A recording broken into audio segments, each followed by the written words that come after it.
Alright, hold on, let me go ahead and turn on the lights. What is it? I have been messing with everyone. The fabric of this reality. Alright. Let's see here. Alright, welcome back. It's Sunday. It's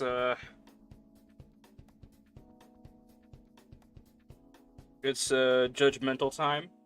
Alright. For those of you new, for those of you who I want to say, actually, let me do one thing first. Let me go ahead and just let me do a check real quickly. Make sure my audio is fine. I'll go through Twitch and you know what my on. Let's go through Twitch and see if everything is okay.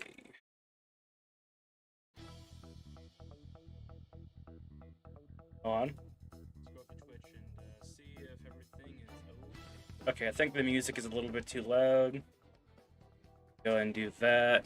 My mic is very sensitive. It's very tame in a way, basically. I have to be like so close to it in order for it to pick up what I'm trying to say. Let's see here. Let me try it now. Pick up what I'm trying to say. Alright, yeah. Alright.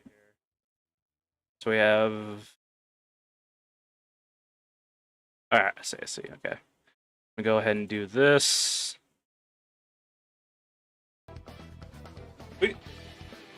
Alright, so those of you who are new, those of you who have been here for a while, alright, pretty sure you know. On this Twitch stream, we are working on a game that I will never reveal the theme, type, genre, platform of. It is meant to be a secret until the game is officially released. I'll talk about it all I want, alright, and give you all the juicy details. Until then, we just work on game assets. And, you know, talk about random shit, basically. Random ass takes. Nothing too specific, just place to come by and just chill. Yeah. To talk to someone who doesn't share your same beliefs. Sounds pretty fun. Alright. God. So how have y'all been? It always feels like it's been a while. Probably because it's been like fucking... It's always like a 3-day period. Or a 4-day period from whenever I last streamed. Let's see here. So... Good Mercury. Doing alright myself. Actually, I mean, I'm doing alright. I don't know. I'm still trying to, like, figure out, like, how the camera system's gonna work, basically. Oh, yeah, fuck, I don't think you were here for that, stream, Mercury, or you didn't... I don't know, I don't think I've talked about it enough, honestly. So, basically, I'm trying to, get a new camera working, right? And it has been... It's not hell to get working, it's more like it's just annoying, right? Everything technical, everything digital is always a challenge, basically. Not because I don't understand it, I think. It's mostly because like I don't have the right parts, in a way. You know, same for the VTubing avatar, you know, I have to literally have a human avatar to, you know, sync with the joints and whatever the hell that Unity wants me to, you know, have that character, right?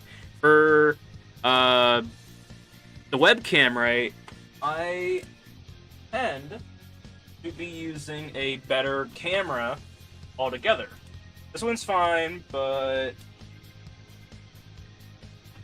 I have a 16-inch ring lights, and I got a actual professional camera with a lens that I don't even want to tell you how much this shit cost. Right? This is for portrait. This is the type of shit that you fucking get in France, right? When someone tells you to take a picture near the damn bridge, right? Like, I don't even want to say... Like, this lens costs more than the actual camera. Alright? I'm trying to go absolute all out when it comes to quality. Just because. You know? After that, I'm gonna go off and get a green screen so we can have a more cleaner layout here, basically, you know? But yeah, that's how it's gonna be. That's been my week, anyway.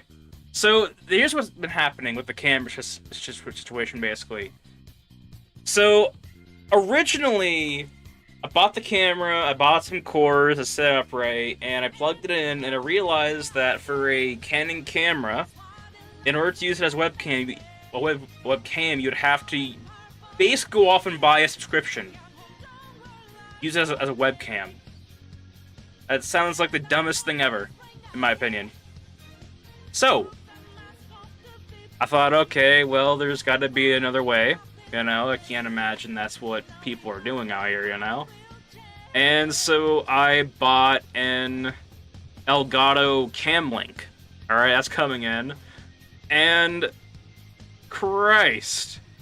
Like, this has been like a whole few weeks, or almost a damn near month, just trying to get the parts to get this camera working, basically. It takes good fucking photos and whatnot. It has good quality. But it's like, you know, we just have this extra added on, like, nuisance of, like, having to get all the right parts, basically. It's insane. I thought if I bought the cord, it would just be, like, a done deal, but it's like, nah, man. But anyway, so...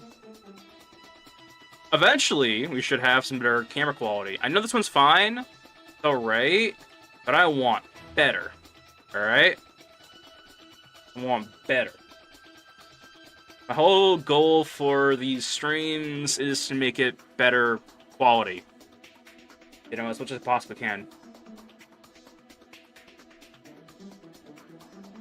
But yeah, make sure everything is doing good, alright? Let's see here.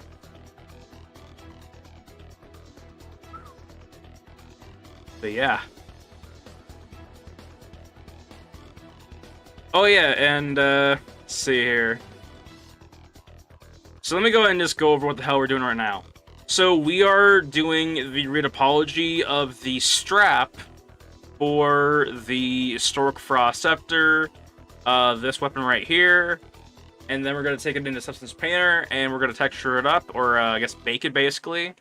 And I did a test bake to see if it could work, and yes, it can work. The issue is that I found... There. Yeah, okay. The only issue that I found is that when I baked this, I accidentally baked it incorrectly. Alright? Now, if you notice from out here, it doesn't look so bad, you know, because, like, you know, we're at that fucking distance, right? This is what I mean by passing the distance check. Right? This would be relatively fine to put in the game, and I think. But looking at further, right, we have some out-of-place hairs, basically. We basically have some ingrown hairs going on. We don't want that. We don't want that. And... good God. I kind of want people to guess how long they think it took to bake this entire model. I'm not gonna have any... I'm not gonna, like... I don't know. Whatever. I don't know. Anyway, so... this model right here, to bake, not on stream, not if any other programs opened up, alright, this model right here took about 17 or 18 hours to bake. So, this is what we're doing. We're going next time we bake this weapon. We're gonna bake it right. All right. We're gonna have everything. We need to have everything in tip-top shape. All right. Better UVs. Better topology. We want everything to be as perfect as we possibly can. So we're gonna try not to skimp out on any details because I don't want to spend another 18 hours or 17 hours baking this guy. You know, that doesn't sound too fun to me. All right. Anyway, so we're gonna have to apologize this strip right here, basically. This entire strip. And I already have like a quarter of it done, basically. So we're almost done with that. But same time, it's one of those deals where it's like, we really need to like, what call it, we need to make sure this strip has a very fluid topology. Very fluid topology. But yeah. That is the plan for today. I'll put it in the middle here.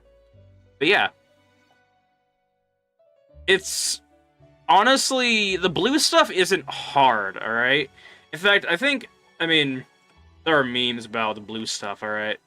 Like, the blue stuff isn't hard, it's just annoying, you know? Because, like, you know, you have to, like, stick and unstick stuff, basically. It's kind of like, applying very sticky plastic wrap, basically. You know? It's like applying very sticky plastic wrap to, whatever it is you're trying to make, basically, you know? And time-taking, yes. It is very time-consuming and whatnot. And it's like the one thing that like a lot of 3D artists just dread doing, basically, or any like game design. I don't mean game design and not so much animation based. With animation, you don't really have to care about your polygon counts, really.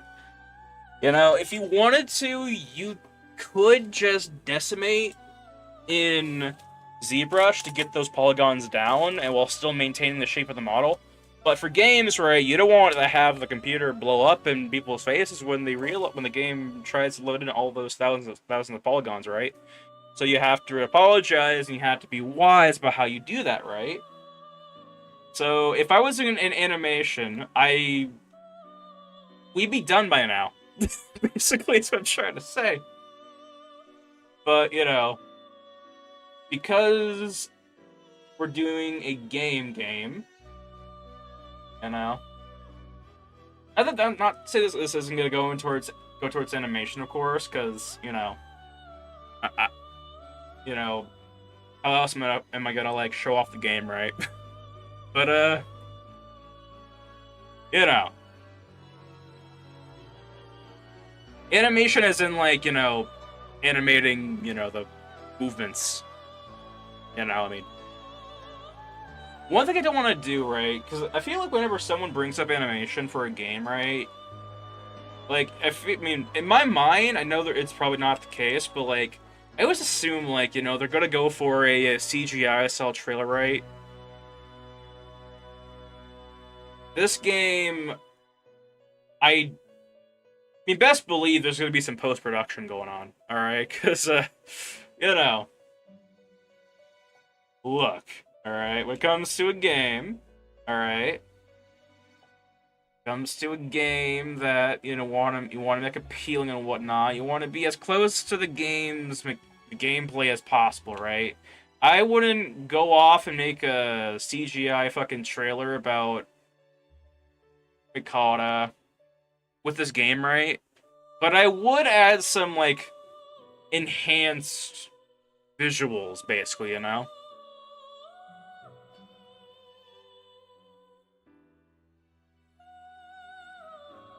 You know, it still would look like the game, but a more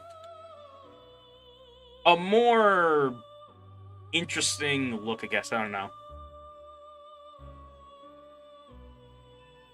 I feel like when it comes to games, then, right, you really now. I feel like for all artists, right, they eventually come down to these terms, right? You can't please everyone, right? I feel like if a lot of game, I mean, if a game decided to go and stray away from their CGI trailer and go for actual gameplay, right, people would then find room to complain about how the game looks unappealing or uninteresting, right? But yeah, I don't know. So what I plan to do is I plan to do a mixture of both. Not CGI, but like a mixture of like actual gameplay and visual enhancers, right? Like filters and whatnot, right? Something that like could be in the game, right? Or we could add into the game, right? Because it's not too hard to put a filter on a game, honestly, right?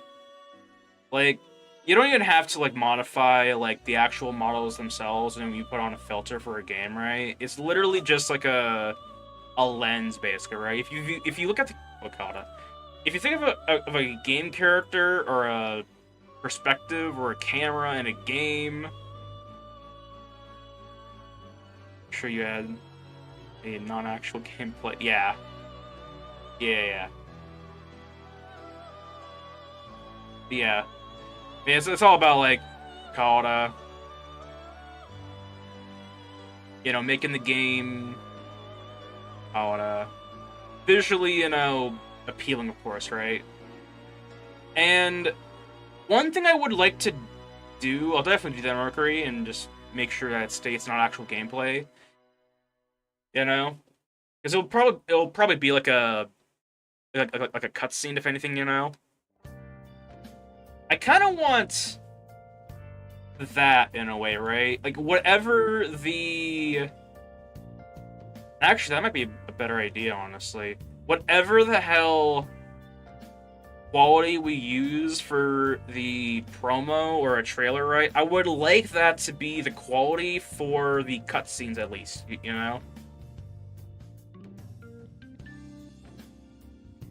Us.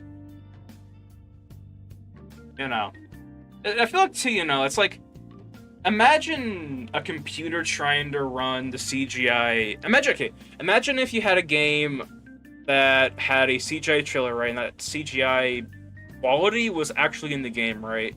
I feel like we would have like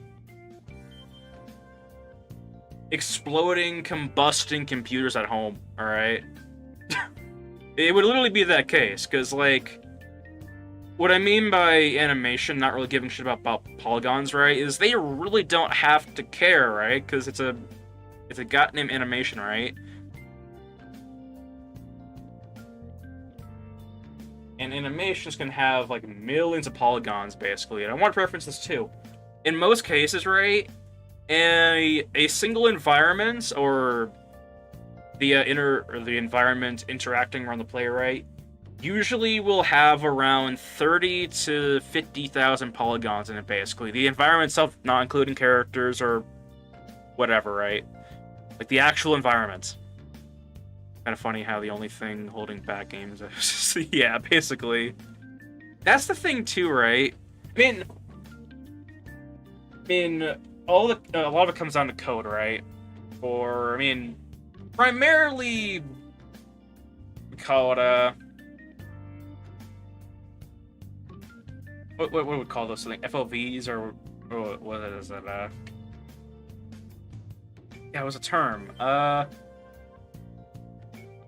FOVs, I think is what it's called, or whatever. But in most game engines, we have like these systems in play or these little functions that allow us to play with the amount of polygons and quality of textures and have them be visually, visually enhanced the further the player is from the actual prop, right? But, same time, right, you can't predict what someone's going to be using as a computer, right? And one thing I will say too, and I'll actually give y'all an example, right? Let me see here. What was it? Let me see if it. Let me make sure I'm actually going over the right things. Hold on. It wasn't FOVs. Hold on. Let me see here. I haven't used it in so long. That's why I can't remember. Oh, called LODs, I think.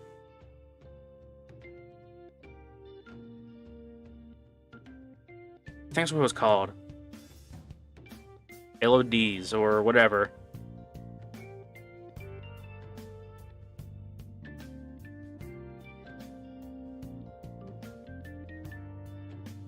Make sure I'm actually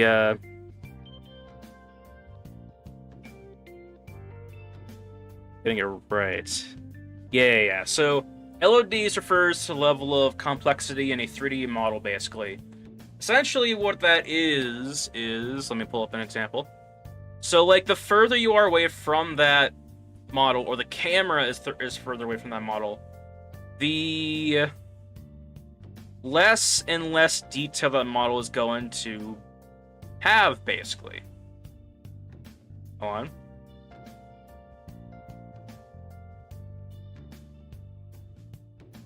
Like so.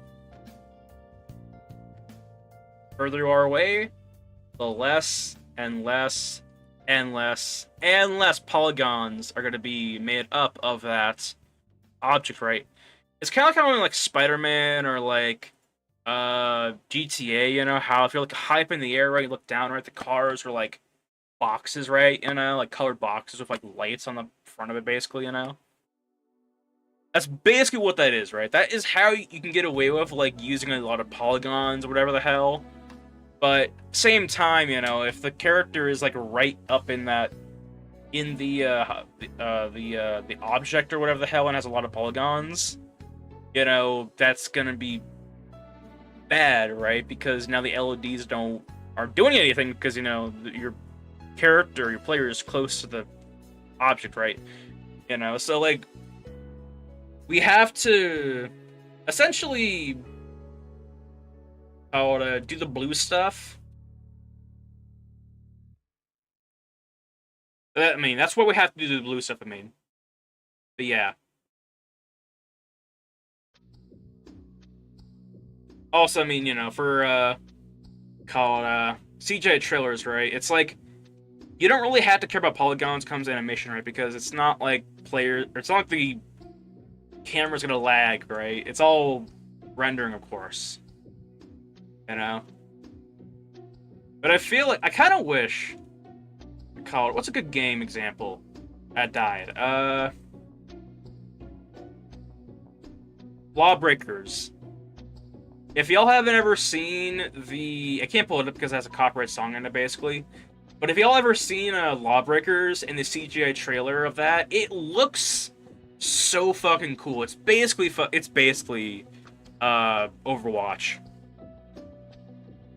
But that CGI trailer, right, is a perfect example of, like, you know, really not doing the game any justice in a way.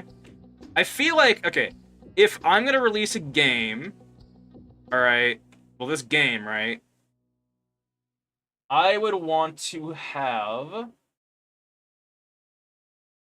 the trailer and the the cutscenes in a similar quality style. You know, that way it still feels like the actual fucking game, right? To some degree. But, you know. Then again, that there'd actually have to be, like, cutscenes in games. I don't know. I'm a big cutscene type of person, basically. Like, I try not to skip cutscenes in a way. You know? If you ever, I mean, I think it's mostly because, I grew up on, GameCube and, like, the Wii, you know? Like, when I would play the Wii, right, or the GameCube, right, like loading up the next cutscene was so refreshing, you know, because like it meant that like that you beat a level or you are progressing in the game, basically. You know? I mean, it just had that satisfying feel of like, yes, moving on to the next thing, or whatever, basically, right? Like, cutscenes are like therapeutic in a way, to that degree of like, you know, being something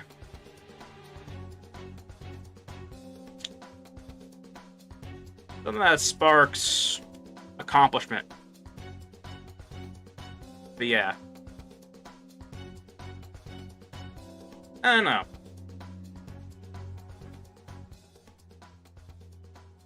All I know is whenever I make this game, I want to make the cutscenes as enjoyable as possible. I know people are going to skip them anyway, which is kind of funny in a way, right? It's like a cutscene, and I want to say this too, right?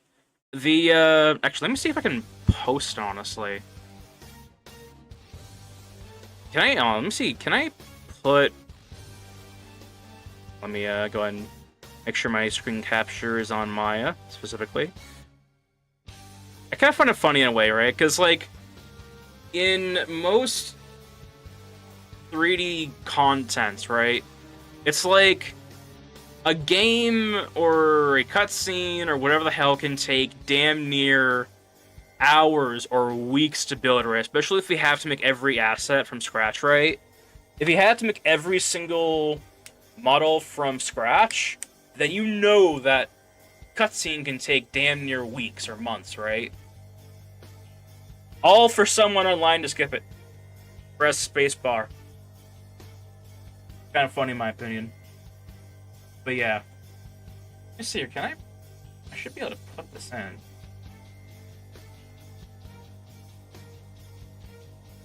Whatever.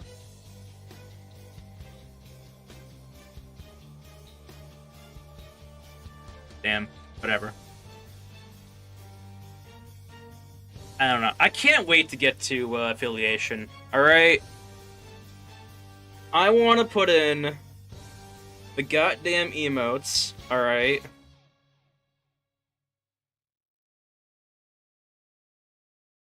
Want to be able to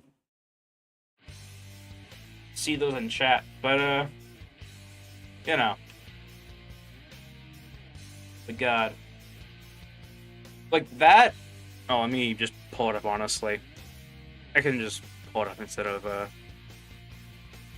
blocking it until we get affiliation. Let's see here. So, like, this right here, the GIF that I made... Actually, let me go ahead and do this. I had to, like, minimize the hell out of this thing. Like, if we had to, like, really analyze that, right? So, like, the... No, it wasn't that. So... Take 2 was it, I believe. So, if we notice here, the first frame baked at, let's call it 7 p.m. Alright? The final frame baked at 3 a.m. So, when you really think about it, alright? This, 6-second animation, or 3-second animation if you really want to come down to the GIF, the animated GIF, right? This shit took about fucking 8 hours to render. 8 hours for 6 seconds. Now imagine a full-length scene in a game. A lot of time. All for someone to skip it because they're trying to speedrun the game.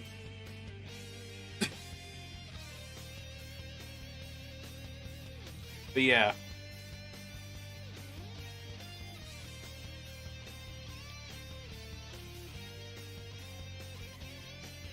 I don't know. Fucking, I feel like if you're the type of person to skip cutscenes in a game, you cannot complain about the story.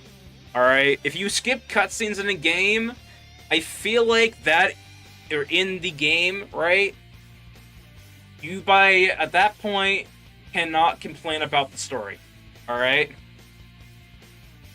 It'd be like if I read a book and I skipped a couple chapters and I said I said the story doesn't make sense, right? It's just like, why do you fucking think? You know? It's like, God. But yeah. If you skip a cutscene, then your opinions on the story go out the window. Unless the initial reason for skipping was because the story was getting boring, then still can't say much, but in my opinion, but you know. But yeah.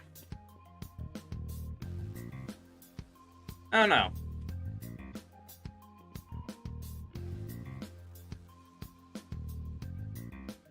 Kind of hold that value to myself. I hold that value to myself too, honestly. If I skip a cutscene, I can't really judge a story, you know? If I'm not willing to read it, if I'm not willing to commit, then I'm not really gonna, you know, talk much about the story, you know, because, like, you know, didn't give it the full attention. But yeah. Anyway, so, like, Christ. So I'm pretty sure y'all have seen that I have switched up my schedule. And breaking it down, alright. Our new streaming schedule is basically for about 8 hours a day, right? Or from Sunday to Wednesday, right? That's a lot of time. It's a lot of time for streaming, basically. Normally this would kill someone. No. Normally this would kill someone, but for me, I think I could do it. And the reason why I'm doing this, alright, is because the same time, alright, what we do here is we work on game assets. And not that I don't work on this game, like, off-stream, of course, right? But streaming gives me a reason to work on the game, basically. Streaming gives me basically an out to focus on the game and put more hours onto the game, basically, right? So streaming this long that's what I see it as, basically. You know, instead of the 3 hours that I usually would stream, I am spending 8 hours a day working on the game, basically. But yeah. Also, it ensures that we get a lot of progress done, and eventually we have more monsters to make emotes off of, more environments, I'm able to get more content to make more YouTube shorts, of course, whatnot. Basically, the more I stream, the more content I have to back up, basically. Because one of the things I want to do is I want to start uploading more YouTube shorts, basically. Right? And how I do that, of course, is by simply, you know, taking moments in these streams and just, you know, clipping them, basically. Simple as that. And streaming for this long, it allows me to simply do that more easier. And one thing that I'm trying to, you know, make a part of my YouTube shorts, which, by the way, all my YouTube shorts are uploaded onto 3D Sandwich on YouTube. Alright, I have that linked in the About Me section. If you want to go there, I think I have, like, I believe 8 shorts up right now. 8 of them that, you know, they're just like my takes on stuff, basically, and, you know, other content. I don't know. Shorts are going to be centered around my takes on stuff and, you know, like, just interesting moments, I think, that happened in stream, basically. Not to mention, too, eventually, once we get down to having more critique days, right, I would definitely like to make more YouTube shorts, you know, dedicated to, you know, someone's... dedicated, but, you know, like, to really give the floor to, you know, another artist, you know? Eventually, if this channel pops off, right, that could be something interesting, right? Something pretty cool. And, you know, considering the fact that it is not... Let's see here. Considering...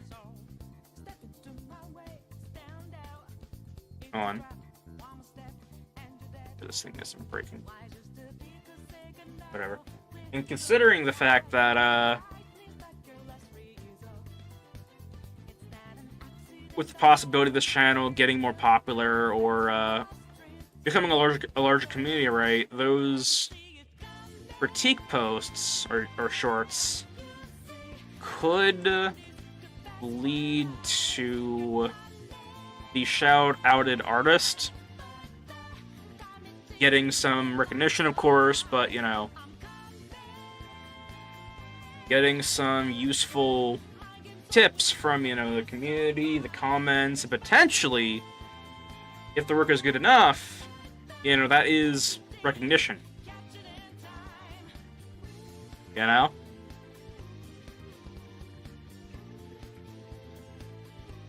Something you can just call it a point towards people, basically, you know?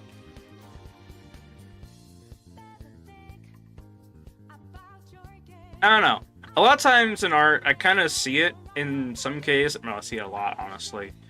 Where, you know, you have someone share your art, or you have someone call out your art, right? And that just opens the doors for other possibilities, basically. You know? That is the whole, that is my whole want and wish for shorts that I make about, you know, people who volunteer their art on stream.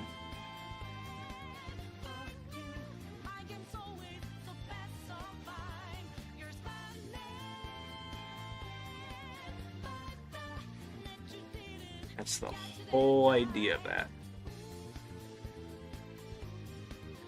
That'd be some shit. It would make, honestly, it would make me very happy, very amped, if one day, just because of those critiques, that someone, you know, either gets, either enough inspiration to, you know, go after whatever the hell job, career they want in their art, or in arts, or someone gets picked up because of the streams, or because of the shorts, right? I feel like if that happens, it'd be a very powerful thing. For my ego, of course, nah.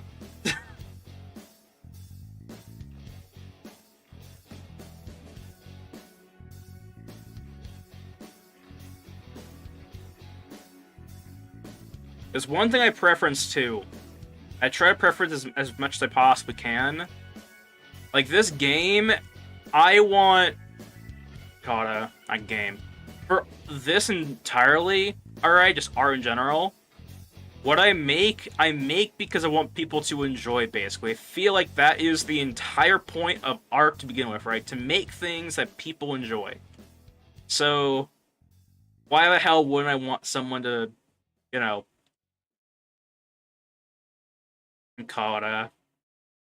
be able to step in, show off their shit, and potentially either get picked up or get the inspiration to do the same thing, basically. You know? And a preference too, right? This is the meaning of my last YouTube short on, or my previous YouTube short on my channel. Right? I said that I would be fine with people emulating my game, or this game when it comes out, right? Because I would honestly prefer if people kept this game somewhere, you know? Rather than just leaving it in the dust, basically. Because at the end of the day, right, you know, all of this is progress. All of this is me spending, well, a lot of fucking time, but like, you know, a lot of passion, a lot of care, a lot of attention. All about player. It's all. I don't know about players. It's about people enjoying what happens, basically, and what happens here. All right.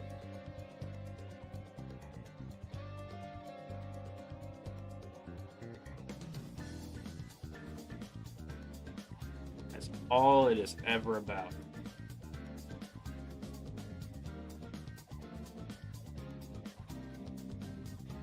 If that said, no fucking DLCs, nah.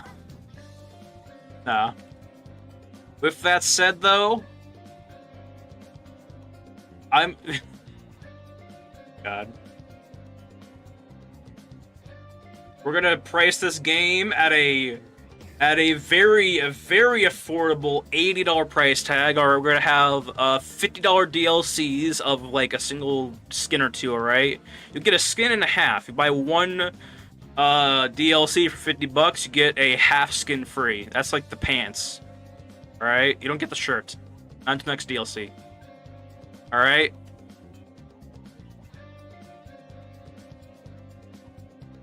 You get one sock. Alright, you get one sock until the next DLC comes out. Alright, then you get the other sock, but it's not going to be the same color. I'll also have to pay like $50 for that as well. We're going to make these socks the same price as of actual socks. But you only get one. Not one pair, one sock.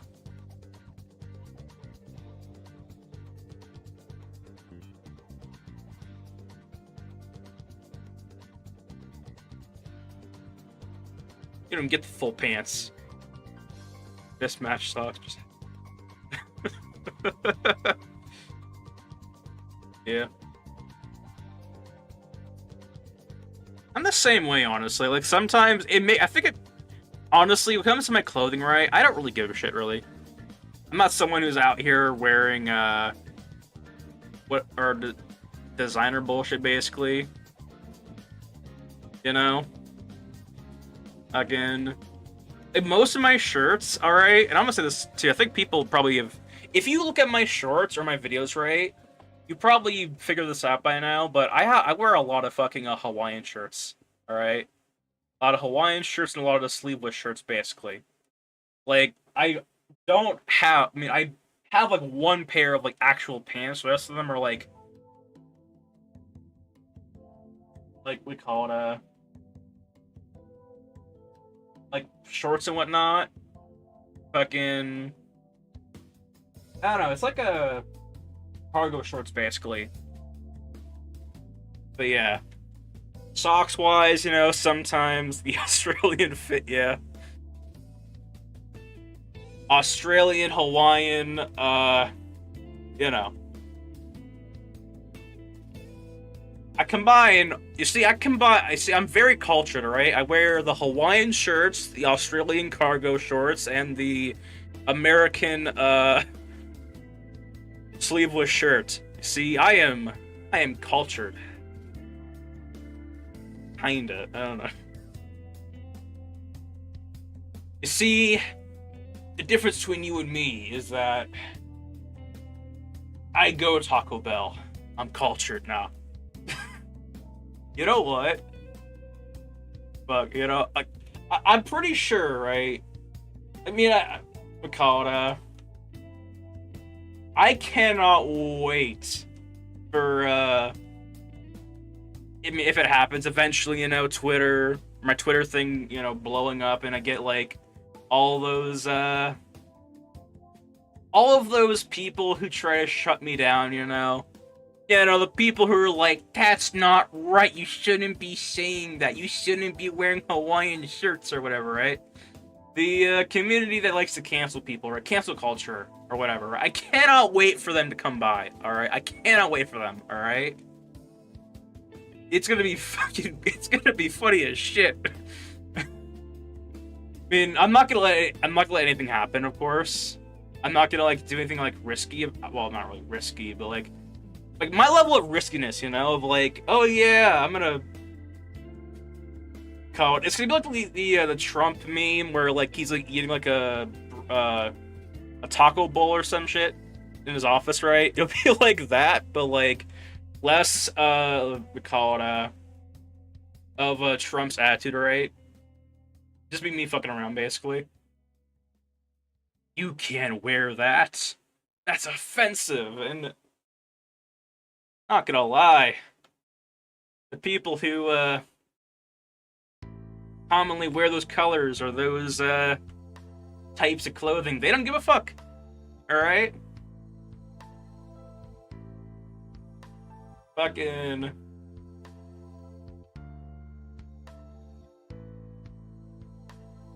I remember one time, and it's not really a funny story. It's more like the weird thing that happened, basically. Actually, let me see if I can find the photo and show it because it's kind of funny. So, like, you know, we call it I've seen those videos or YouTube shorts, right, of people going to or on the street wearing like sombreros or Hawaiian shirts or whatever the hell that people mistakenly find offensive, right? And they ask, for some reason, college kids, fucking, what they think about their fit, you know? And they always say the same thing: your fit's offensive or whatnot, you're a joke or whatever, right? You know? When I go to, like, my friend's place, who is a certain culture, and they have me wear the sombrero. Or they give me a sombrero to wear. Like, cultures, they really, and I'm pretty sure I mean, it should be well known, but like, you know, they don't care unless you are making them look bad. And if you're wearing their clothes, you're celebrating their traditions. Simple as that. You know, as long as you're respectful. And you're vibing with them too. But I feel like that's a given. Let me see here. Where was it?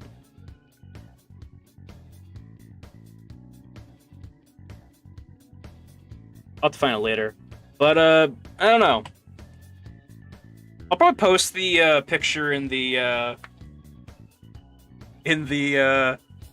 Discord photos thing. I don't know. I have a lot of photos that people can dig up on me and possibly throw a fit over.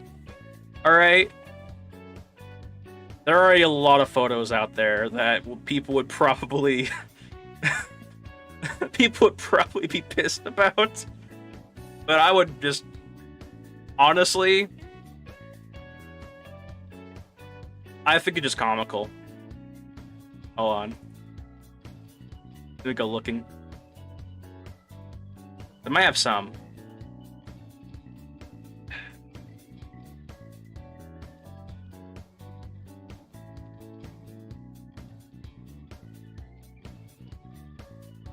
I don't know. I'll probably post it in the chat. Love hearing my friends talk about losing Discord accounts because of AIDS. Nope. Yeah. Yeah.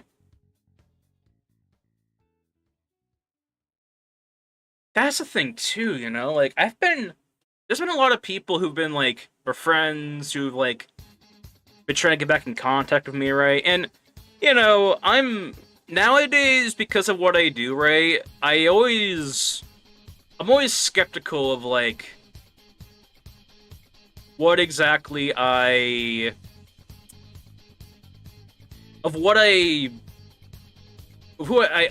talk to, basically, right? Because there's a lot of people on like Discord and Twitter and whatever the hell who are just like, oh, I see you have you have a goddamn streaming thing going on. You use Twitch, don't you? I got a wonderful, wonderful thing or plan for you, basically. And they try to get you to sign up for their plan or some bullshit, basically, right? They try to have you try out their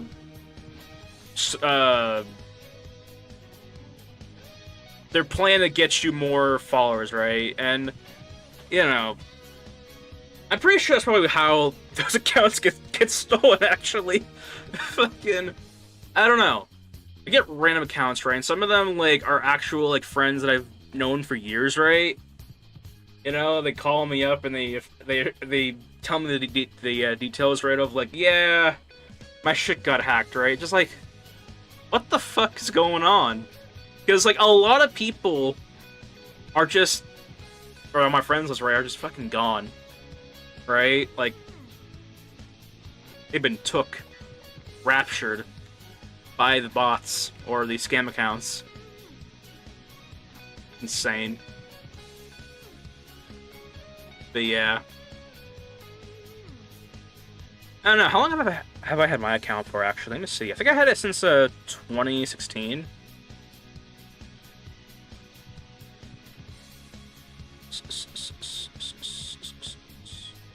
Hold on.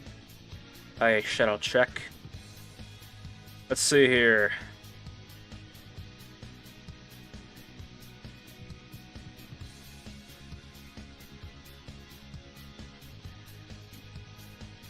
I have no idea. I'm pretty sure I've had it since 2016, probably.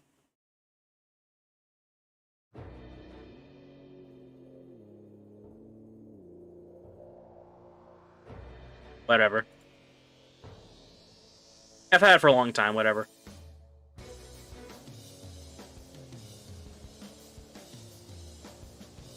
I've had my Discord since I was 16. I still remember the days of Skype, honestly. And TeamSpeak. I never used TeamSpeak because I just honestly didn't give a shit to learn it, basically. But, God, I remember Skype. You know? There's so much, I remember, right, on Skype, I believe you could just call up anyone, basically. I remember friends calling up pizza places, trying to deliver pizzas to, you know, whoever's house, basically. As I had friends who like real life friends that I would, you know, talk to, that I would go to school with, basically, right? And I remember, like, there would be times where, like, someone would just call up some pizza place, right, and just start ordering pizza and have to be delivered to someone's house, just like, without even asking permission, basically.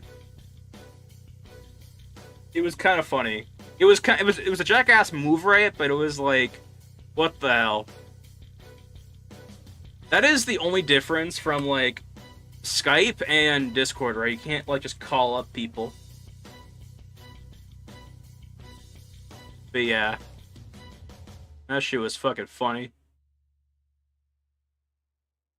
Oh, you're just playing fucking DayZ or fucking, like, whatever the hell, all of a sudden you just hear, hey, Domino's, how may I help you? We're like, what the fuck? We're screaming into the fucking mic, the classic stuff you hear on, like, Call of Duty or some shit, right? I love those days. I miss those days, alright? That was, like, pre 2015 to 2012, I believe. I don't know. That was fun. I miss those days, man. What the fuck happened to all of us? We're not mature. That's what happened to kind of mature, some of us. But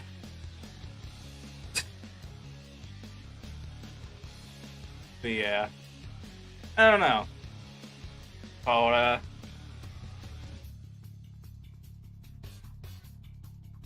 God. Oh wait, I think called on Twitter. Oh yeah, by the way, so affiliation, right? I realize I should probably say what we need to do to get affiliation, basically. So this is what it comes down to, right? Actually, let me check out, honestly. Let me go off and make sure that what I'm talking about is what I'm talking about. All right, so I'm mistaken. And honestly, I think we're gonna get there. Because, like, the thing is, to get affiliation on Twitch and for us to get those emotes in chat, we have to have over 50 we have to have 50 followers, stream 7 times a month, I guess, and stream for, I believe it was about, like, 12 hours a month, right? The final thing that we need to do, hold on, let's see here, Discord achievements. I like how it's like, I love how it's like, whatchamacallit, it's like Steam achievements basically, right? You just, all this shit basically, hold on. The final thing we need is 3 average viewers over the cross of 30 days basically. And right now, to go to my stream summary, or my overview, let me go and just do a check basically. So, hold on. So basically, we just need one person basically. We just need one person to just watch basically, right? That's how close we are to affiliation, alright? And looking at stream, we are at 3 viewers, which is good. So, you know, as long as we keep this going, we should be good. The only thing I'm kind of worried about, right, is that... Hold on, where is it? Twitch thinks that there is, like 5% of someone who's just not here, basically. So, I'm going to assume that one of y'all is, like, 5% not paying attention. Alright, so we need... we need, see here. We need 1 1/10 of a person, basically, to get emotes in chat. 1 1/10 of a person. So, you know.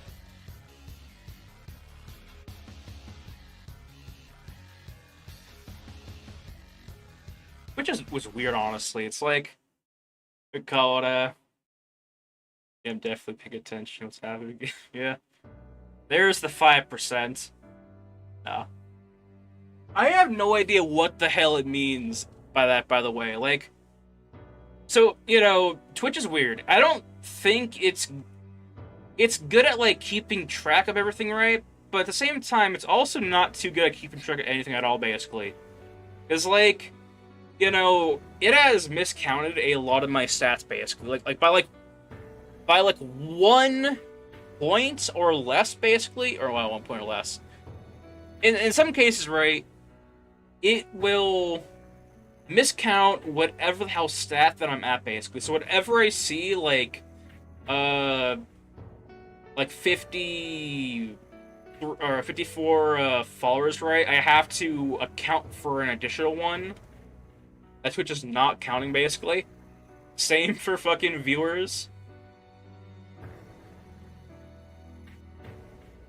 It's whatever it is plus 1, basically. But yeah. But yeah, somehow I'm not sure how the fuck I'm gonna find him. Alright, but we need 5% of a person.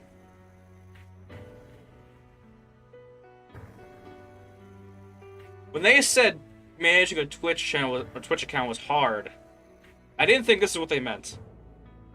So if y'all know anyone, 5% of a person, alright, or 1/10 of a person, 1/20th of a person, I guess. Tell him how his day is doing first. Tell him how his day is doing first, alright? Because he might need some help. But then send him over here. Because we need him. I'm 10%. Oh, that's good. That's good. Twitch, on the other hand, though, maybe 11, yeah. Twitch, on the other hand, though, in their eyes, you're not 10 or 11, alright? You are simply going to be 9. Or whatever. 9. I don't know. When I got to 50 followers, right, and I crossed that threshold for the affiliation thing, right, I remember it just still counted me at... Yeah. It still counted me as, like, at, like, 40-something, basically. I'm like, what the fuck? I did it. Where the fuck's my achievement, motherfucker? Alright. Jeff Bezos, the #1 from Kids Next Door, can't spare me one fucking achievement.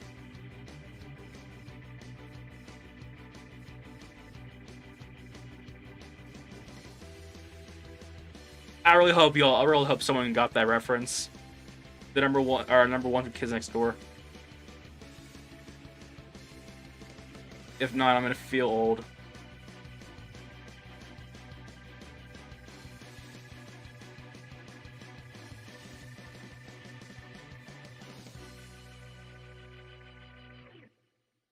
I'm gonna, whatever. But yeah.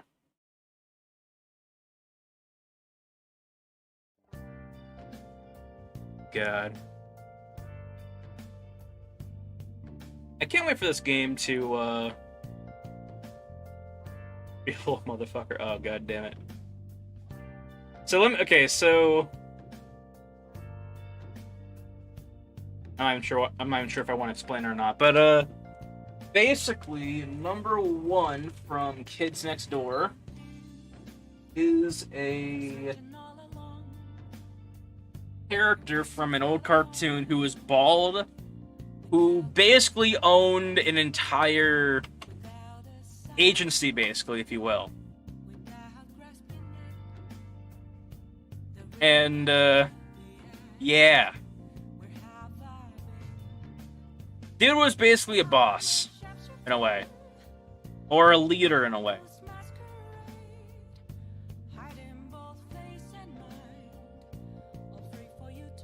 But yeah. That's the reference, and a fucking bald guy, Bezos. You know, whatever. Whatever. But yeah.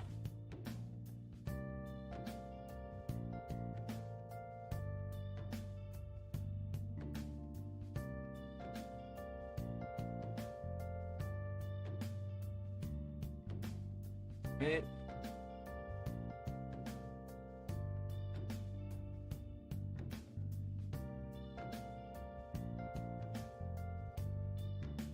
Alright, once I... Alan. I'll be able to check in the end.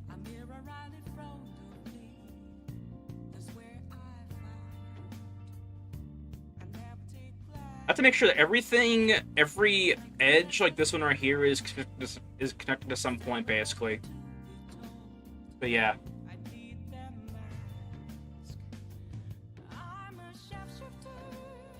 God.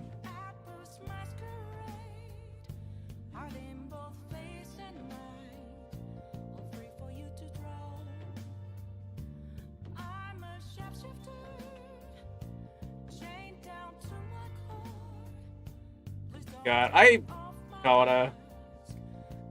I'm just thinking of all the crap that, like, that someone could, like... Now, granted, I don't mind if anyone dug this up on me, because I would honestly laugh, honestly. Alright, but, I'm just thinking of all the stuff that, like, some potential, sweaty nerd on Twitter could, like, try and, like, put against me, basically, you know? Like... Let me call it, what is one thing? One thing that I think someone will definitely bring up later on, alright? Because I know it doesn't sound like it, right? I'm like talking from like streaming and what I talk about, right? But here's the thing, right? There are moments. Actually, let me see here. Do I have it? I have to look for it. But there are pictures online. I might post it in the Discord channel, honestly, because I don't really give a shit. There are photos online where I've went to Comic-Con one time, Comic-Con Seattle, dressed up as Jesus. I'm not even joking. I thought it was funny, and it was funny. You know. Plus, there was like fucking 15 other Jesuses at Comic-Con. So it was like, whatever. I'm part of the Jesus squad now. All right. It was a thing. It was a clan. Jesus Christ. Oh yeah, I know. Jesus Christ, right? I'll post it in the Discord server or the photos or not. Not right now though, because I have to scroll through my phone to find it. But you know. Oh yeah, no, that was the point. You know. Whenever someone scoffed at Comic-Con, I'm like, I know, Jesus Christ, right? Just playing into it, basically, because, you know, I like absurd humor, alright? I like it, alright?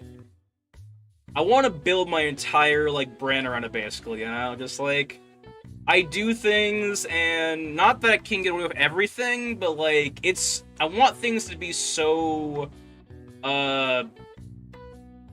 casual that it would be hard not to expect it from me. You know, because like it's who I am. You know? That's how you know if I ever like try like filter myself, you know something's going on. You know?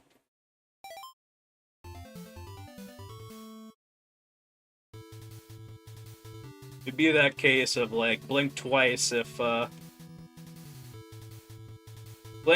you're in danger or something like that. But yeah. But yeah, Jesus Christ.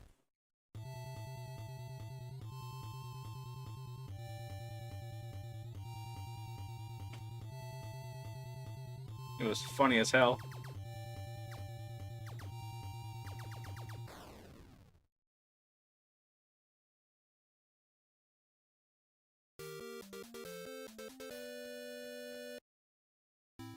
Let's see here. Oh, this is the loop, isn't it? Oh, the loop is down there. This portion I'm concerned about because we have this loop here we have to like get around basically. I come up by Cyberpunk. Is Cyberpunk still? Oh, let me see here. Is Cyberpunk still like $60? Pretty sure it is. Hold on. Let me change the track actually.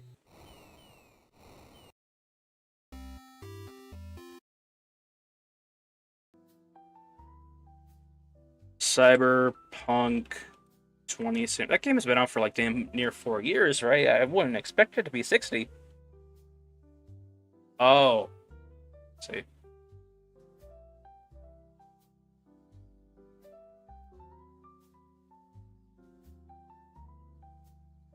Yeah, no, it's still 60 over here too. DLC's included, it's fucking 90. But let me show you something that I pretty fucking sure updated for better graphics and stuff. That's good at least, but here, let me do you possibly a favor. Hold on. So there is a site called G2A. Okay, I'm gonna say this right now. Never pay full price for a game if you can help it, of course, right? There are sites called G2A where you can go online and buy Cyberpunk for like vastly a big ass discount, basically. You know? On.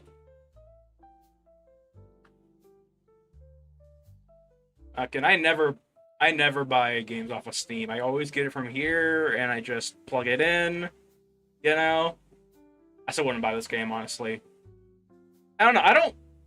I don't believe in the $60 price tag. All right, just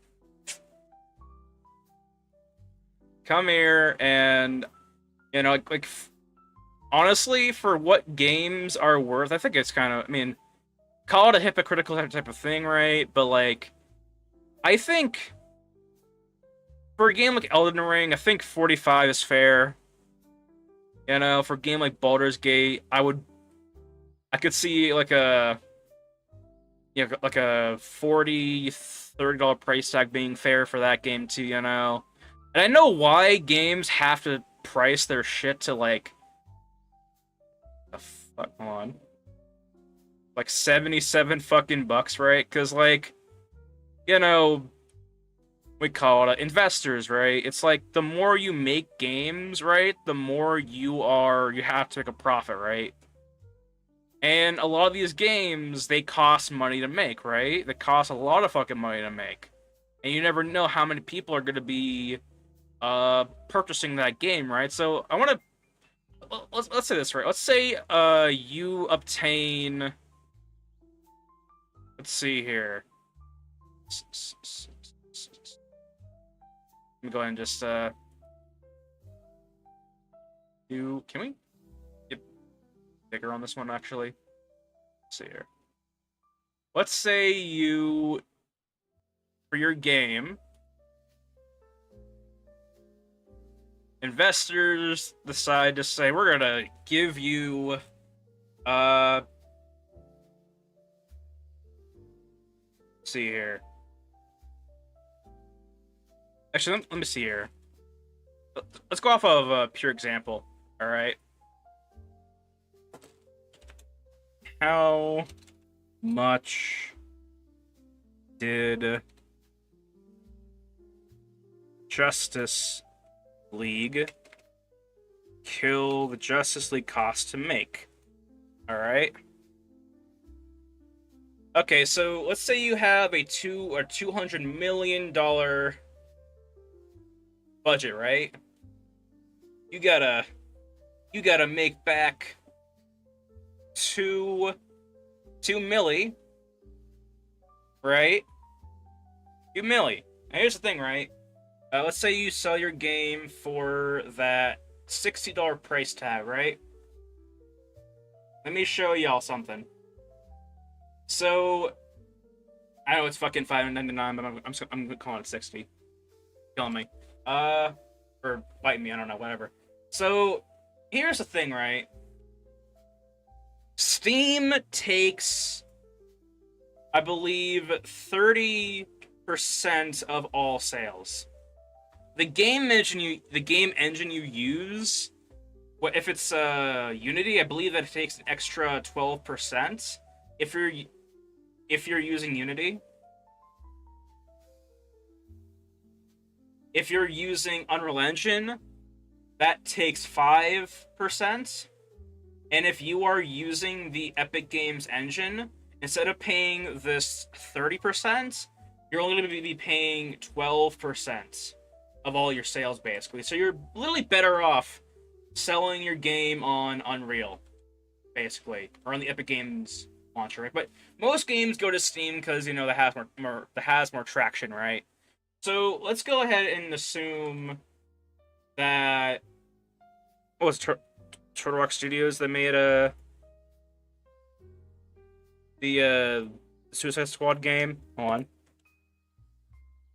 Suicide Squad game engine. So they used Unreal 4. So basically, we call it they're going to be paying 30%, then another 5%. All their revenue, basically, that the game makes, right? So that $60 price tag, therefore, goes from 60 down to, after Steam takes their cut, 42. Because that's the thing, right? As soon as the game is bought, Steam rips out their 30%, and you're left with the 42, right? Then Unreal takes their 5%. You know? And so Unreal, they take their $2 and like 10 cents, right? And together, that leaves the final revenue cost to that much per game. So, ever wonder why games cost a fuck ton to make or cost a fuck ton of money, right? Because somehow you have to sell enough copies that generate this much money per copy sold to make up for the costs that you spent to make the game, while also generating a profit, basically. So, right, if we take the 200 million, right? Oops, hold on. 200 million. And divide that by, let's just go for a 40. Just $40. This is how many installs or downloads the game has to sell in order to just make this back. Just to make this their initial investment back, basically. Not profit. Alright? And meaning that if they want to make, let's see, how much money did, what's a good game that came out? Let's see here. How much did... Let's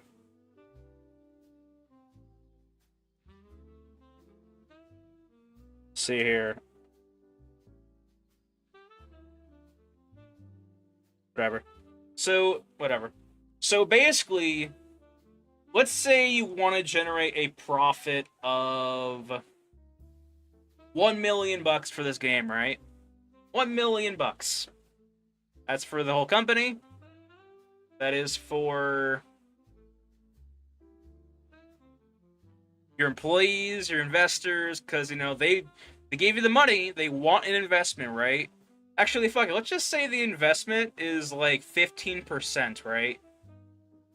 That means that you would have to sell, whoops. You'd have to sell a total of, let's see here. Investment is that, hold on. Let's say the price they pay, or the budget they give them to make the game is that 200 million, right? And they want 15% back, right? For their profit, you know, their share, right? Want their 30 million, or whatever the hell. I think it's a pretty low fucking profit margin, but still, you know? Make money, spend money. Make money, spend money, basically, right? That means that in order to make that profit back and pay your investors back, you have to basically sell this many copies of games, right? Before you even see any profit for your own business. Right?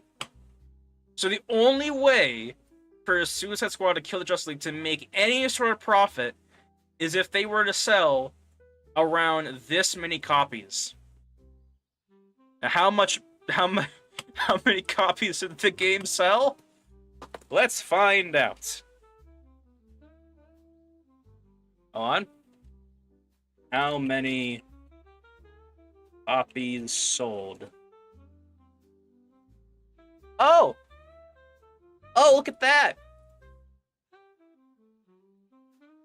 That's, that is a whopping, if we're really, I'm pretty sure this is exaggerating, 2 fucking million. They didn't lose 2 million, alright? They didn't lose that much. I think it's a little bit, think it's a little bit more than that. All right. If we're going off of like, you know, that. Yeah, I don't think they paid them off. Just a lot of cells, you know. It's a lot of fucking cells, right? Uh, boss, we kind of on it. Let me put that in red. You know, it's like, boss, we kind of fucked up. All right, we shit the bed basically, or they shit the bed basically. The fuck bunch of damn sign up shit. Fucking, but yeah, this is how much they would have to get back in order to fucking make a profit, and this is how much they made off the entire game altogether, basically. They fucked. This is how bad they fucked it, basically. All right, and just for proof, all right. On Kill Justice League budget, budgie. All right, 200 million. I'm not exaggerating on the amount that they spent to make the game versus how much they made back, right? And let me do further proof, all right? How much does Steam take from game sales? 30%. I am not exaggerating when it comes to how bad it fucking is out here in the game design sphere, right? There's a reason why games price their shit so goddamn high, because if they don't, they literally fucking lose. Alright? The only way to, like, pay back a AAA title game is if you literally sell the game at, like, 60 fucking bucks. Because if you sell any fucking less, you would have to... Actually, let me see here. Let's say they sold the game for 30 fucking bucks, right? 30 fucking bucks. They have to somehow literally double the amount of, like, people who have to buy the game by fucking 2, right? Meaning they'd have to sell fucking 10 million copies. That means you'd have to have made a game that is equivalent or better than Elden Ring, because Elden Ring got a whopping 16 million downloads. Right? Hold on. How many downloads did Elden Ring get? Oh no, 25 million copies. Whatever. But yeah.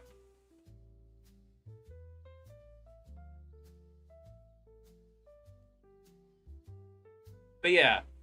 Fucking, you would have to make a game. If you sold the game for 30 bucks and your budget was like this, you would have to fucking get back like, or sell like 10 million fucking copies of that game to make a profit. Or just to fucking pay off, or not pay off, just to pay the price that you initially paid for the fucking game. Like, this is why games cost so fucking much. Because they'll go bankrupt if they don't. Like, literally, I'm not even joking with you. Right? Because, this ain't paying the bills. This isn't paying, Turtle Rock Studio or whoever the hell developed, the, Suicide Squad games bills, right? That ain't doing it, right? Then again, of course, right, the budget that you end up... See here. The budget that you start with should dictate the cost of the game, basically, right? Like if, let's say, for example, let's see here. Let's say, for example, the budget is, it goes from, let's see here, goes from 200 million down to, let's go simple, let's go for, it's a very low tier game. We're not sure if it's gonna make a whole lot of money in the first place. We're not gonna put most of our funds into the game. Let's say we invest. Let's see here.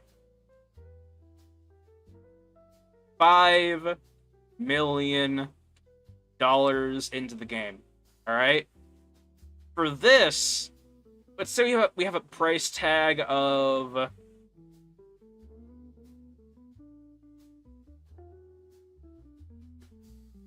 $30, right? At $30, after going through all of this, right, that is going to generate. Let's see here. I'm just going to do the calculations. Steam takes their $9. Let's say you're still using Unreal, right? Minus that 5, they get their $1 basically.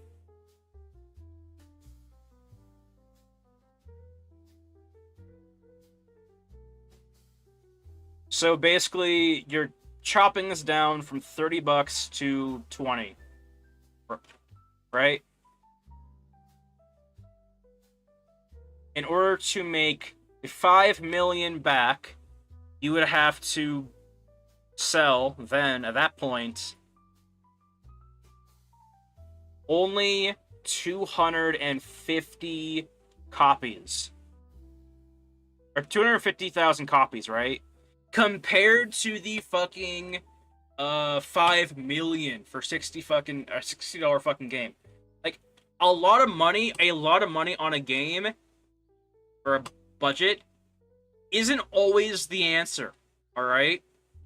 Like, sometimes you want to give it a low value, right? Because, you know, it'd be a lot fucking easier to sell that 250,000 of copies than 5 fucking million. You know, fucking just 20% of what Elden Ring got, basically, right? It's a lot easier to sell a 25 or sell it, or it'd be a lot easier to, you know, do the fucking 250,000 than the fucking 5. All right. Fucking, but yeah, that's games and for you. Now, here's the thing too, right? If you ever notice, right, we have a lot of companies out there like Unity, Epic Games, Reddit Engine, right, who have their own store page, right? So they don't have to fucking. This is the perks of having your own like store page or having your own library while also having your own game engine, right? If you have your own game engine, you immediately save on the potential 42 to 55% tax or cut that you're giving off to these distributors, basically, right? You know, Steam, Unity, or Unreal Engine, right? If you create your own engine and library, you now get back your 30% for your full price tag, right? Now, to get that, now your goal of selling 2,500 copies to reach this or get back this $5 million budget now goes to doing the calculations.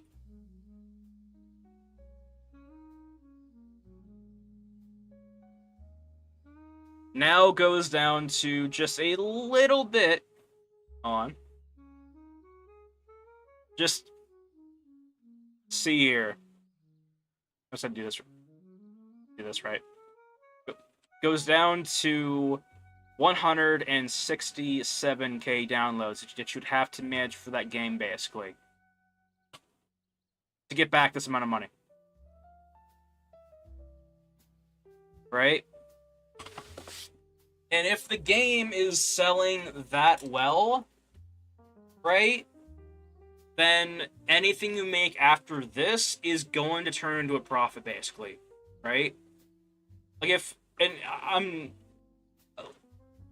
the point I'm making from this, right, is that a game doesn't need a 200. I mean, a game. I mean, unless the game is highly anticipated, right, like God of War or Cyberpunk or Elden Ring, Dark Souls, any of those games that people are well aware of and know, then I could very much see why they want to spend 20 million on a game, right? But if for a game like Suicide Squad, which has it's a good it has a good audience, right?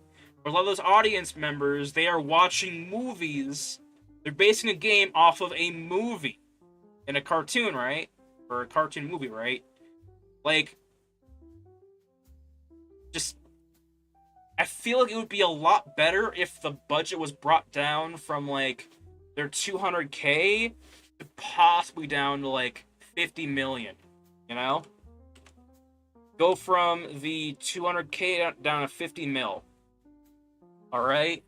The game, and you could do a lot with 50 million. You could do a lot with 50 million. You know? Because that million or that budget, it's not just for like pouring stuff into the game, right? It's for fucking everything. And whatever you do, I mean, it has to incorporate to the game, right? To be you to get that budget, basically, or to not break certain contracts, right? But like that money is how you pay your employees, so they can help you make the damn game, right? Fucking. But yeah.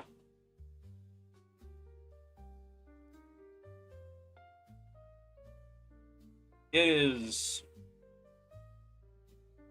I don't know, it's insane. That is, I don't know. It's kind of the crux of game design to begin with, right? It's like, we call it, everything is very risky, in a way. Everything is very risky. But personally, honestly, if this game that I'm working on, right, if someone came to me and offered me, 100 grand, 100 million to, help make the game, I wouldn't take it. I would not take it. Alright? Because, like, to make all that money back is the hard part, And that means the game would have to be... You would have to, like, be flawless, basically, right? Very flawless. And even games, like indie games, right? They can have problems too, right? Like, and that's the thing, too. If you notice, right, in certain indie games, right? People are straying away from trying to work on AAA title games, right? Because that's a lot of fucking. It's a lot of fucking obligation. It's a lot of fucking.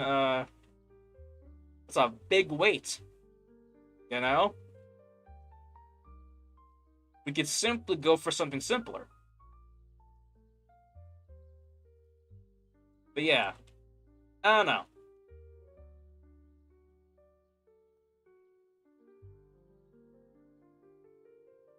But yeah, that's just my take on all of that.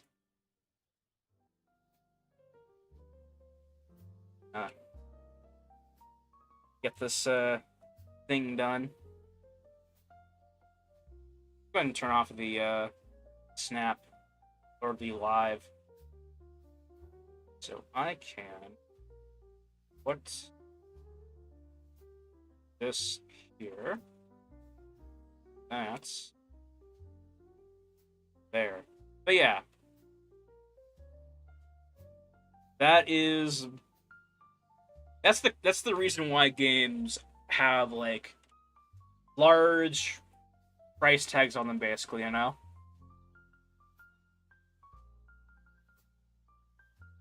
And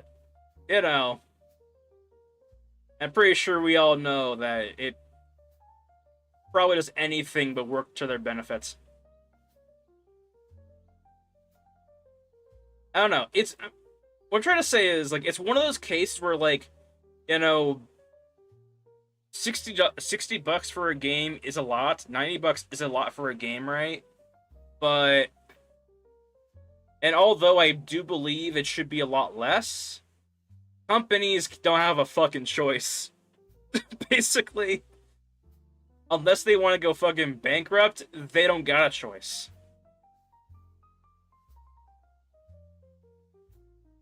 They don't have a choice, basically.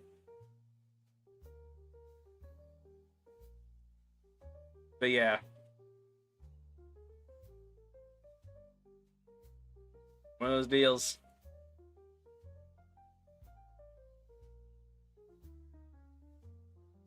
Alright.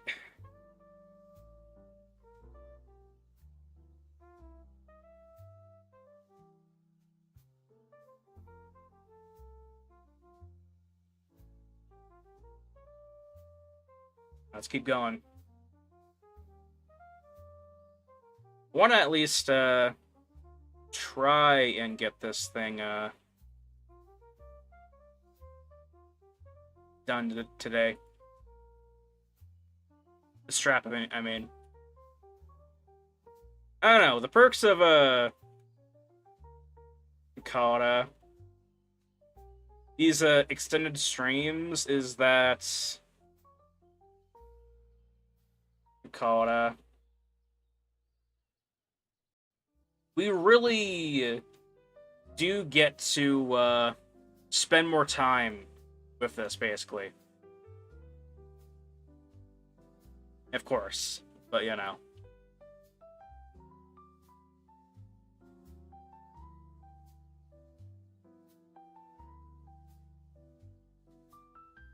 But yeah.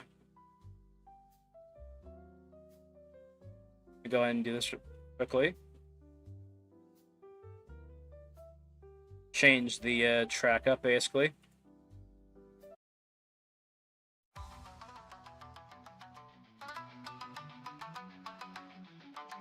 All right. I've been a fan of these tracks recently, by the way. I just think they're good.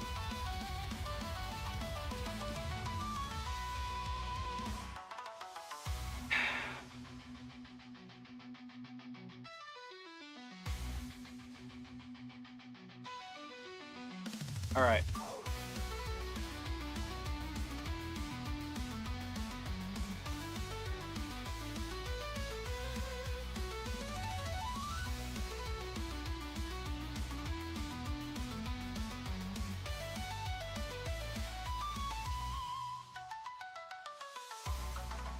All right. But yeah. Oh, and by the way, I should say this too, because it might take one in a few minutes here, basically. So with my streams, all right, my extended streams, basically, I am going to be taking more breaks from here on out, all right? More breaks because, you know, it ain't good to be sitting for a long time, but, you know.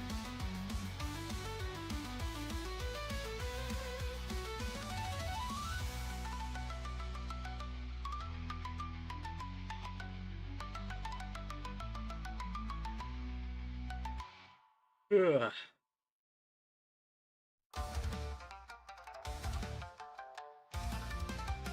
All right.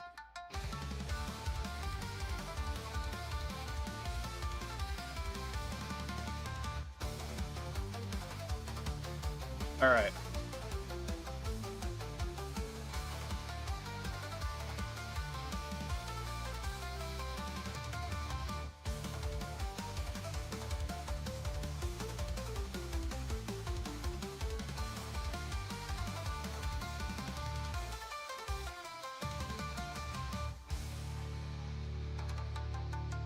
I'm curious to see what the hell is gonna happen on Tuesdays and Wednesdays, because like I don't stream on those days usually. Like we call it I don't really stream on those days because like we call it those are like usually like my free days basically, you know. Free days to, you know, like work on videos or work on other stuff for the game, right? But I think streaming on those days could be very beneficial, basically. Very beneficial.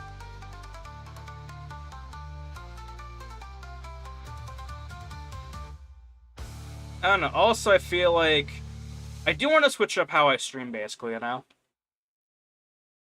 And what I mean by that is I want to see where my audience is, basically, right? Because I'll never know what it's like to stream on Wednesday or on Tuesdays, of course, if I don't stream on Tuesdays, right? One of the reasons why I want to stream on Tuesday as well is primarily because we call it it's mostly for convenience, basically.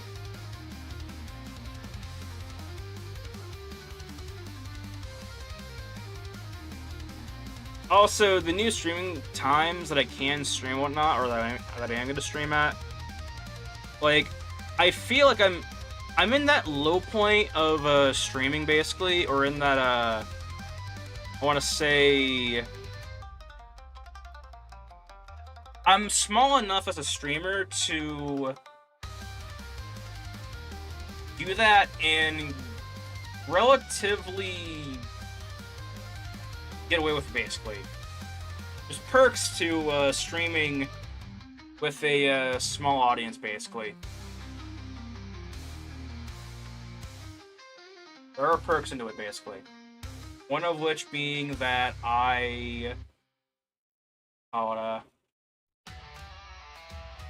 that I can stream on different days as long as it is art related, and only thing that'll happen is my stream will potentially either find new people or my stream will just become neutral, basically, you know?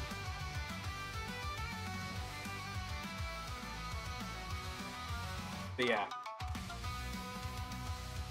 But anyway, so what I'm gonna do, alright, because kinda... Actually, how long has it been? It's been like damn near 2 hours, alright. So this is what I'm gonna do, alright. Let's see here. How much of this do I have done so far?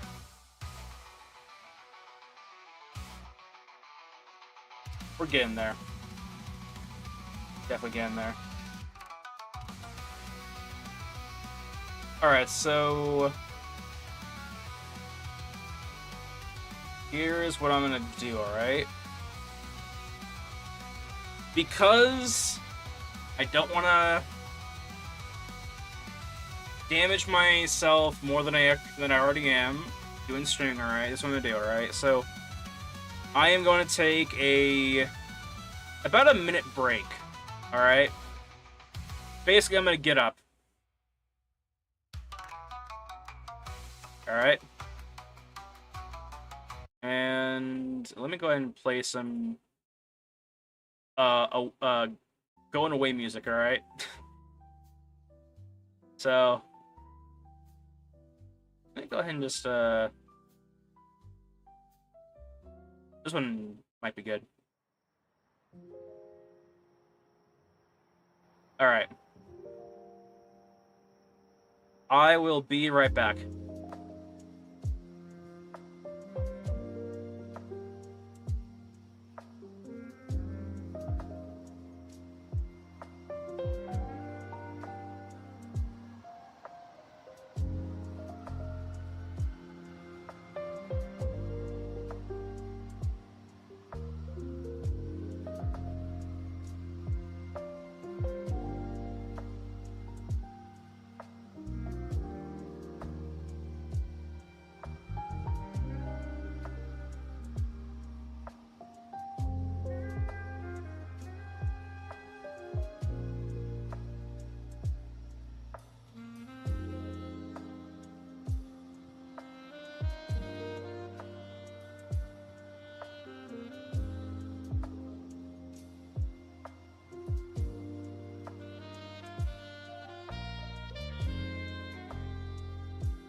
Alright, back. Taking these breaks more often, by the way. Not like every... Not like, you know, every 30 minutes or so, right? I'm morally thinking like every hour or so. You know?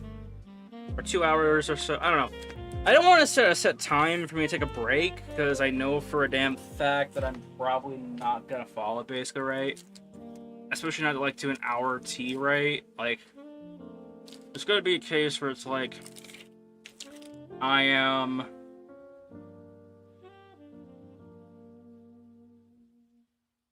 take breaks whenever I want, basically.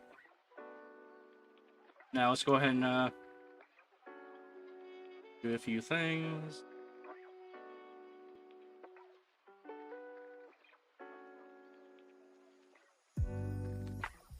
Right?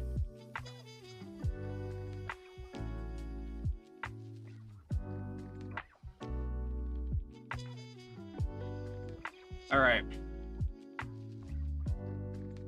Make sure we have this and ready to go.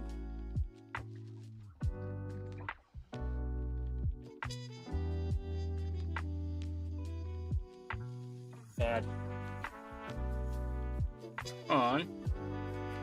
I don't know. Do a couple more things, alright?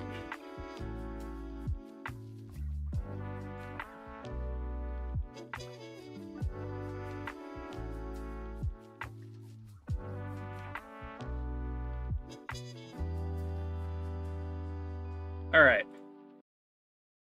Let me change the track up real quickly. Kind of, I don't like this one.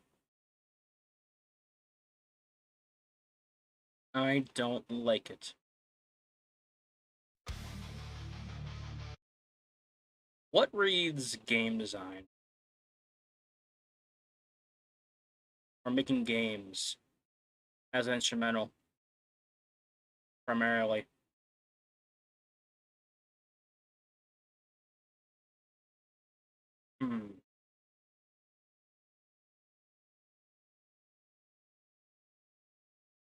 Alright, whatever.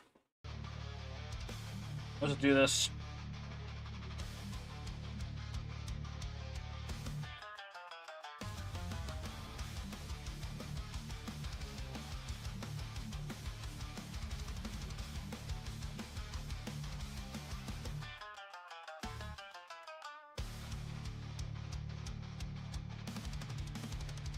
Alright.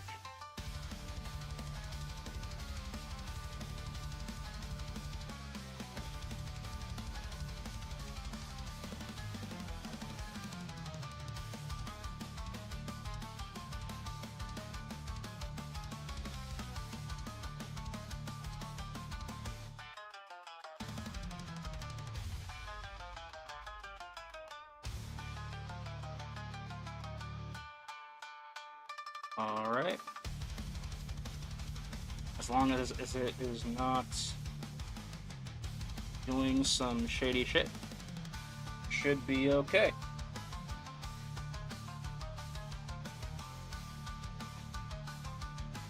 Mr. Chaos, what's up, Chaos? It's working on a, Stork Frost set, or a magic weapon, I should say, not, I know. Just working on, the Aridapology portion of it, honestly. Essentially, I'm trying to, fix this strap here, basically. And when everything is all plugged in and ready to go, we'll be able to turn this thing into its nice and shiny glory of that, basically. Pretty cool. And once we have that done, you guys doing well. Nice. Once we have that done, we should have our one of our first. No, not one of our first. I shouldn't even say that. We'll have one of our first magical ass game, or magic weapons in the game, basically. Say. But yeah. Very cool. Thank you. I intend for players to be able to call it use the weapon, or use the weapon. You use the weapon, of course, but have the weapon be dictated by rotation, basically, like of the sky, right? Like depending on where the sun is, or what area the light is shining in from, or however the hell that light is being transmitted, right? It is going to dictate the glow of the weapon.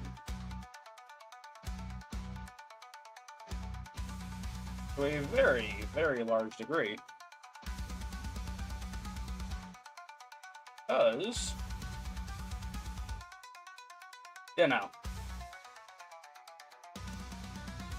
I just think that would be pretty cool. You know.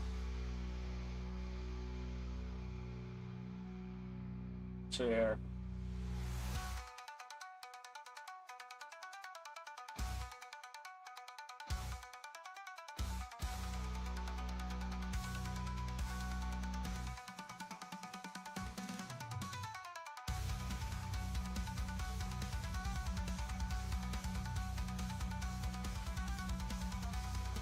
But yeah, it's going to be pretty damn interesting, I think.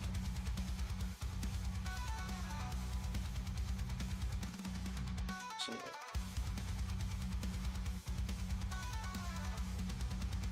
go for more. But yeah, it looked cool. But first, we had to get through the blue stuff, the Ritopology. Eventually, we are. I am basically setting up a more fluent polygon, or more fluid polygon loops for the weapons, so it doesn't look like wrinkled up tissue paper, basically. Basically, I'm giving it a better feel. You know. And let me go ahead and show that off, honestly, so myself included can see how well this is working.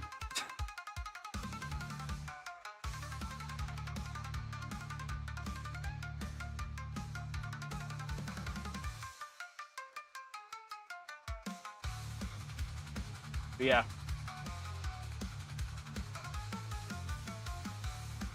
It's not bad. See, let me go ahead and fix this down here, though, because I noticed we have some issues here. Go ahead and hit that face, and fix that.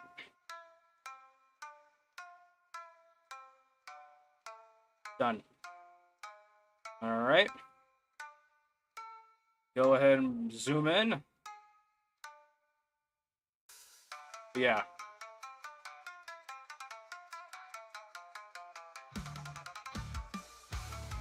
Yeah, here we make monsters, weapons, environments, and whatnot.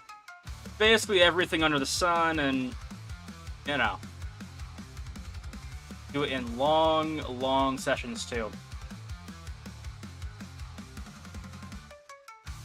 But yeah.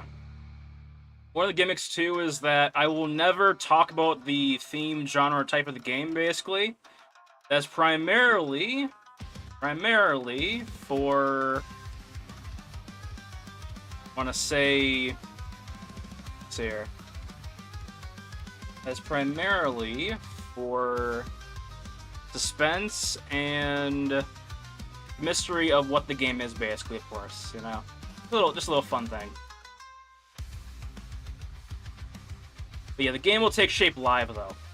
Right, so all questions will be revealed. But you're allowed to ask questions and try and trip me up if you want. That I am absolutely having fun with you know, with my audience. But yeah. Let's see, is the branch showing up yet? Some Mercury.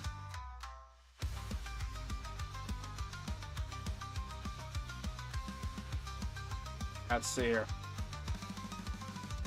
I can't. Let's see here. Hmm? New guy. Fresh meat. Nah. Get him. Nah.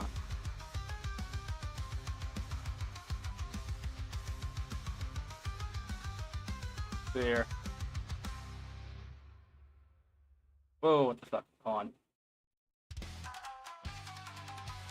Let's go ahead and hit that. I'm gonna go ahead and turn this strip here back into the live, and I'm gonna go back to low poly strip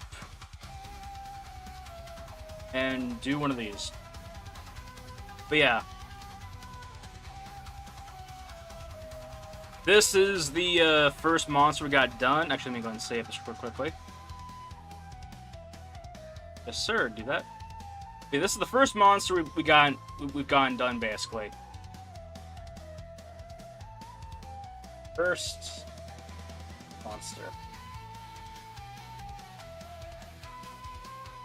is absolutely. I mean. I would like to say this guy is menacing, but after like playing with his rig and getting him to do all types of all types of poses and whatnot, honestly, he's like a child basically, if you will. You'll see. I have him animated as a certain gesture basically, which I plan to put up as an emote as soon as I am able to on this channel. But yeah. So here. Get to load in.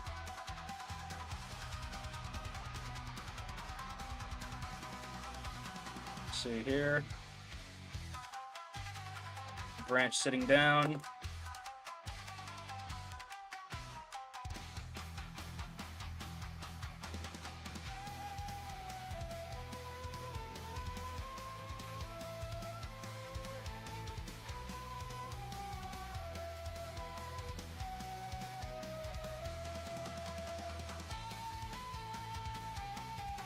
Like a druid in. That's what tried. Yep. Basically, he is a living tree monster.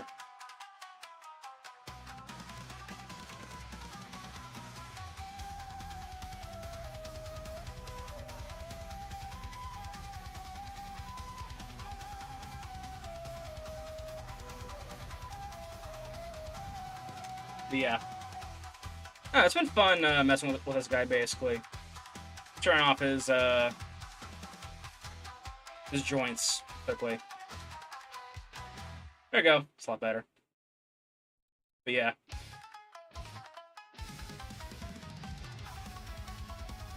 But yeah. We make monsters here, weapons, environments, and, you know, whatever the hell we want now. It's all according to plan for the game. But yeah. Let's see here.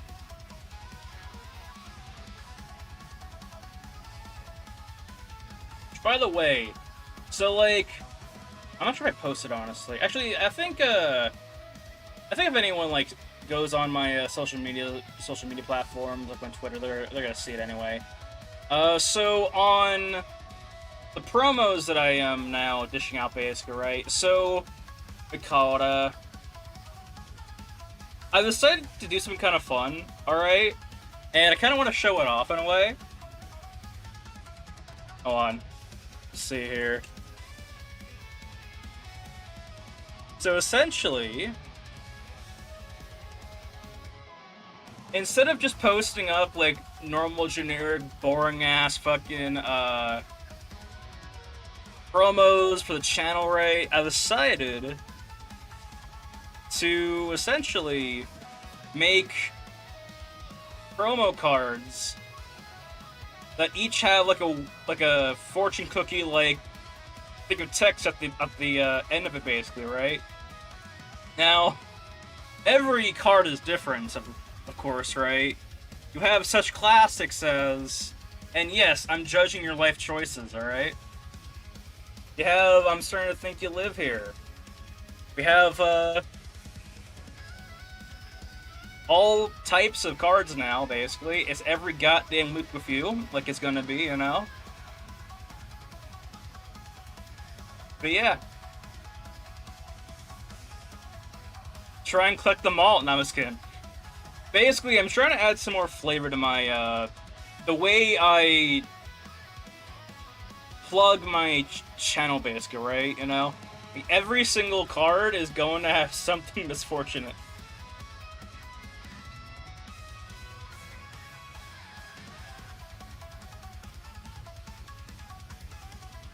And maybe...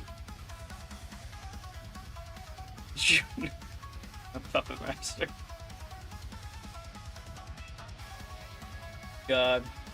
Oh, the only reason why I bring that up whenever, or a lot, I don't think I bring it up as often, basically, but, the only reason why I bring it up is because, like, whenever I talk about, like things in game design, basically, you know, like, me working on Puppet Master, I always try and pinpoint, like, whatever I'm talking about towards that, because it's just an example, basically. But yeah, Puppet Master, it's a game that I worked on Steam, basically. It's, doing alright, I think. Let me, check up on it, honestly. The game that I hardly ever... I mean, I still work on stuff for that game, but, like, hardly... I'm too focused on my own game, honestly.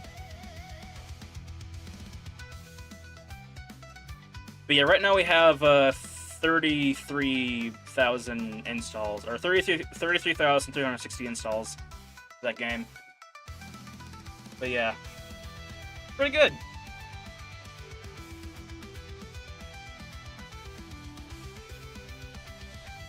But yeah, did you know? No. Honestly, if I'd have to see if I could, honestly, because, you know, I'm just one of the prop artists for that game, basically. So, I don't know if I could even use that weird, Puppet Master. It's almost comical that I would, like, want to use it, basically, Mercury. I know it'd be a bad idea, but I feel like it'd be kind of funny.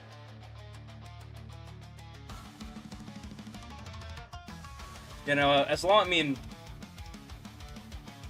Actually, nah, I was gonna say, I need to, like, make sure that it comes off as, like, a joke, right? Not trying to, like... call it a... brag or anything, you know, just, like, pure fun, but, you know.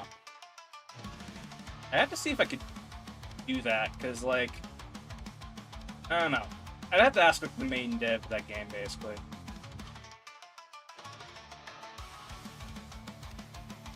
But yeah. I don't know. Cool. Let's see here. Let's go ahead and... That's not gonna work. Alright, let me go ahead and do this. Sweet. Works like a charm. But yeah.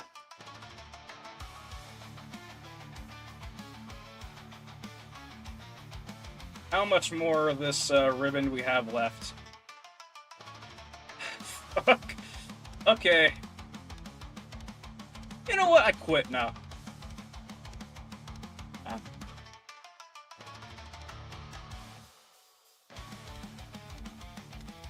I quit! No.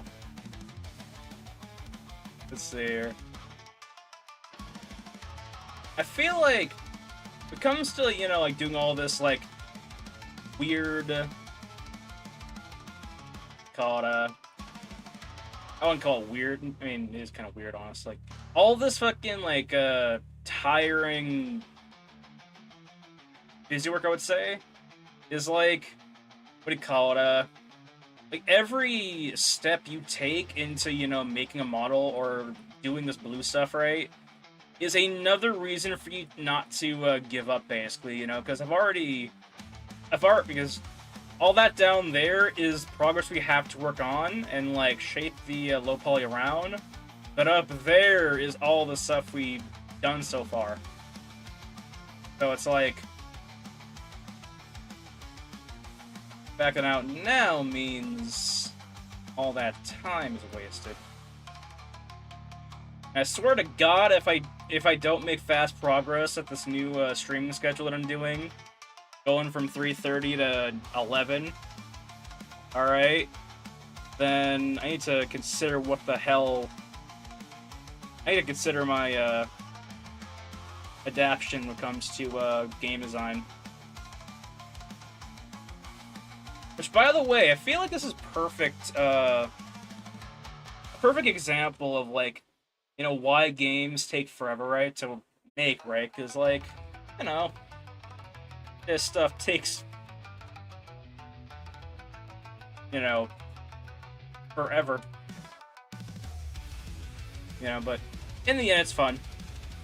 In the end, we get those nice visuals, those nice moments of peace while as we're making the character, or working with the character basically, right? Making animations. You know, it's just one of those things. It is just one of those things. But yeah. Let's see here.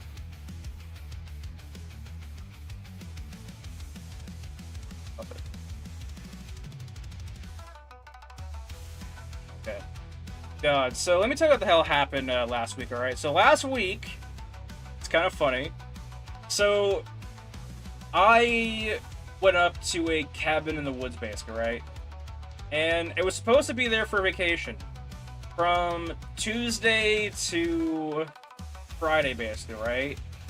Well, one night in that cabin, and we all just had to pack our shit up and go home, basically. We basically we basically spent all this time to, like, go off and sleep in a haunted house, basically. Alright? So, this isn't the first time we went into this cabin, alright? This is our second year in the cabin, basically, right? And we stayed there last time, and it was...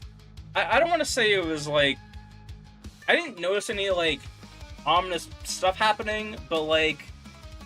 You know, the only thing I noticed, the only thing that happened last time that was kind of a highlight of the week, or highlight of the vacation, was the fact that I found a bat in my room, basically. Like a little tiny bat, basically. Like a living bat, like fluttering around, basically, middle of the night, and I'm like, motherfucker. But basically, God, the original plan was to go up to this cabin in the woods and just start doing stuff, right? Go around town, exploring, and doing little bat, yeah. When I say little, I mean, like, it possibly was a baby bat. Name it Bruce. No, we name it Freddy, actually.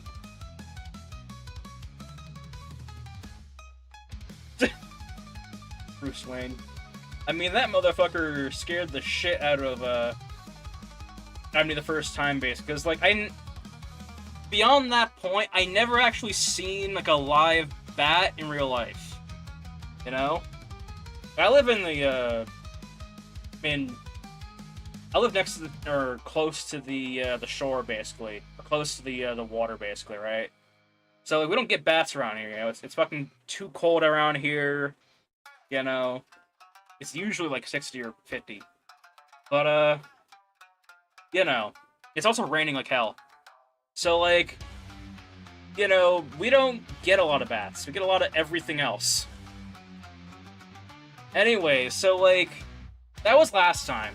Or a year ago, basically. Or 2 years ago, whatever. So this time, right... God. we're out there and we're trying to figure out what the fuck we're gonna do, right? Because we haven't like planned for anything, right? We just kind of load the cars up, gone out there to like just to have a break and get away from everything, right? And we look at on Google Maps, you know, what the hell is open, right? And everything is like just it would be a much more better or a logical sounding story if everything was just closed. But it wasn't. Everything was open at like odd fucking times, right? Like there was a cafe we wanted to go to. That cafe opened at 3 p.m. and closed at like 5. Like you had 2 hours to do whatever the you had 2 hours to do whatever the fuck you want in this town.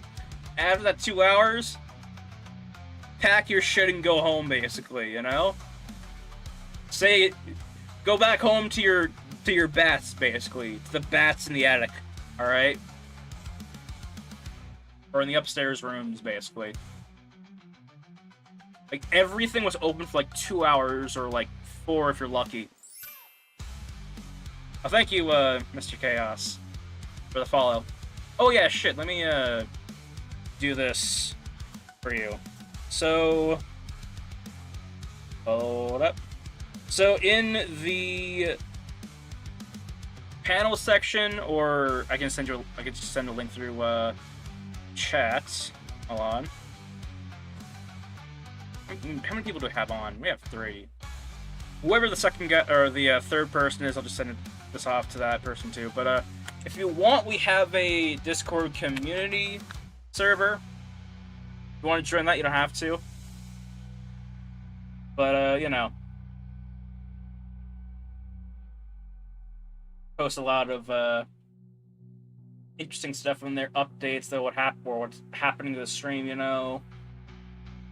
Get alerted of schedule changes and other stuff that happens, you know. Post a lot of art there. It's you know, I feel like, I mean, gonna be gonna become a big community, I think, one day. Considering how laid back everything is. But yeah.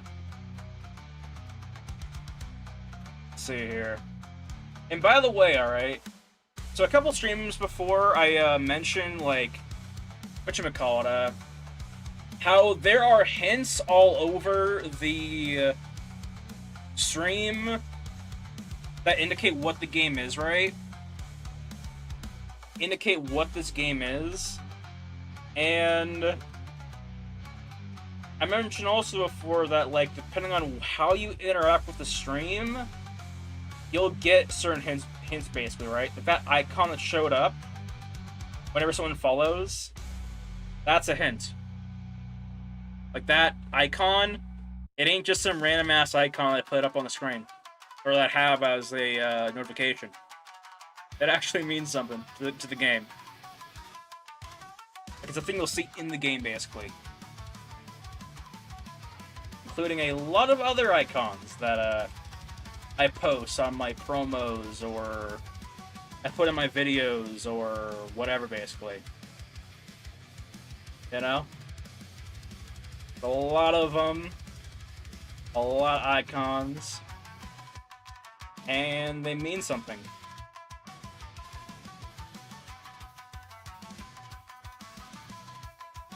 But yeah. Let's see here.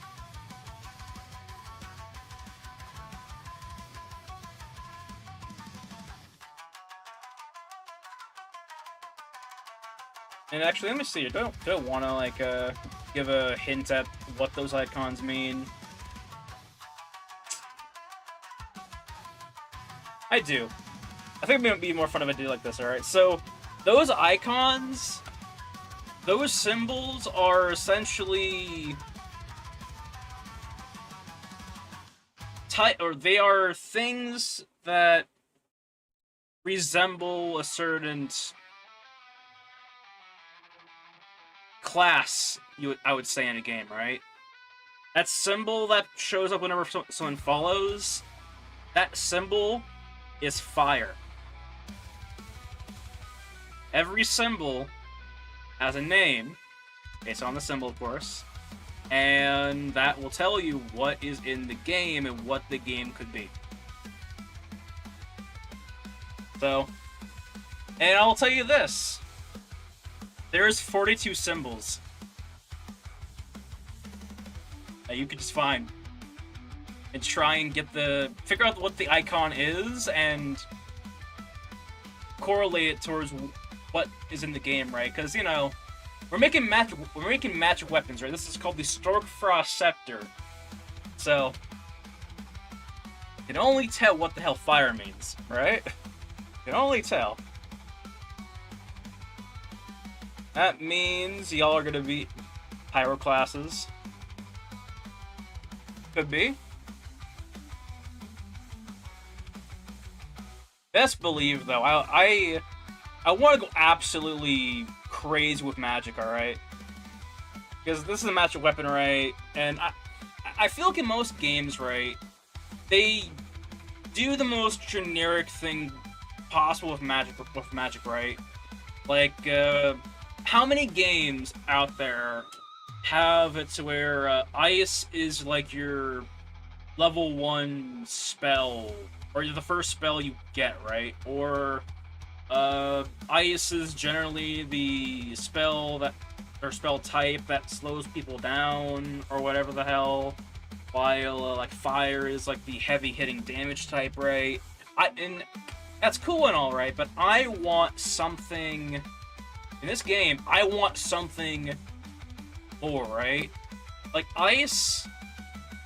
Let's make ice a defensive and offensive type of build, right? Defense and offense.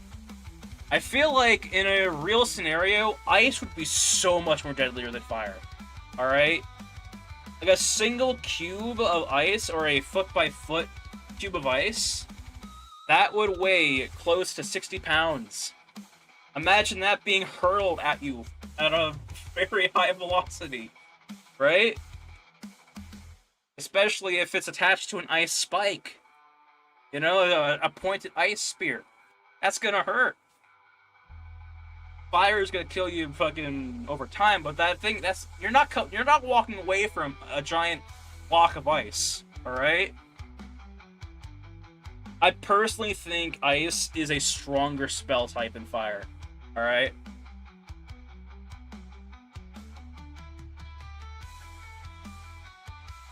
It is stronger. Primarily, I mean, unless the character is non-physical, right? Then you're kind of shit out of luck. But, you know, considering most people, or most characters you're probably gonna fight in the game, like, the branch guy over here, right?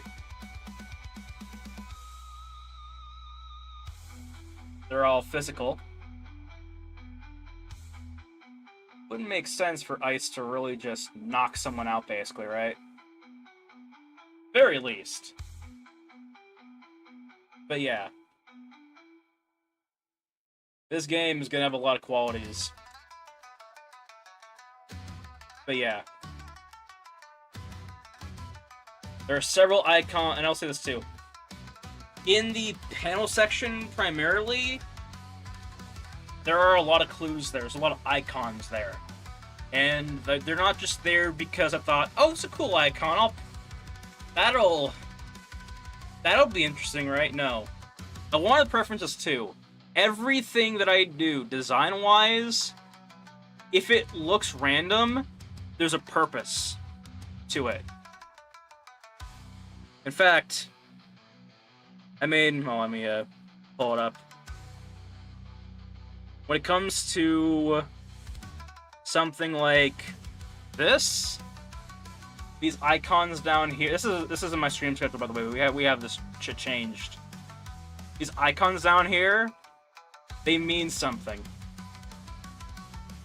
They mean something, and they could tell you Not just what is in the game, but what awaits you in the game. As in, kick your ass, basically, you know? I mean, what's gonna... You know, what are you gonna fight, you know? What you gonna fucking, try, or have to take care of, basically. As opposed to, surviving.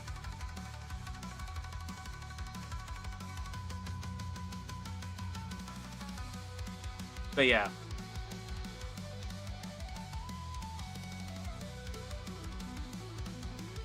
Which, by the way, I mean... Call you know what? I mean, I already displayed what the hell that symbol means. You know what I'm gonna do, honestly? It'll be fun. I believe every spellcaster is basically a spell. Yeah. Artillery. Same. Like, spell types... It's a very... fancy way of saying, or it's a very fancy weapons grade style class, right? In every game, you know, and I think you call it in most games, right? Like, at least in my perspective, fire always acts like a shotgun, ice always acts like a pistol, and lightning always acts like a grenade. You know, because attacking more than one person, right? Because, you know, ice usually...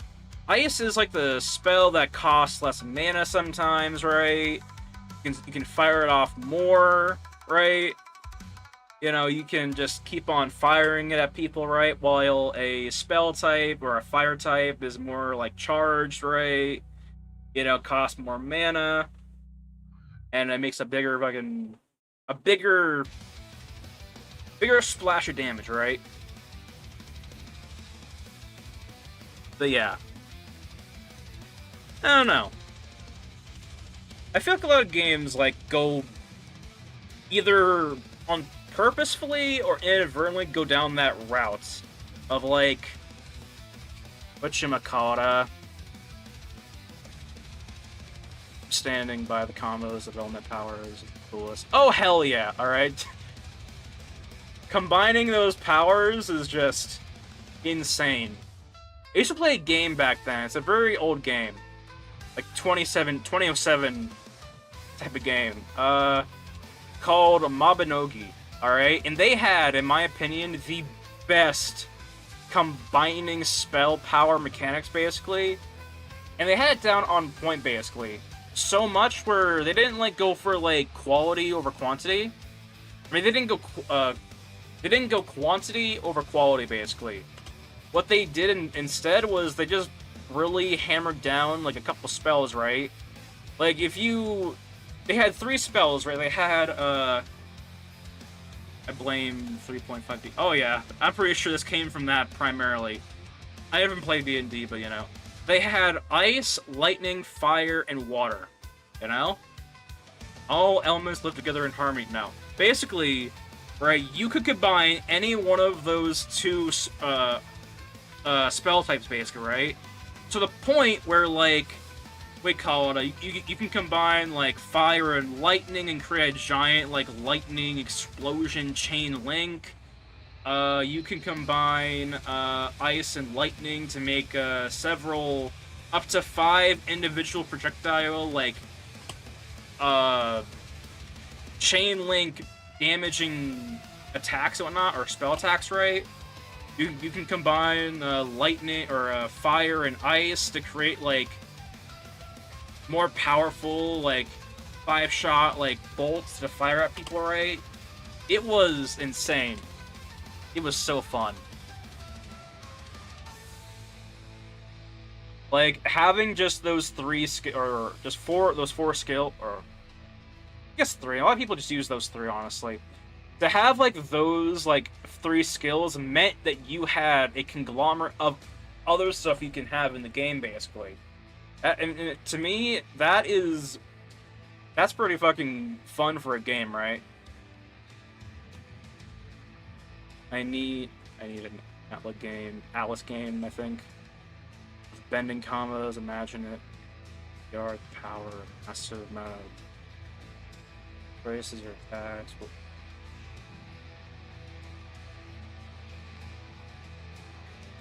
Yeah. It's like pillar of stone. Discs, I wish people were more. Yeah. I mean, yeah. Altar, Avatar the Last Airbender. Oh, I thought you meant like Atlas. Like, whatever. The Avatar the Last Airbender. I would love that. The only game that I've played. There's only one game of Avatar Last Airbender that I played that I would recommend, and that shit was on the fucking GameCube, alright? They didn't have, like, combining elements and whatnot, but it was basically a top-down version of Skyrim in a way, but you could play as, you know, either Aang, Sokka, Katara, or some Earth dude, basically. They didn't have Toph, alright? They didn't have Toph because, they didn't have Toph. Right? So they brought in... yeah.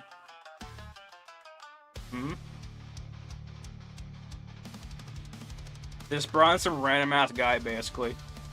Like, here's your Earthbender. Have fun. Kinda fucked up too, honestly. Actually, never mind. I don't know.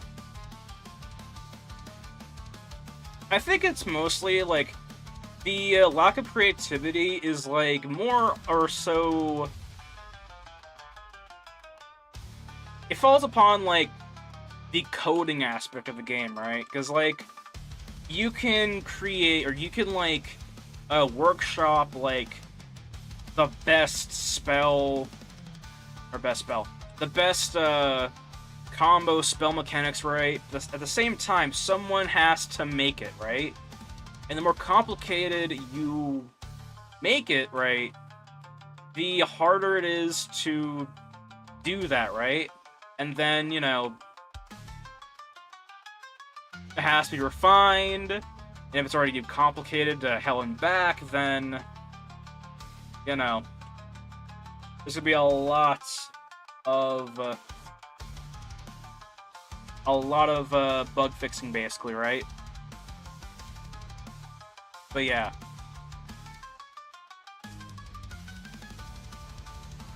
Although, I mean, shit.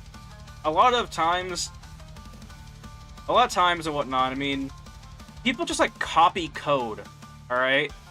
And I'll tell you this right now, alright? I'm pretty sure, other people have, stated this too, right? Other game designers, but, like, you know, code is copied a lot. Not, like, from other games, but, like, from the initial game, right? Like, let's say you have, two different, puddles of... damaging puddles, right? Let's say you have, like, acid and a area of fire, right? They both deal damage over time. So what you're going to do is you're going to take the code from the fire or the acid, whichever one you made first. You're going to copy it and modify the damage speed, how much damage is taken, over to the next damage source, right? Whether it's acid, poison, some sort of bear trap, or spike trap, whatever, right? Like, there's a lot of copying like that, basically, right? Like, you make one thing of code, and you can just go across the board with it, basically. You know? Like, if you make a code or a system where someone takes damage from a certain type of bullet, right? You're gonna copy that for every other gun in the game, basically, right? I feel like it was nice. Dinner calls, I must go. Thanks for stopping by, Chris. Thank you for following. Appreciate it. But yeah. Let's see here. But yeah, so essentially, I feel like that could be very heavily... I'm back. How do we feel? Alright, whatever. Welcome back, Mercury. But yeah, so essentially, one thing, I mean, I think creativity when it comes... I was looking at my laptop. Alright. One thing that I think,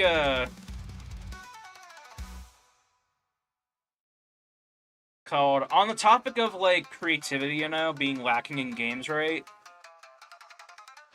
I feel like people just... They want to make the system that they can... Or in games, right? They want to make the system that they can replicate, basically, right?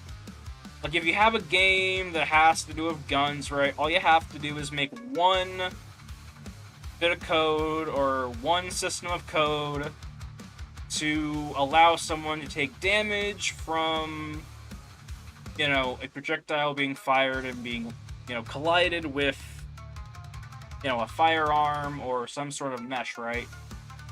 Essentially, object hits player, code activates, they take X amount of damage, right?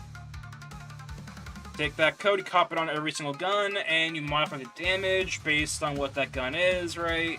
Shotguns, I can imagine you would have to develop a new type of code, because, you know, the shells, unless you're going to have that shotgun, like, literally just be a flat damager, which I hate when games do that, honestly.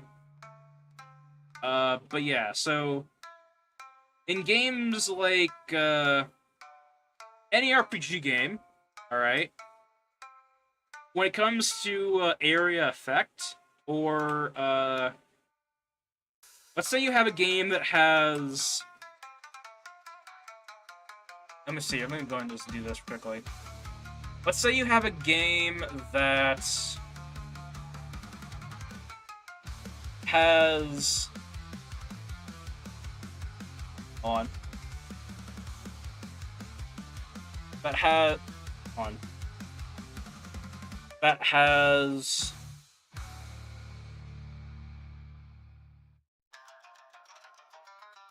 That has fire, acid,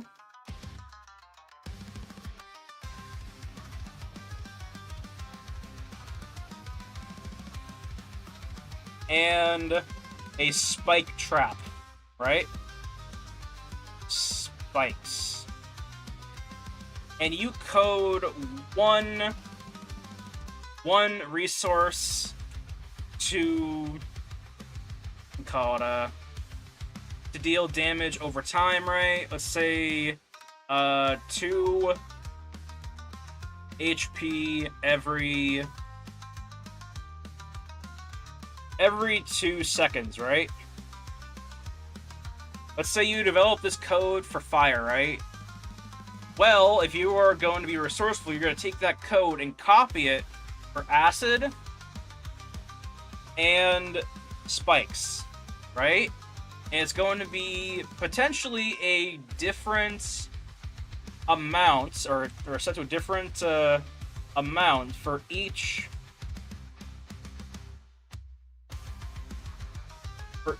aerial effect, right?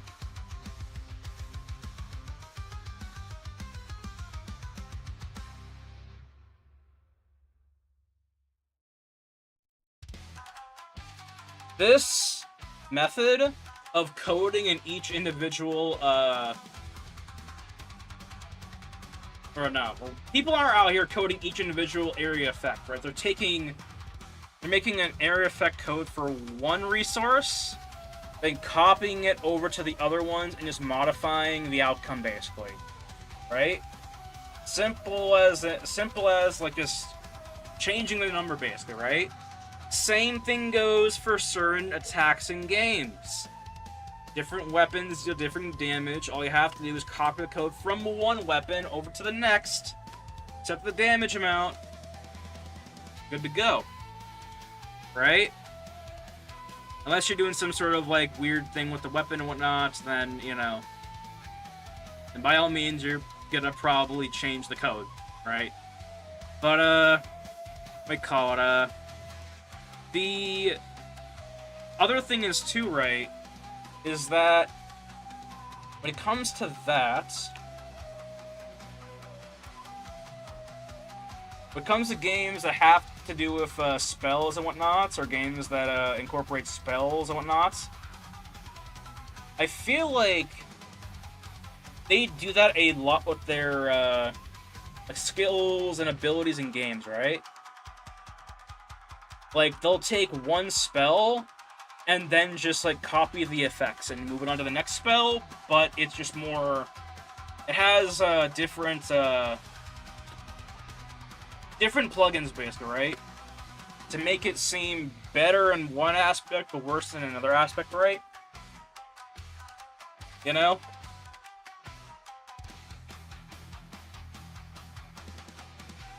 But yeah. God. I don't know. For this game, though, alright, I want to preference this. I'm not saying what the platform of the game is, of course, but, trust me when I say there are going to be a lot of spells that do different things. And by the way, I want to say this too, honestly. When the game comes out, right, or better yet, I could just easily put it in chat, probably, as an emote. I don't know. We have different, let me see here. Ice. Let me go ahead and, do this here, basically. Or, let me go do this. Fire theme. I'm gonna have it somewhere. Let me do this one second here. So, because it shows every single time someone follows, but I don't care to share it right now. Hold on. Video capture.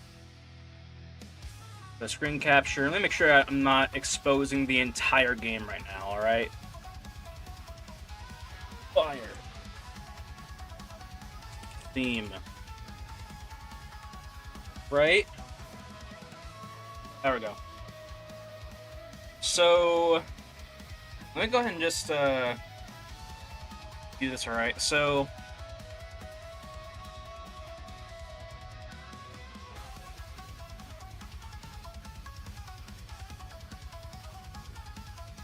if you imagine this right, like this is... Let's see here.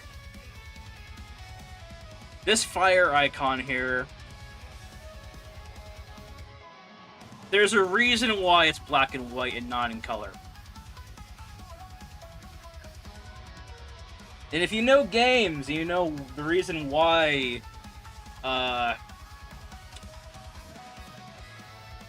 certain things have color, which some things don't. Usually there's an indication as to why. And it could be various game tactics, right? And one of the things I always go over in my stream is what games try to get away with, basically. Things that games will try and brush under the rug, basically. You know, such as tricking the player into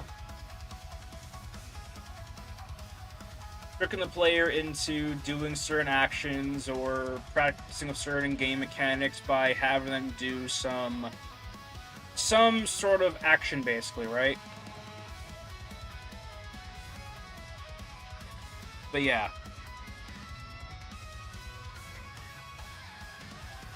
Let's see here.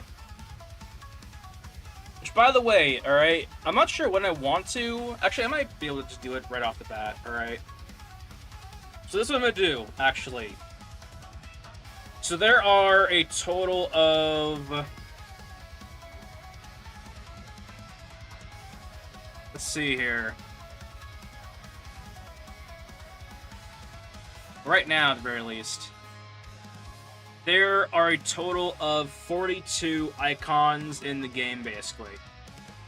Whenever we...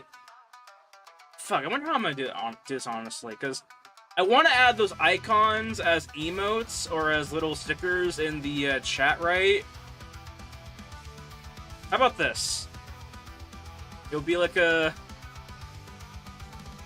It'll be fun, alright? When someone in chat calls out a icon somewhere, either in the panel section or on stream or whatever the hell, right? I will then add it as an emote for chat. So if, like, you know, someone, I don't know, raids the channel and the icon is a nature type, or a nature, or not nature, fire type, or whatever, you know? Like, if you get the correct name of the icon, I'll put it in chat, basically, or as the emote, basically. Fortunately, I can only do that once we get affiliated, but, you know. I wouldn't mind doing that, basically, right? It would keep people on their toes. Not really, but, like, it'd be interesting, you know? Trying to, name all the icons, right? I'm calling them types because fucking sounds more, interesting. But yeah. I don't know. If you see an icon and you want to try and guess what it is, pinpoint it out and say what you think it is. And if you're right, I'll put it in the emotes. And in the Discord emotes, too.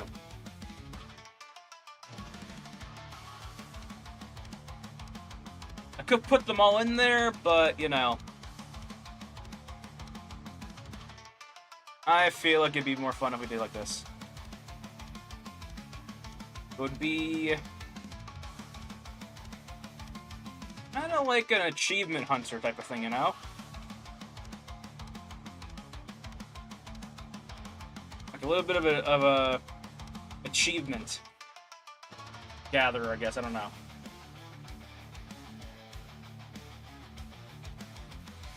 I'll make that a rule, honestly. You know what? I want to do that, honestly.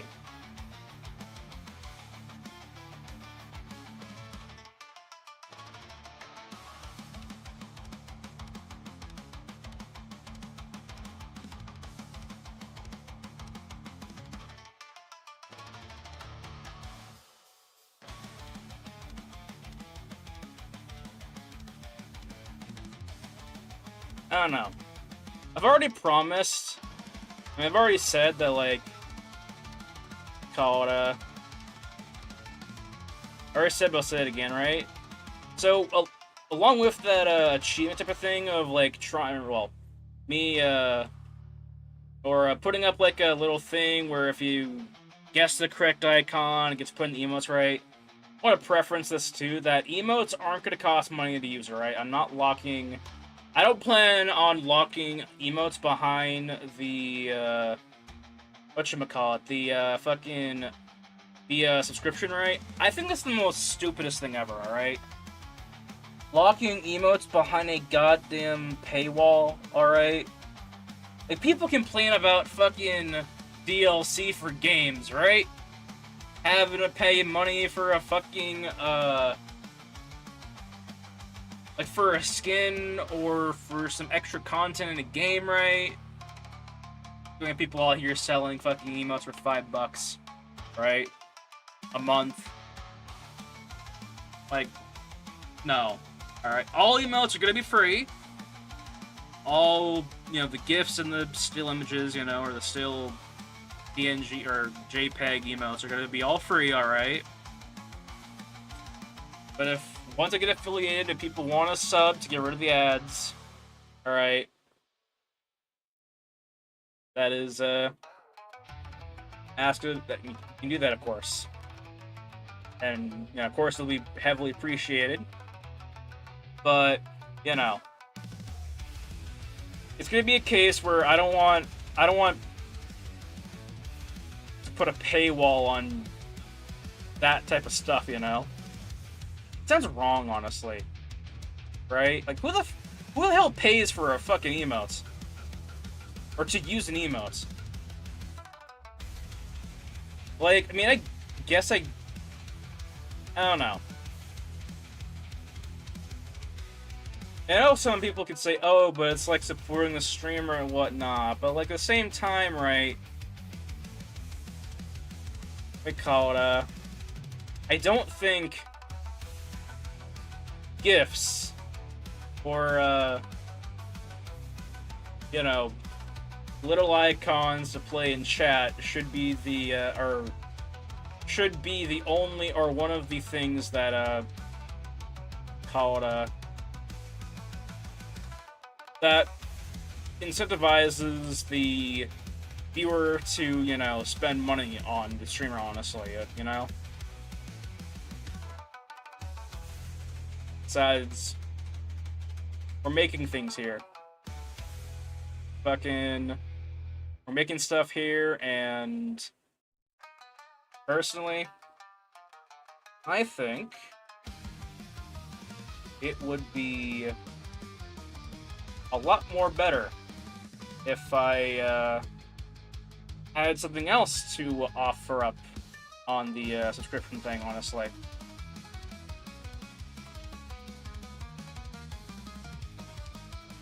I don't know. I had to discuss it, but, you know, or figure out what the hell I would do with that, but, like, you know. Yeah, just know, like, all those icons that, you know, show up and people guess, right? I'm not gonna... Everyone will be able to use it as soon as someone calls it out, basically.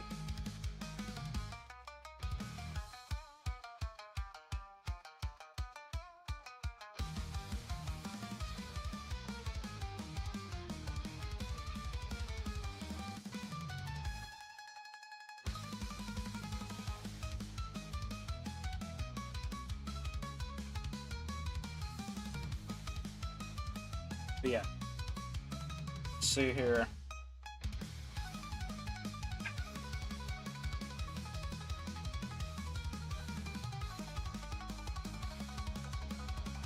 I think after I get this one loop done, I'm taking another break. It's been about an hour or so.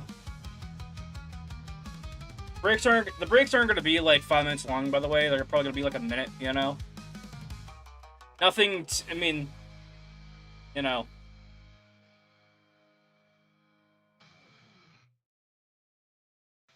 I kind of can't wait. I kind of can't wait for, to, you know, start having to play ads, honestly.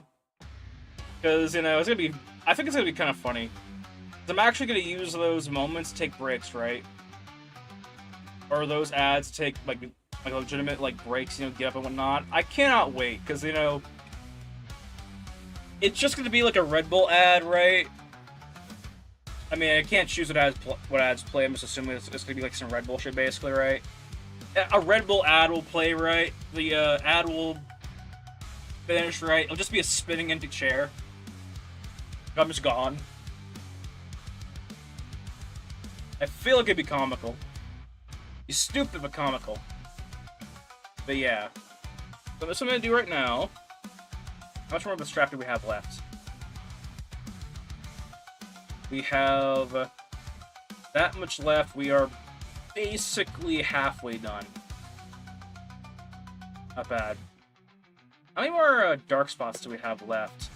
We have that. It's all these dark spots that are causing me hell, basically. But I think we're almost done with them, basically. We have that one. 1, 2... see here. 3 at the end, basically. Okay, so making some progress, alright, making good progress. After I get this thing done, we'll be able to work on the UVs and rebake this motherfucker out, basically. When we do that, we time the texture. But yeah. Now I'm gonna go ahead and take a break. All right. I'm gonna go ahead and leave y'all with some uh non rock music, I guess. You know, coffee music. I don't know. Whatever. Let's go. I'll be right back.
Let's see here.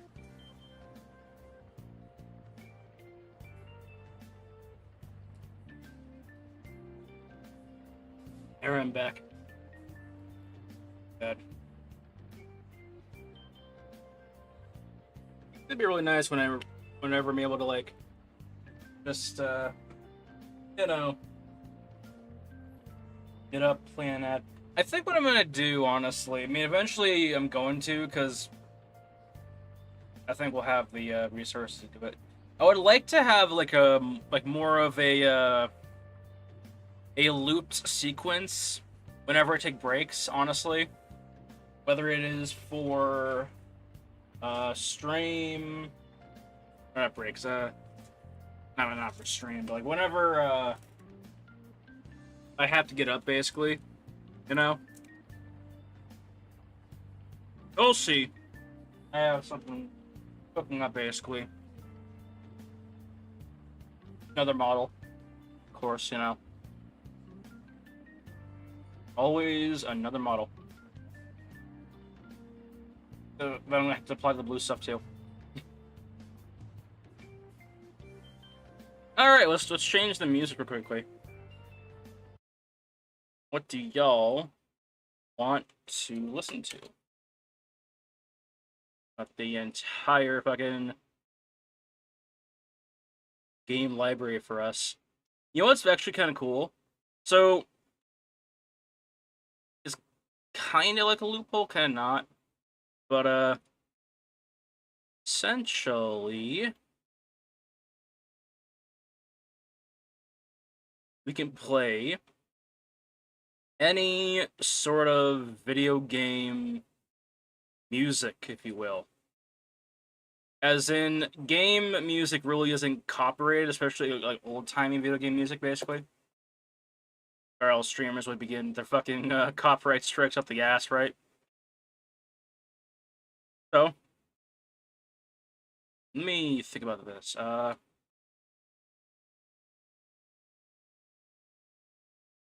have an idea. Pokemon. What was that one song? On. What is it?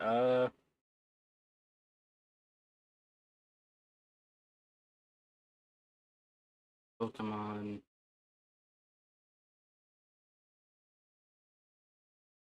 I have to be careful about this one, because at any point... Actually, let me just do this quickly. Fuck, what was that one dragon's name? I'll get on. I see. Alright.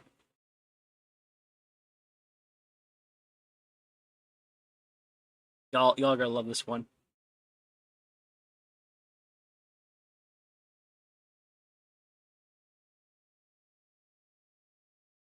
I really hope this is not copyrighted.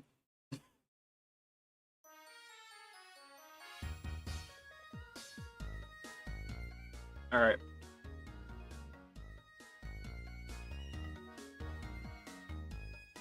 Let's see if we have a better version of this, actually. I think...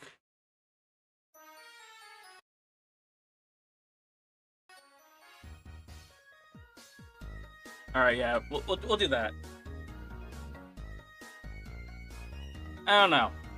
I'm not too picky when it comes to music, I want to say. Like, I call it Actually, I think I actually am fucking picky as hell. Fucking, I'm the type of person who, like... My music taste is just so fucking trash in a way. But also kind of, like, very specific in a way. So, I'm the type of person who can, like... listen to a song all day long if there is just that one singular moment in the song that just really hits, right? And the rest of the song could be absolute shit, but there's that one point in the song that is just... that just, you know, hits, you know, unreasonably hard, you know?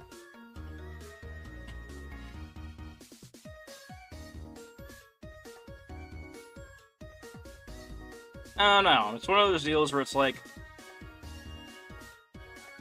if I find a song that has that, and like it has that beat where it's like I can just, I don't know, it's either like the lyrics or the lyrics hits hard or the music hits hard. Basically, it could hit hard in like one specific point in the song or whatever the hell, or instrumental or whatever, and I'll be there for hours. All right, that's how you can keep me occupied.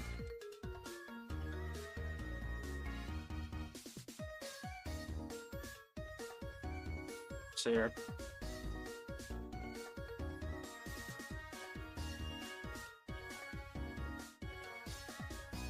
Hold on.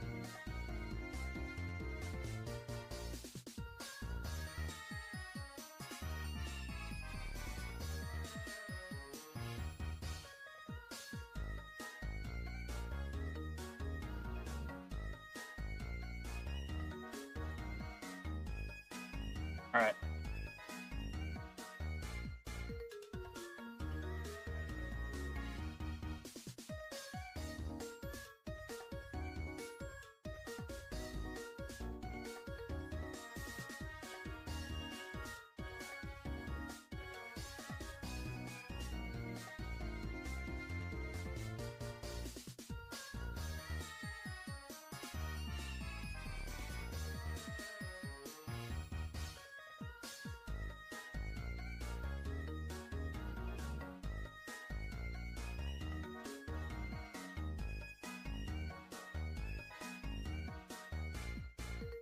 Let's see here. All right. God. Not gonna lie, alright, it is almost killing me how I am. I can't say, like, what this game is, right? Because if I could, best believe I can go on about it, basically. Alright? Go over all the planning, all that we plan to do with it. Yeah. I don't know, it's one of those deals where it's like you know something that you want to get out, but you can't get out, basically. You know?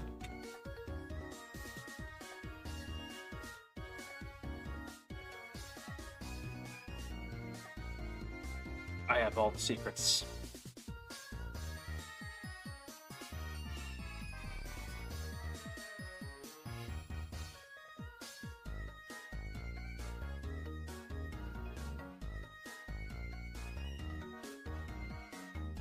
I don't know.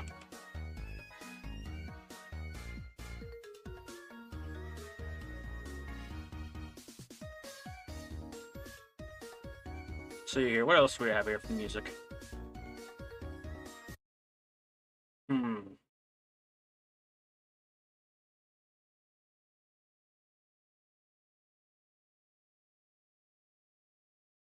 Let's do something different, honestly. What do y'all want to watch? Or listen to?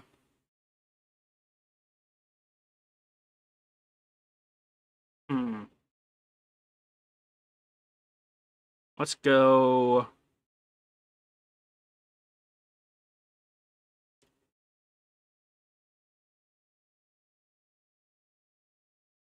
Let me ask this, alright? What is a game soundtrack that y'all would like to listen to? Alright? Preferably something instrumental.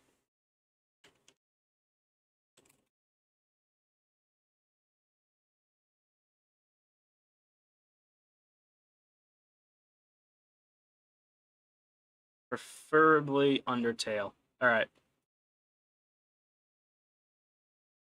I'm not sure if it's copyrighted. I'm gonna assume it's not. Even if it ain't. We're 3 hours into the stream, or 3 hours and 30 minutes into the stream, I'm pretty sure. I don't expect anyone to, watch a VOD up to this point, alright? So, I think we're fine.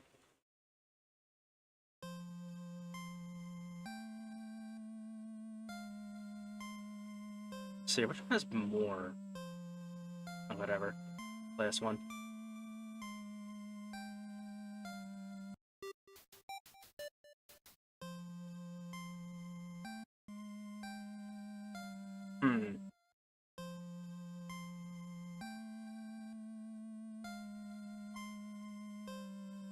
Alright.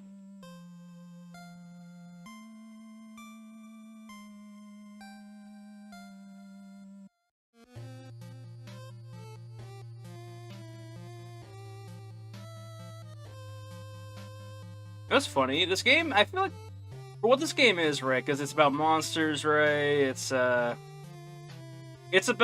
Oh yeah, I didn't even fucking tell you, Mercury. So the world. I mean, it's had a name for a long time. Like the world of this game. But you know, a couple streams ago, I just kind of like recently gave out the name. So like, the name of the world. Alright, this isn't the name of the game, it's the name of the world. Where all these monsters and humans and everyone else lives, of course. And magic, whatever. The continent is called Oog.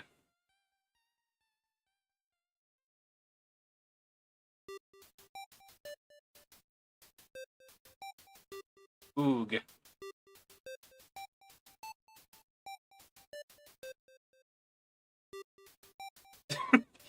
I'm not even joking with you. It's literally Oog.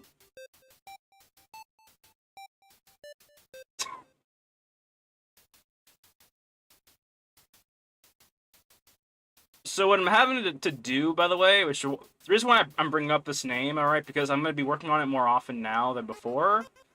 But essentially, in Oog, there are several states, basically, specifically 36. And I have to literally create the entire world, basically. What that means is figuring out what monsters, what cities, what villages, what will be in this world. You know, and I already have an idea of what the hell's gonna be in this world, because I already have like a script of like what the hell, like where each monster is going to be inhabiting and whatnot, you know, and whatever basically. But yeah. Right now, let me go ahead and I think I can pull it up honestly. Oog. 36 states. Hold on. So, I actually have a continent map here. I'm going to pull it up on the side of my screen, though, while I work on shit, basically. Alright, so basically, we have two sides here. We have the Vosh side and the Galil side, basically. I can show it off, honestly. So, essentially, over here is the side about peace, the side about, this is the good side, basically. Vosh is all about protecting, fucking forgiveness, and all that stuff, right? It's the Guardians-style continent, basically. This is the place, as a player, you want to be if you want to just have a casual life. Galil, on the other hand, is the bad side. That's where you have all the thief towns and whatnot, all of the villains and whatnot, all of the factions and whatever the hell. Basically, if you want to go to a city and kick some ass, because, you know, everyone there is kicking people's asses, right? If you want to go and have more fights, if you want to go and just go to a place that has a lot more chaos, you go here. So you have your casual side, and you have your evil side, you know? And you have the cross in between, you know? Malrath. Malrath next to Elsora and Balewind. Basically, this is like the cross between like in order to like get to, you know, either side, you either have to go through the river, or you have to go through Malrath, which is basically a desert filled with fucking wraiths and actually, let me see, where the hell is it? Oog, hold on.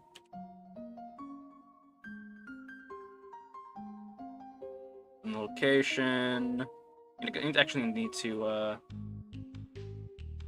let me see here. Let me go and go to the, documents, because I have, like, documented, like, what monsters are going to be in that area, basically. Hold up. So, in Malrath specifically, we have... Whoops. We have camel crawler spiders and whatnot. They are basically large, furry spiders or arachnids that can sprint at about 40 miles an hour, and they are attracted to shade. You're attracted to shade and whatnot. And what better place to place them, right? In a place where it's mostly desert. The sun shines down, creating shadow from your body, right? And that, in turn, creates shade. Basically, these arachnids, these spiders, can be attracted to your shadow, which makes it's gonna make for some interesting times to go out and, you know, go from Malwraith to Galil or Vosh, right? Because at night you're gonna have less shadows being sprawled upon or cast upon you, so that would be the best time to avoid those spiders. However, you know, it's nighttime. You have to deal with the other creatures there, of course. We have the Flail, which is basically a nightmare creature combined with various predators that has the body of a man, wings of a bat, and a head of like multiple snake heads. Basically, it's kind of like a Hydra in a way. But yeah, and a scorpion tail. Basically, it flies around, whisks down, and picks your ass up with its scorpion tail, poisoning you, dropping you. You know, it's deadly fuckers, basically. They're terrifying. And we have sand wraiths, dune serpents and whatnot. Along with that, we have... Let's see here. Stalkers, fucking... Where is it at? Yeah. Stalkers, fucking sandworms and whatnot. Bunch of, you know, undead spirits and whatnot that prowl through the desert or whatnot in that specific, state or whatnot. But anyway, so for the entire map of Oog, there's 36 states, and I had to come up with, like, towns and cities for the entirety of the map, basically. That is going to be what we base our environments off of, by the way. Now, I'm not saying that when this game comes out, we're gonna have, like, the entirety of the fucking continent made, alright? I'm primarily going to be focused on a select few, basically. A select few at a time, and, you know, not kill myself with work, right? I can only imagine trying to fucking make an entire continent for a game, right? By myself, you know? It's possible, but as a lonesome, dev and whatnot, I don't know. It's possible, but I would be 60 by that point, probably. I don't know. The whole idea is to make this entire world, because, again, this is going to be part of the storybook that's going to be based on the game, right? And has to do with that entire continent, basically. And the viciousness of that continent, of course. But yeah. I don't know. Basically, what I'm trying to say is, we have plans. We have plans to make various things, basically. It's gonna be cool, I think. But yeah. Which, by the way, so like from where actually, I mean, the branch monster is like a very local monster, I want to say. Like, he could spawn and be virtually anywhere, basically. Because he's a dead tree monster, right? He can just be wherever the hell he wants. But, let's see here. Where the main character of our story finds him first would primarily be around somewhere around here. Not even right there. I would say like maybe like right around here, basically, around the dense forest. Almost like as an indication that's where trees are, and potentially dead trees walking around next to Moss Barrow. But yeah.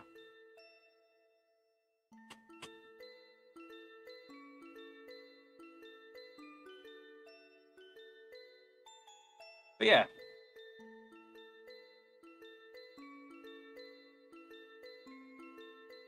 I don't know.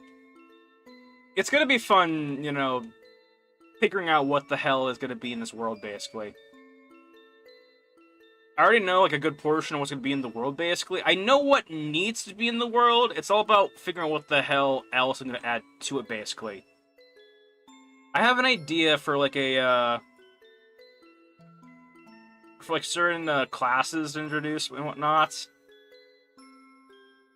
And I have, like, some interesting ways to, or ideas on how to introduce them, basically. But yeah. See here. Alright. Keep her going.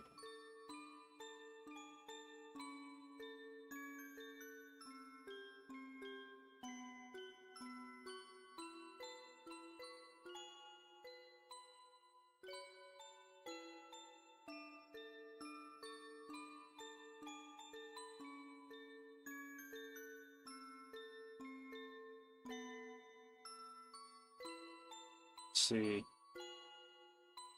Alright.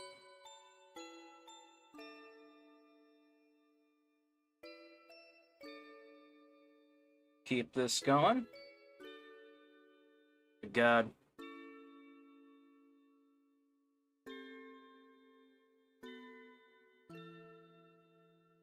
God, so one of the things that kind of sprawled the idea of streaming for 8 hours straight is, like, I realized that when it comes to doing all this right, eventually I am going to want to stream more often than the 9 hours a week that I was previously doing, basically.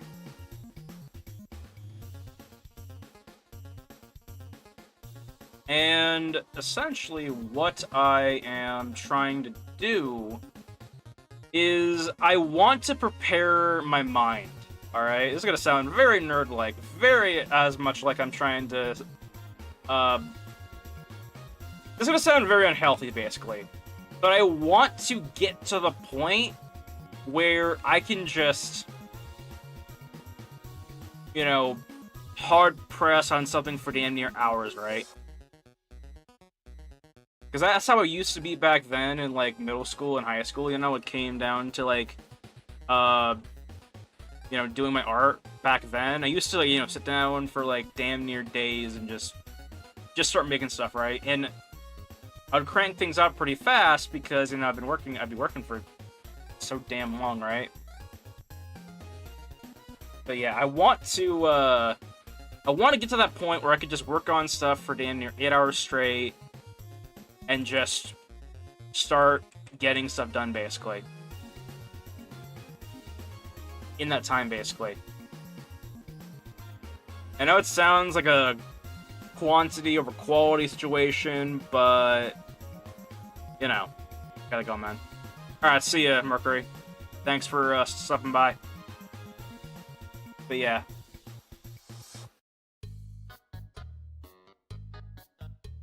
I don't know, the whole idea is, like, when I stream for 8 hours, right? Or when I work for long hours, right? I want to be able to maintain my quality, basically.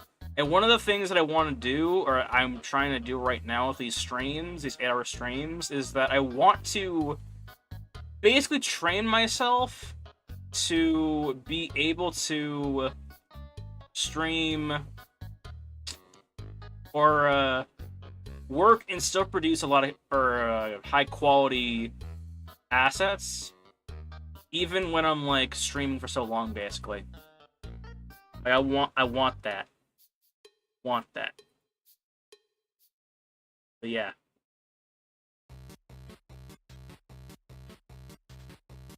So here.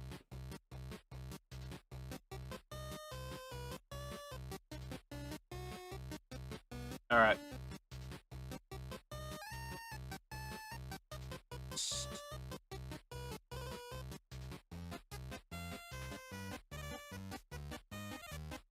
All right, let's go.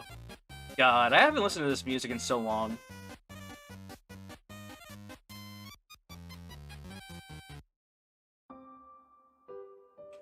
All right, let's keep going.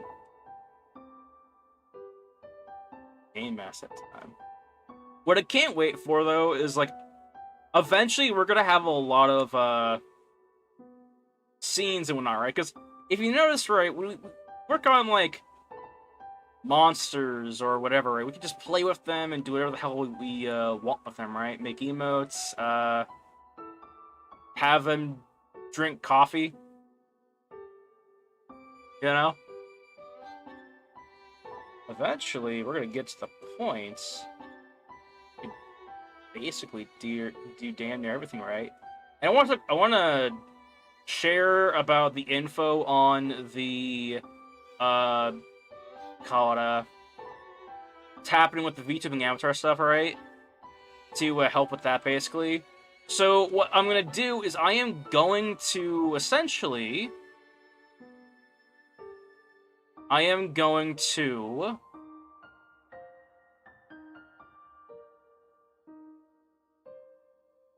be making a new character, basically, for the game. And that character... Actually, no, I'm not gonna do that. That's, I think that would be more stupid than beneficial. What I'm gonna do is I'm gonna take one of my characters that are, or human characters that are ready for turning into a character, or a let's see here, into a VTubing avatar, basically. One of the human characters specifically, I want to try out one of the humans first. If I can figure out how to get it done with a human, I can figure out how to get done with a monster, right? Because the problem with the branch monster that I have as the test is that he just doesn't fit the bill for a damn fucking human, right? The plugins try and...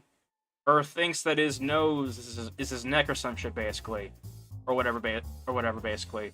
It just very... It just ain't good.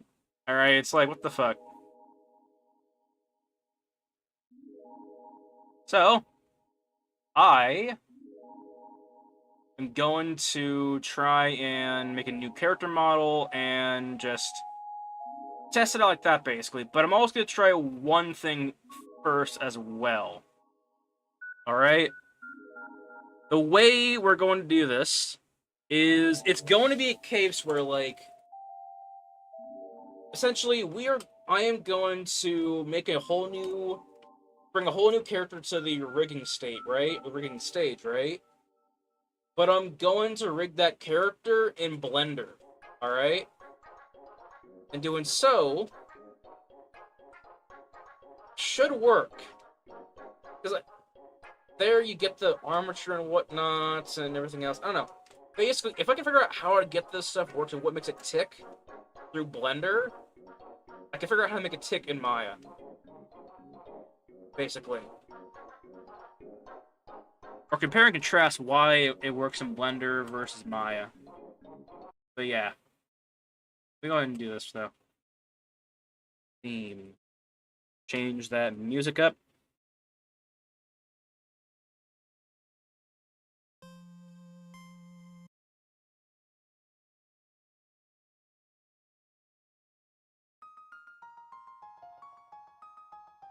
I don't know. Let's see here. I really don't know if I can do this or not. Hold on.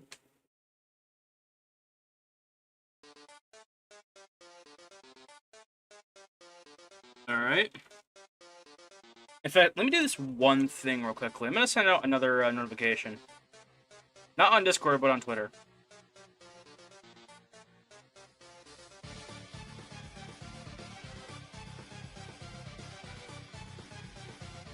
Copy link. Another... It's been like 3 hours since I started streaming, so I'm doing this now. Let's go. Actually, let me do the one thing for my camera real quickly. Hold on. Alright. Let's see here. Go and do an art at streaming at design game dev hashtag 3D sandwich hashtag TV hashtag stream hashtag art stream. Hold up.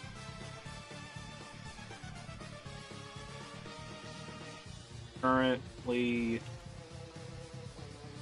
streaming my game design session today. Making magic weapons.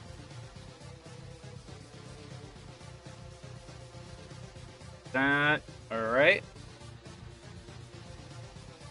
Not bad of a post. Kind of ugly, but whatever. Hold on.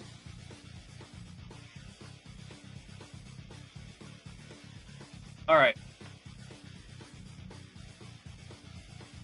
Let's keep going. Let's try and get to the end of this, basically. That is the goal. Let's keep pushing.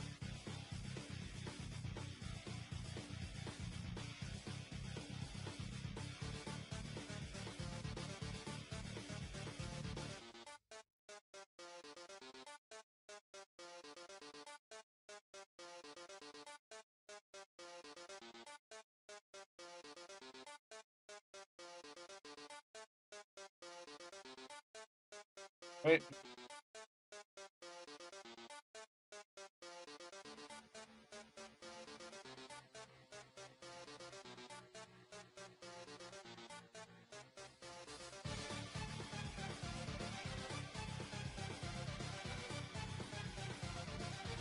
Keep going.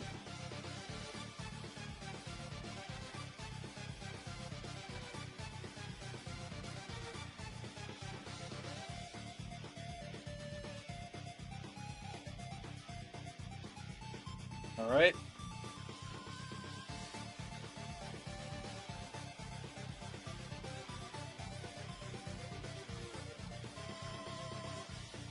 So let me do one thing real quickly.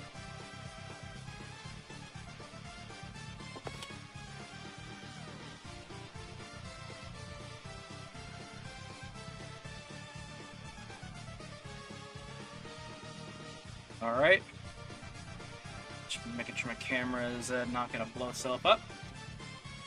All right. Notice some lag spikes there.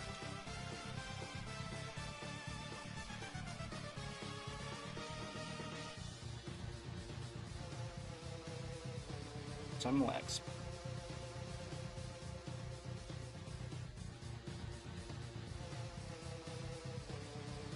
All right. Come on.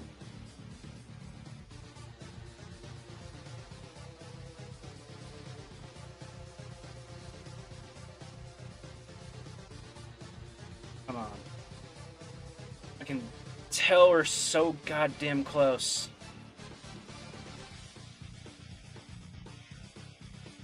So close. Come on. Not close. I mean, we're halfway there, basically.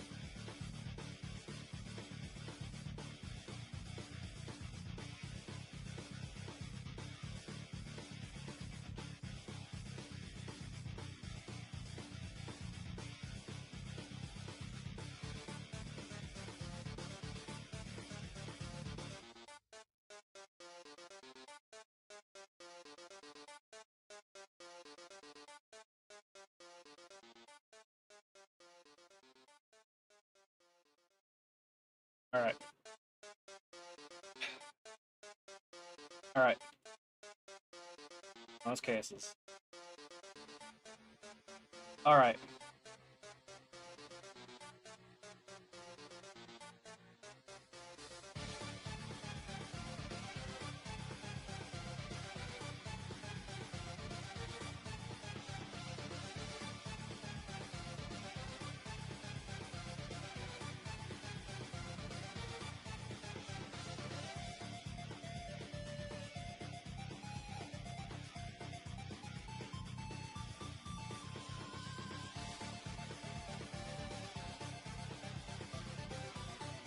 Gotta keep going. Gotta stay strong with this one.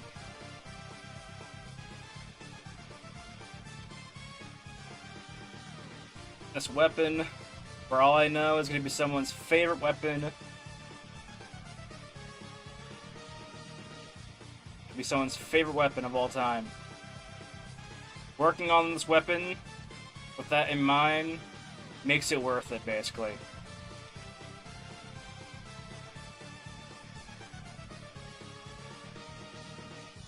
Knowing the fact that this could become someone's favorite weapon. I will do it for that player.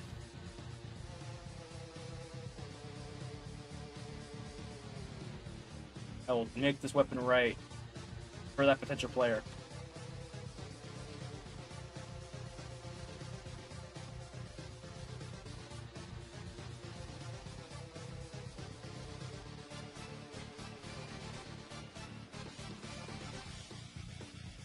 All this is ever about is that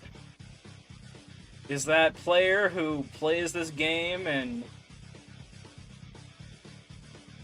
enjoys him or herself playing it. Enjoys their time with it. This weapon, this magic-ass weapon I'm making right here can help with that. I'm okay making this weapon for however long it takes. As long as this weapon gets, doesn't get tossed in the fucking trash, right?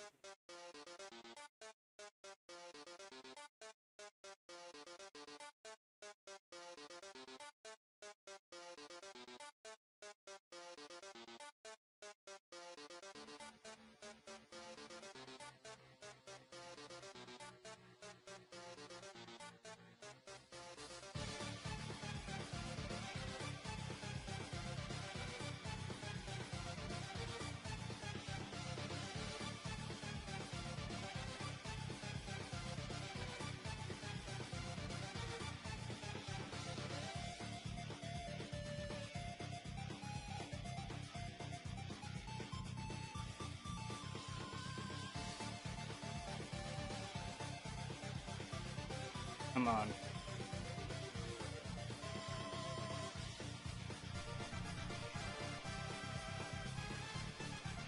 We're almost there, god damn it. You're almost home free. Now, I think what's gonna be actually, this stream might actually be more chill than I thought. One of the things about game design, right, is like, you run into moments where you just kind of are forced to take a break, basically. And by that, I mean, like, you know, you have to wait for things to get done, basically. Or wait for things to happen, basically.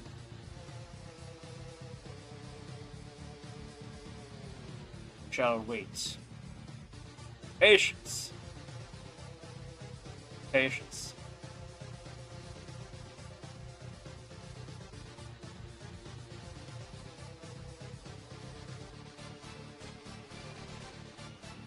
All right.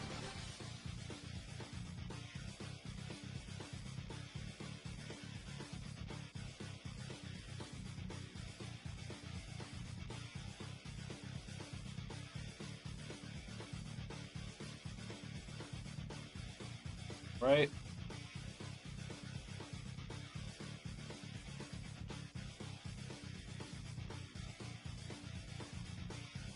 Come on.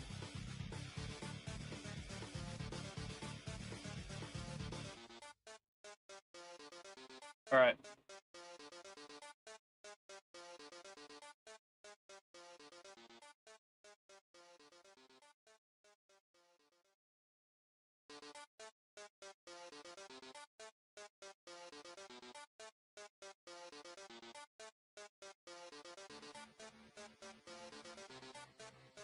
Hmm. Come on. Come on. I feel like it's. I mean, it's kind of like a weird muscle in a way. You know, it's like creative mind. Not creative mind. I'm not even creating anything. I'm not even creating anything right now. I'm just like working on things I created like last week, basically.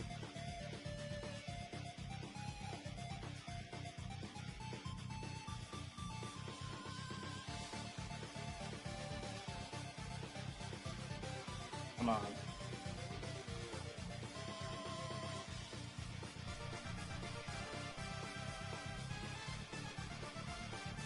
All I know is, in the end, when this weapon finally pops off,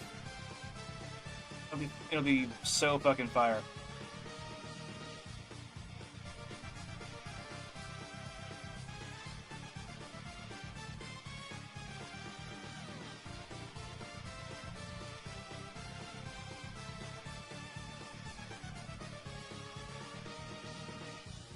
Okay. If I tag this stream as Undertale, how many views do y'all think I would get? Nah. Undertale music. Nah. Where's the Undertale? Nah, just music.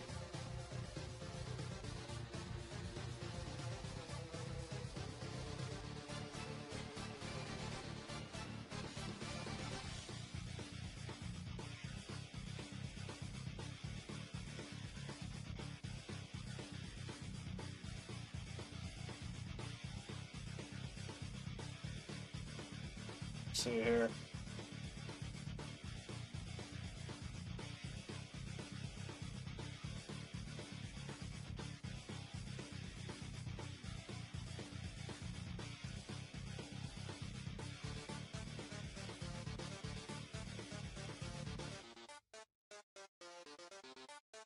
Let's see. Keep going. Got a lot more models to work on. This.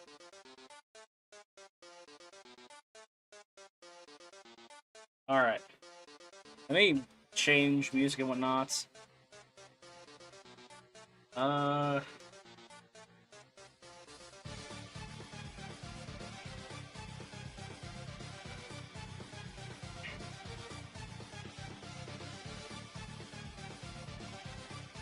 Yeah, let's go with this one.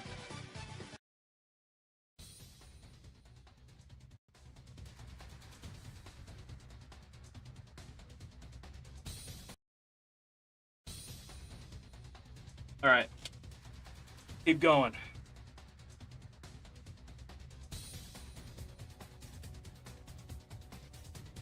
Keep going.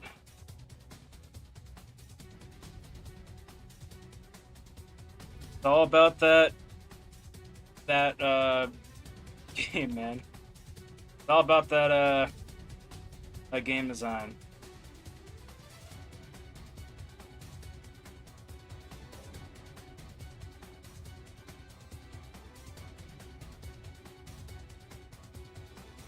Actually, let me do one thing real quickly. So, ASM. Did I add that? Yes. Whatever. Well, there you go.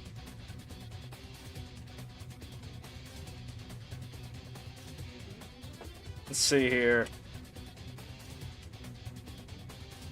Hmm.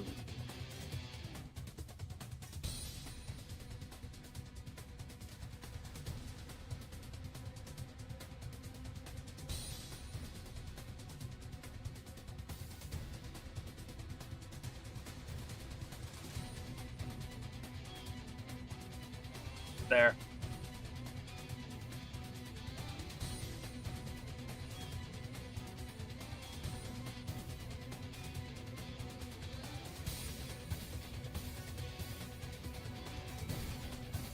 All right.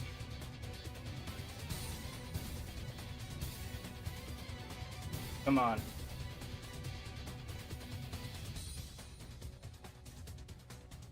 Be like one of those moments where we just have that final stretch. Basically, it's kind of fucked up in a way, right? It's like we're getting towards the end of this model, right? And the end is just so close, basically, right? And yet so far, not even so far. It's literally just like right here, but like part of it is just like we call it a huge part of it is literally just that call it a that relief in a way, you know? Like this is it's gonna be an amazing high or a dopamine high as soon as I finish this and I get it baking basically. Whenever I bake anything, whether I know it's gonna mess up or not, is always fun to me.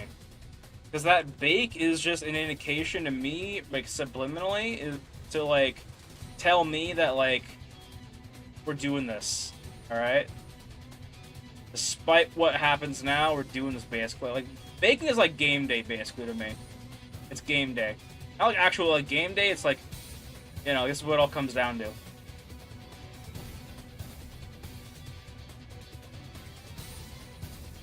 It might be exaggerating through the modeling of how intense it is, but you know.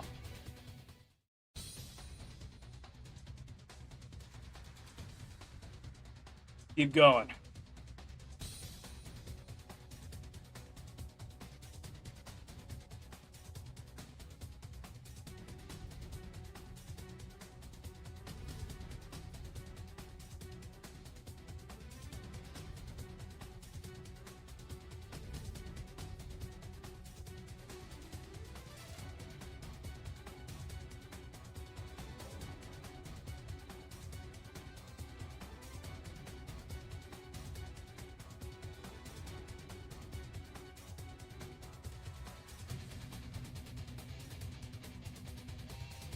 Alright. So fucking undeniably close. Come on. I think after I finish this loop right here, not this loop, but like this big ass fucking loop right here, I will probably take another break. Or better yet, I might get down to this last strip right here, then take a break.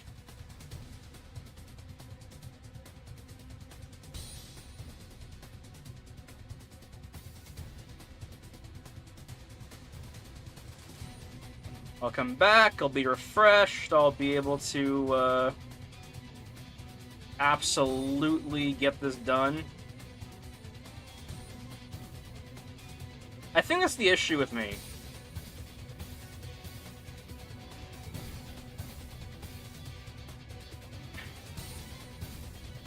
The issue, basically, you know, like with, that actually might be it.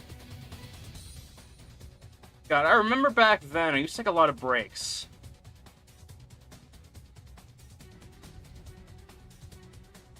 Yeah. Yeah, I think after this, I'm gonna take a break. Not from streaming, but just like a 2-minute break, basically.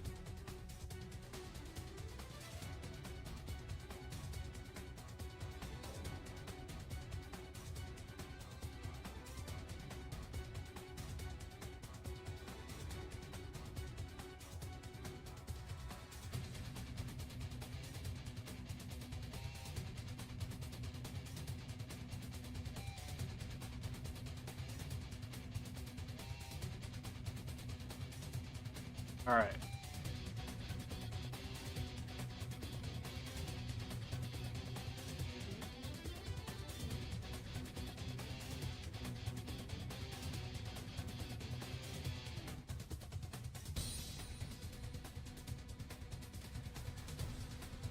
To be a tight ass fucking body of polygons.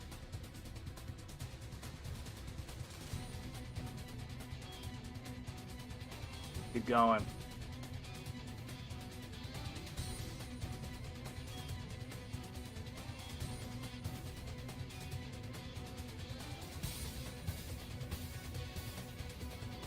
All right. Organize that.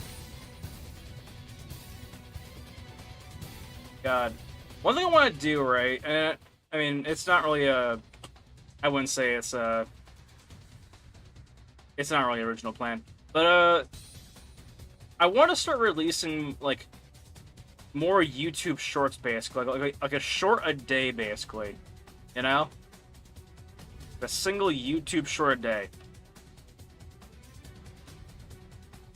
And right now, what I'm trying to do, right, I'm trying to test the waters in a way. But one thing I'm trying to do is I'm trying to get ahead of the curve in a way. As in, like, I'm, you know, making a ton of shorts and whatnots. You know? How I'm doing that. Or how I'm doing that. Basically, I have, like right now, I have, like, 12 fucking shorts just queued up and ready to go, basically. Essentially, as long as I make one YouTube short or edit one of my videos a day, then I should be good. But I have 11 days to make one more short, basically. Basically, I have 11 days off, in a way. Unless I decide to, you know, go over and, you know.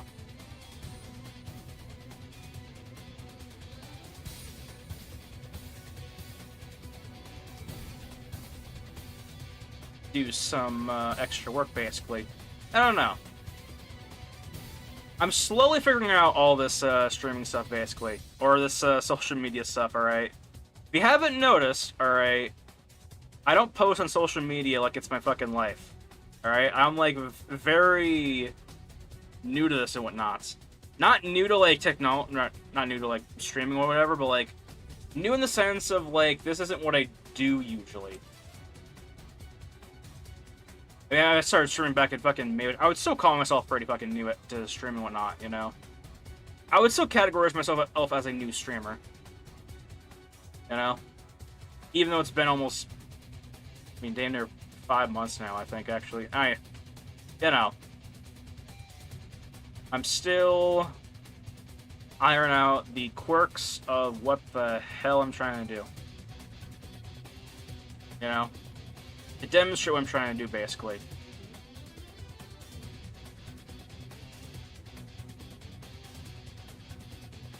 Let's see here.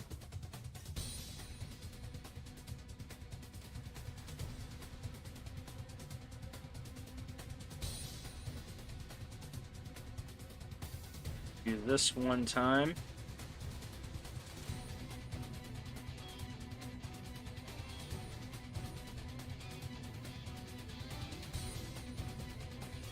Alright, so let's see here. Make this loop. Then I'm gonna take a break, a small minute break, just so I can recollect myself, come back here, and then finish this goddamn thing here, basically. This strap.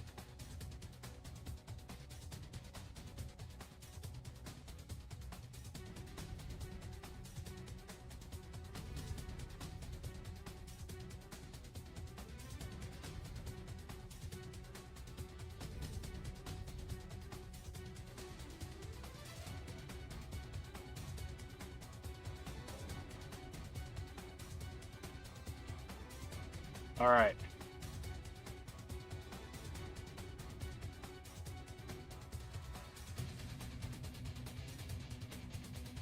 Let's go. After we get done with this loop, we will be done with the fucking strap. Alright. Good God, alright. Let's see here.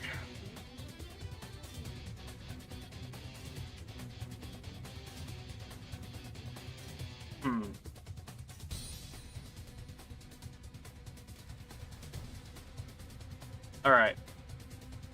I'm gonna go take a break. Alright. I will be right back.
All right. Back. Let's push through. We're going till 11 p.m. by the way. So stream is gonna consist until another 3 more hours, I believe. But yeah, I don't know. Be good. You know, it will be good. One thing real quickly.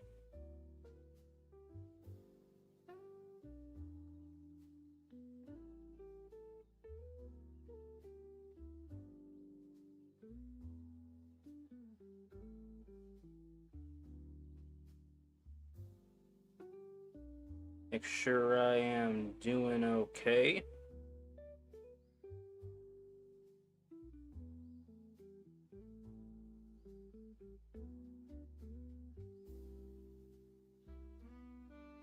Alright.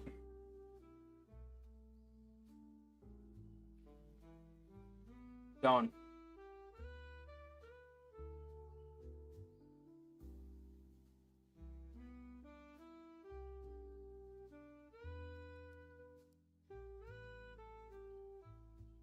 Honestly, I mean,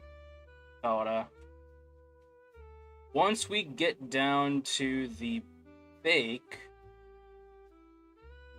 I want to be opposed to. Actually, no, actually, you know what? We're gonna have to anyway. I think once we get down to the bake section of this model, I think I actually might call the stream an end there. Alright, because, to bake usually means I gotta give my computer my CPU's full power, or else I'm gonna be here for damn near 8 hours straight. You know, baking stuff basically for the textures basically. As fun as that sounds, it ain't. I would much rather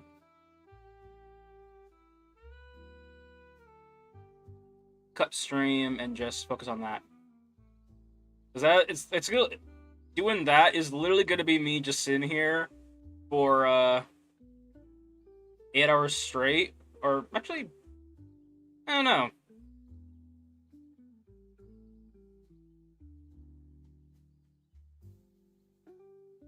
It might be entertaining. Just saying. Or not, I don't know. I just assume.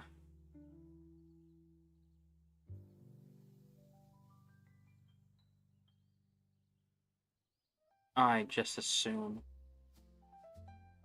Alright.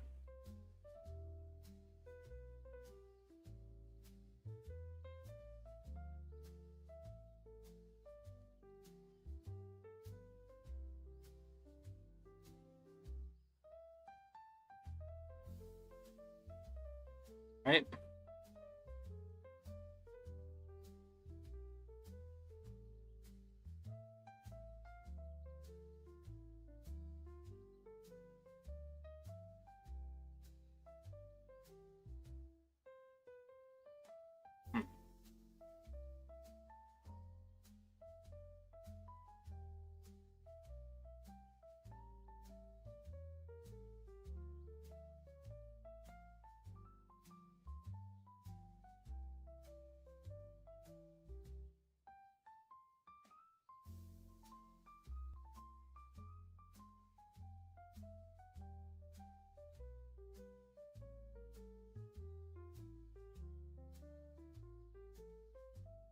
Right?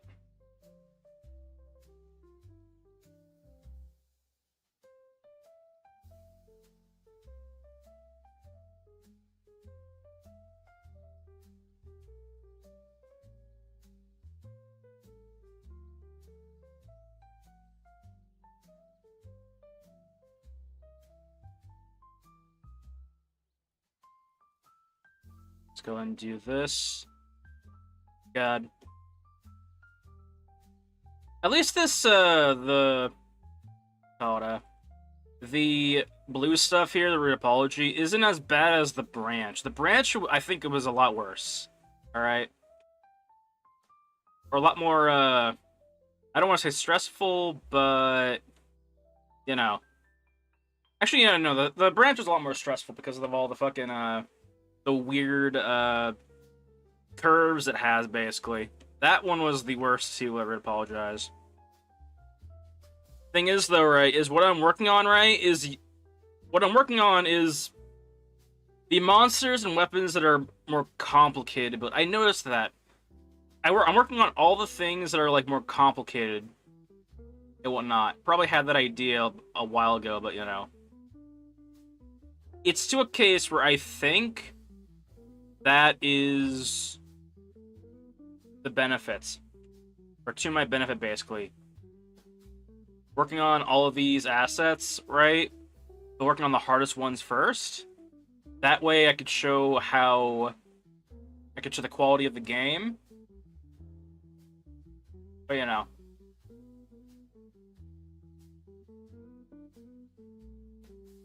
The quality of the game, while also...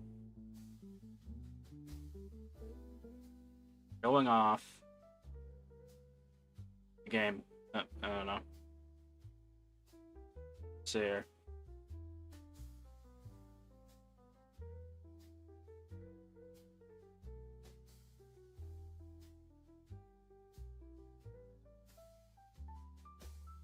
Alright.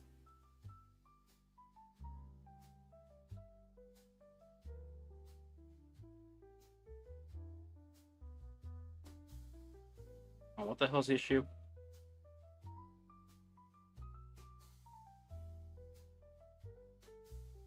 Oh, I see. What now? Nice. Alright, cool.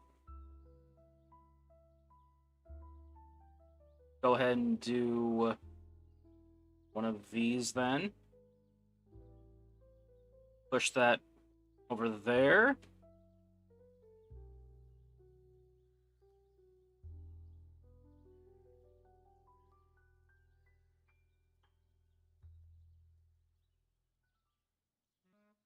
Keep going. Don't stop. The work just doesn't stop.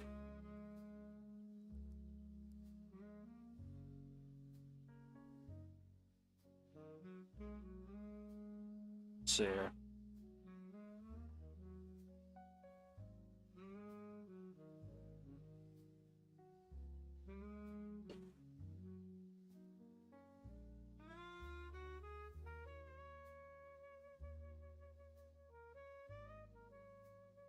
Alright. Keep going.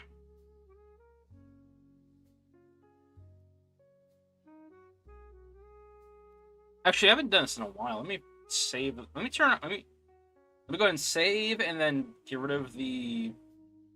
Get rid of the history on that, because a lot of history. All right. There we go.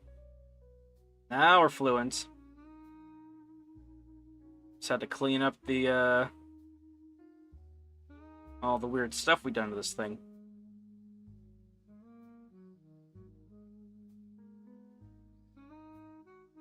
Come on.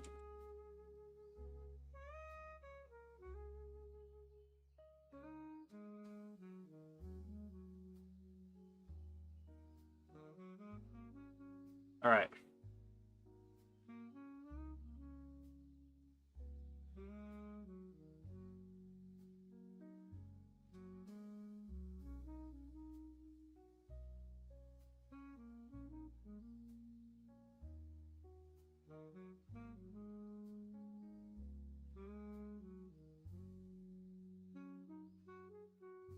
Right?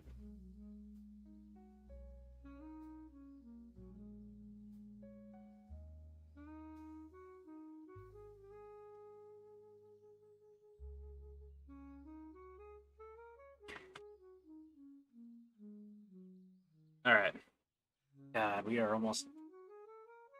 almost fucking done with the fucking thing. I love doing all this work or not, you know, don't get me wrong, but like, just to fucking be able to eventually be able to say that we get this thing done is gonna be cool. Gonna be okay. Gotta keep going. Gotta keep going, and everything will be okay.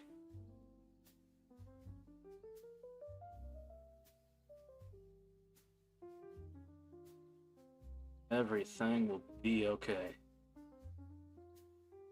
Heck, I think at this point, I mean, we're on a easy street basically. Easy street, as in really worry about that. I don't know. One of the complications of like Red Apology Ray is like, you know, there are two ways to do it. There are two things that can lead to Red Apology hell, basically. There is either the notion of like, you know, you just you go in and you call it, you make very small sections, right? Sections that you are going to like call it shorten up in the end, basically, or you make sections that are going to be damn near, well, you make more fluent sections, basically, which would basically mean me not working on two sections of the model at a time, basically. It'd be more like, you know, just straight up, just straight up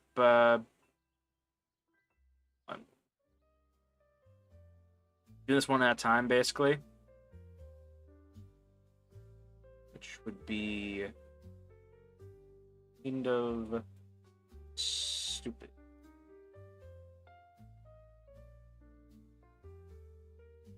Let's see here.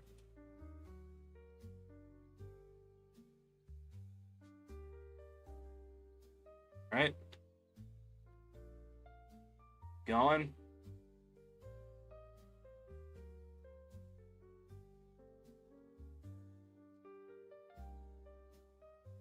Just to make sure. Thought so. All right. Come on.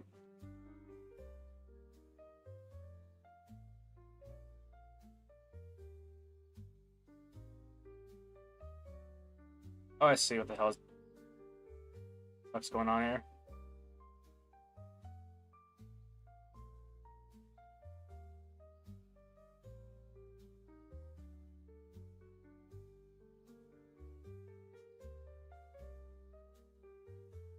Come on. Go. I don't know, it's very finicky and whatnot, you know? It's like, call it, I don't know. One of those cases where, like, you know, you're not too surprised by things not, you know, working out, basically. Or not too surprised with, kind of the way that Apology treats itself, basically.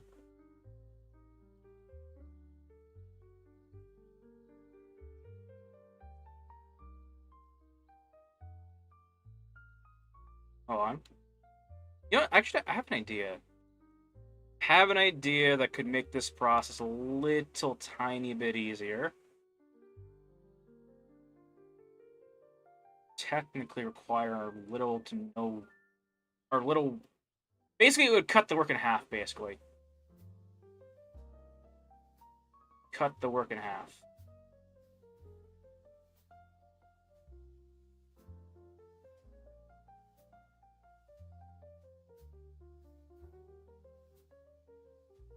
Cut everything.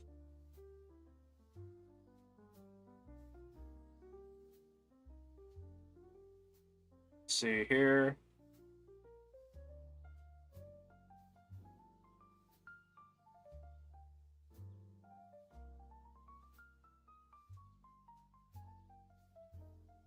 go.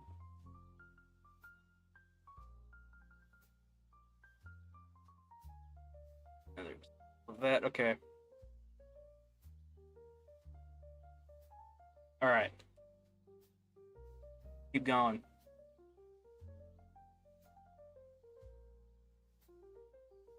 God. No, I'm gonna do this quickly. Let me try and get into the zone.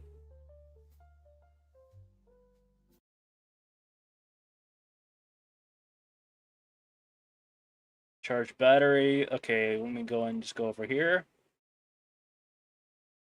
Any problems with this track right here? Sweet.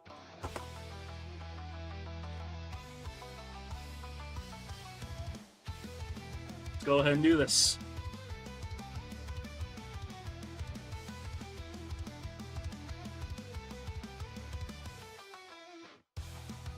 Come on.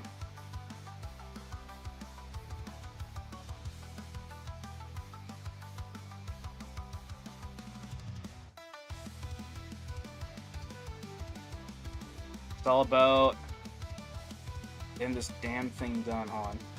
Come on. Ooh, don't do that to me. Don't do that to me. Keep going. It's all about... Is what it's all about.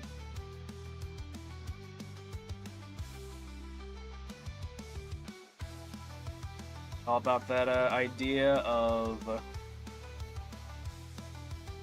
never giving up. Never...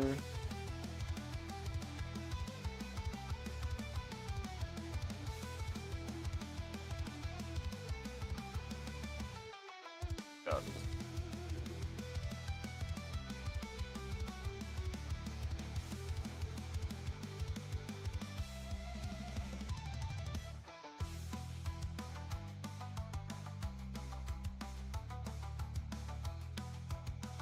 Come on.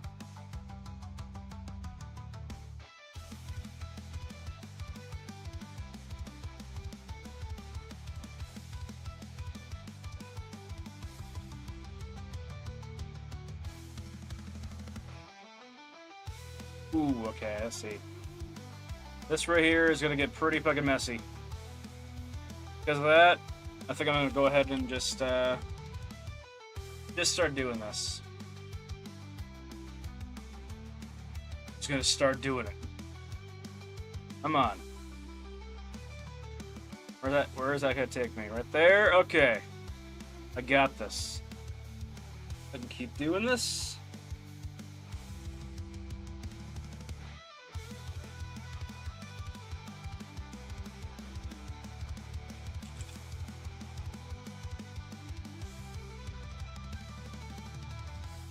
Come on.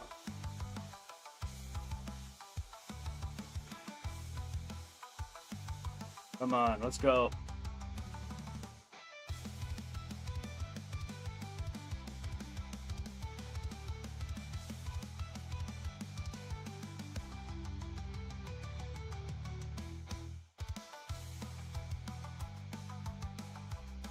Alright, now. Time for a... weird shit. Alright.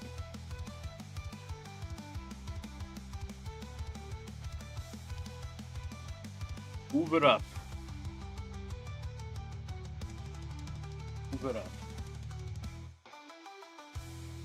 Come on.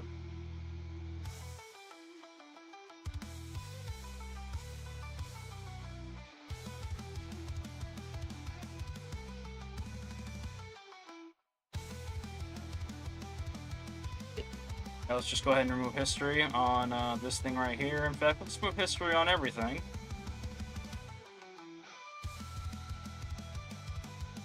Alright.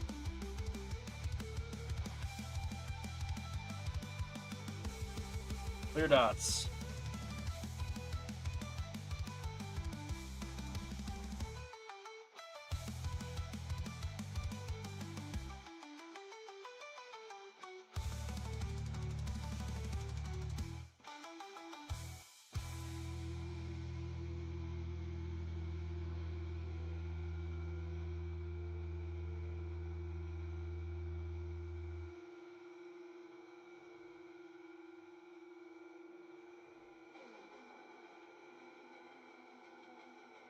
All right.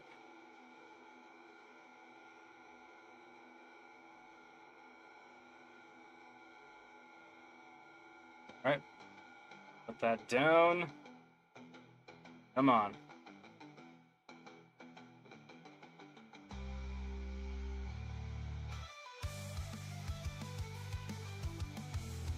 All right, connect the points. Oh, whatever. It doesn't want to do it for me, I'll do it myself. Keep going like so. Alright. That's...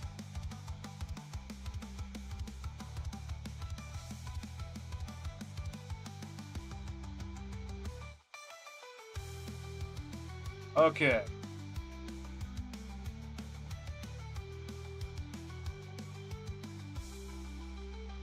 We have that done. I think this is going to be a little bit easier now.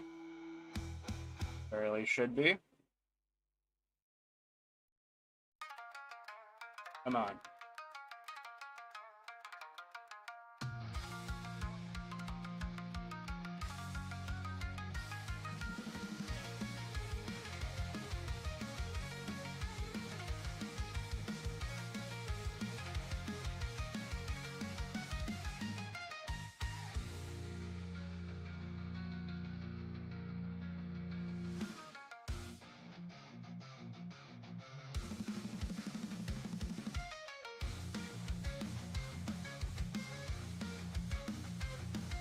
Right.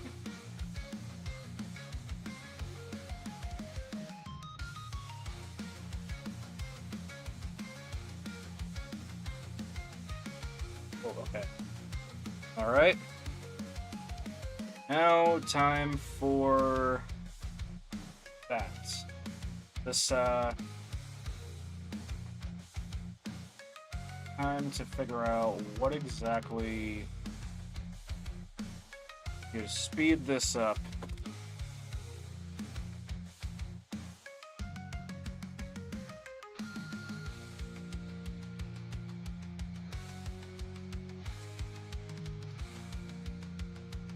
Right? Go and merge those together. Then we'll merge this.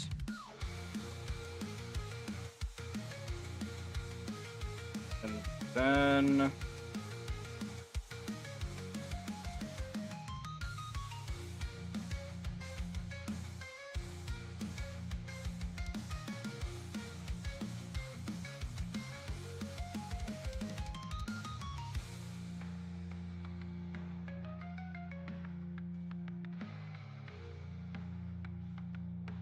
all right.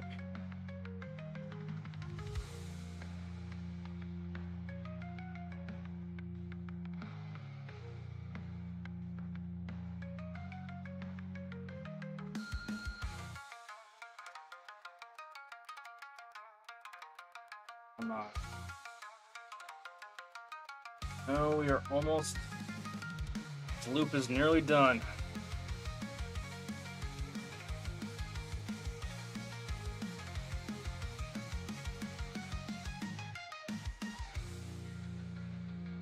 I can just figure this one out. Or not figure this one out. If I can just fucking, I don't know. This is, it's one of those situations where it's like, call it, you want to speed the process right, but you also don't want to like ruin it, basically. I don't know. It's just one of those days. One of those situations. Okay. Come on.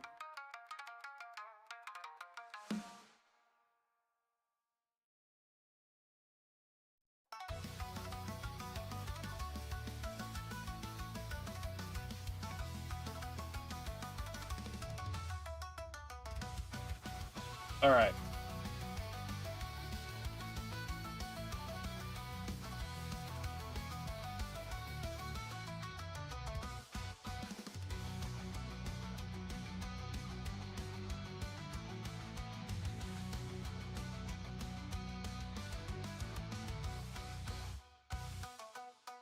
All right.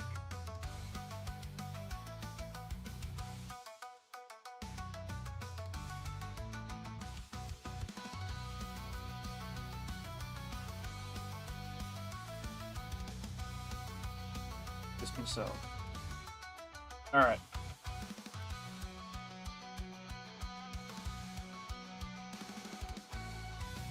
Come on.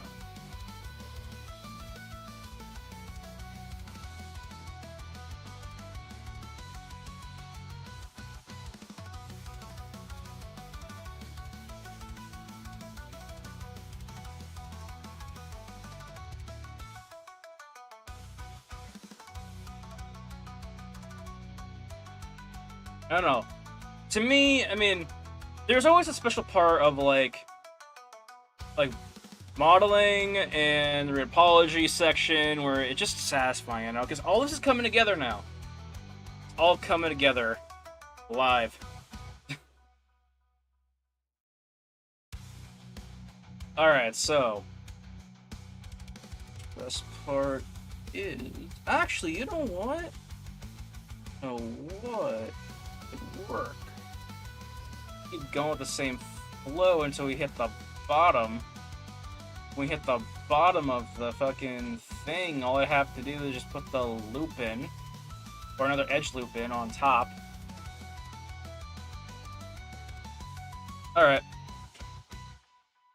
I have my plan. I have my, my gimmick.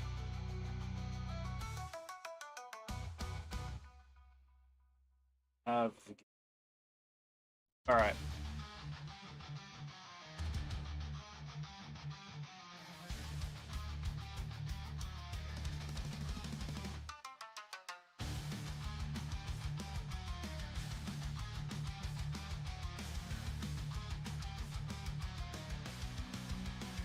Alright. Not that. Come on.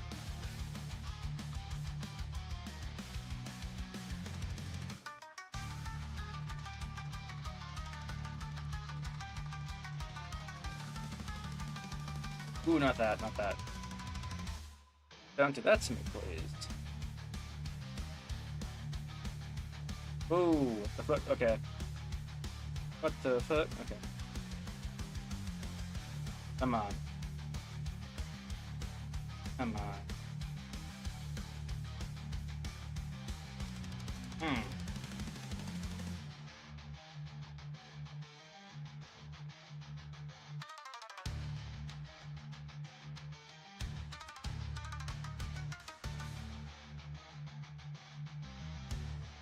I'm gonna just remove these real quickly. Don't need them for now.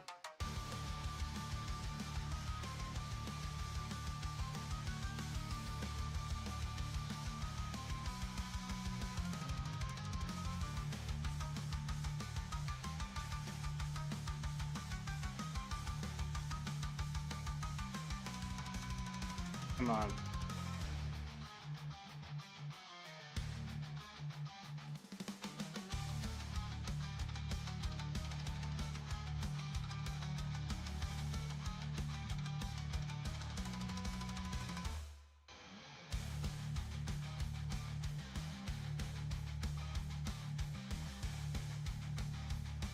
Okay.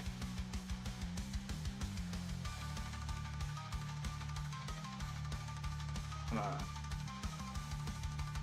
Take me to that point. Come on. You know what's funny? So, like, one thing that I try to do about my stream, right, is I try to, like, basically give, or I try to, like, talk to give content, right? Content as in, like, you know,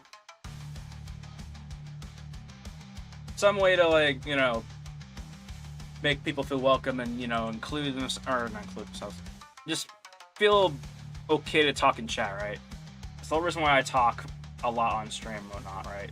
And, what call it, I feel like when it comes to how I do things right, I could very much well just like tag my stream as an ASMR and just stop talking, right? And just be like, yep, this is the stream.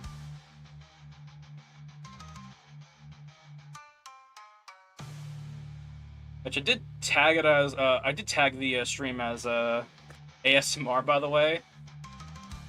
So it's like, I know, it's not really ASMR, I guess, because I'm talking like a motherfucker, but like, you know. Actually, you know what? Fuck it.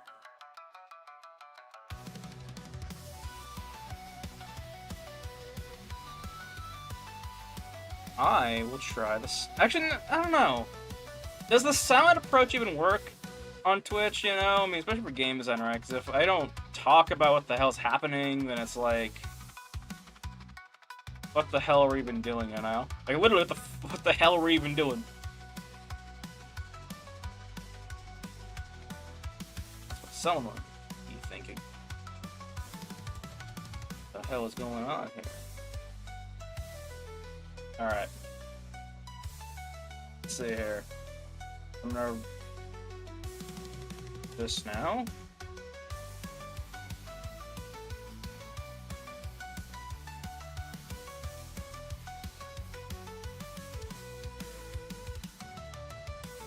Come on. Come on. Oh, nice. Sweet. Sweet.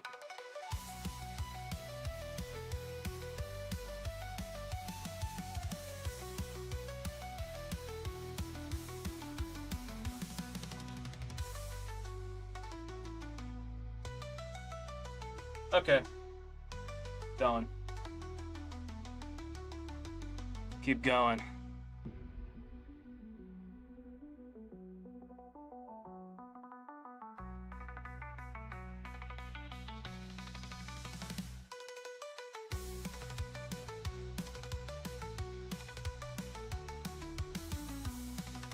All right.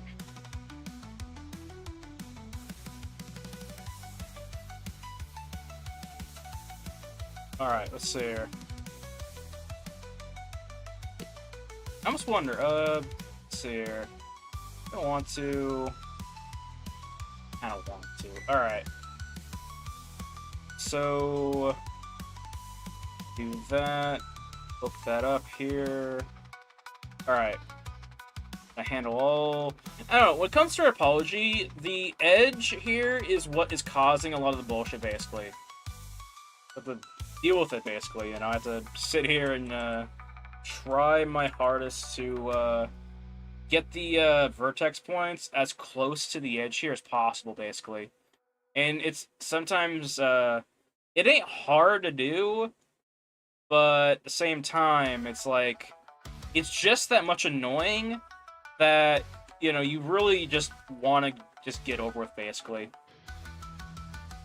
It's really annoying to try and deal with, basically. But yeah.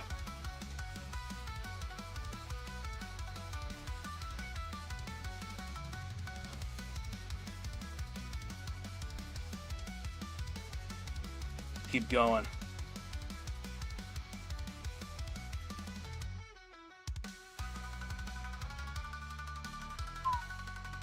Come on. Get rid of that for me, please. Keep going.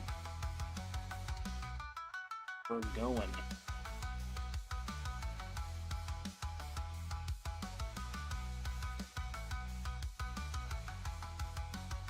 That's the thing that I knew was gonna be tricky. The loops. Damn loops. Whatever. Alright. Keep going. All we can do is just keep going.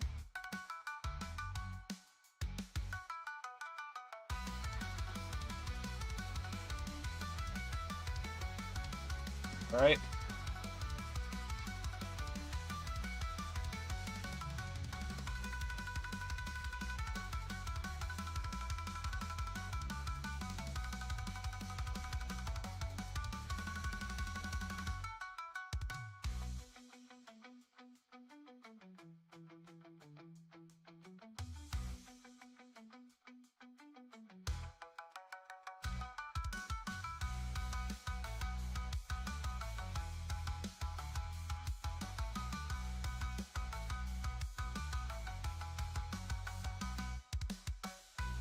right?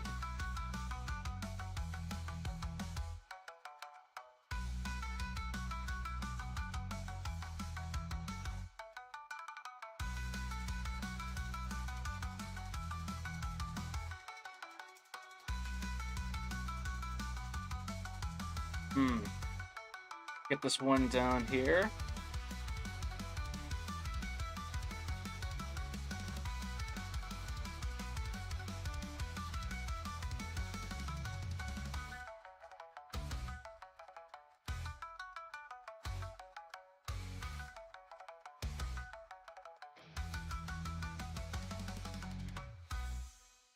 So,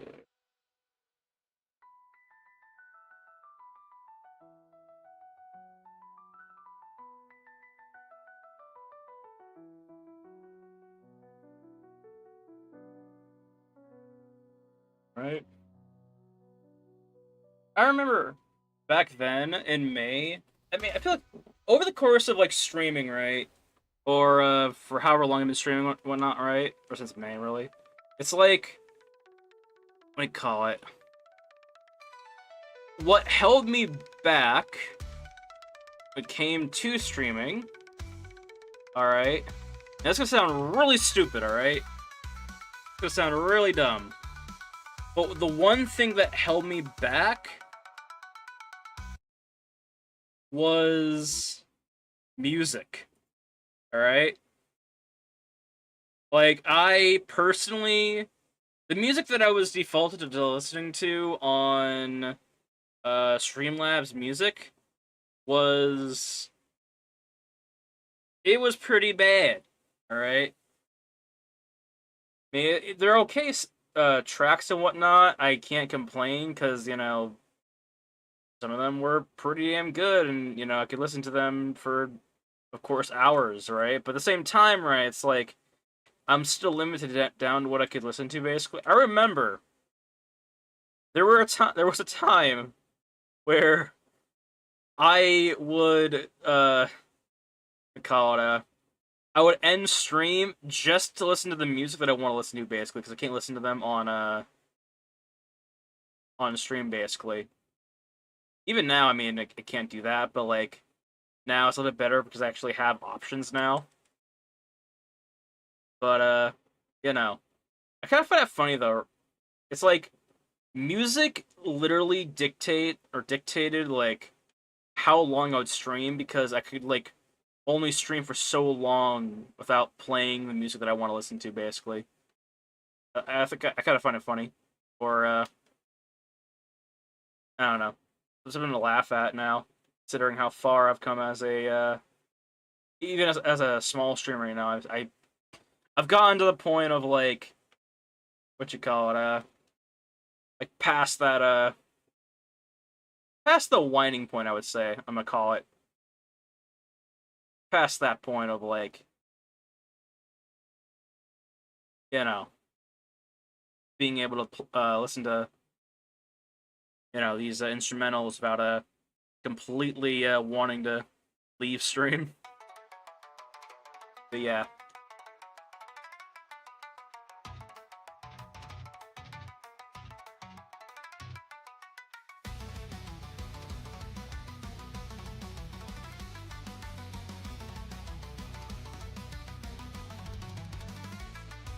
All right.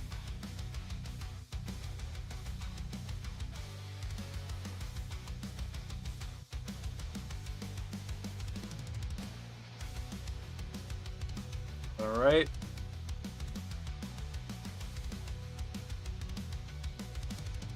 Come on.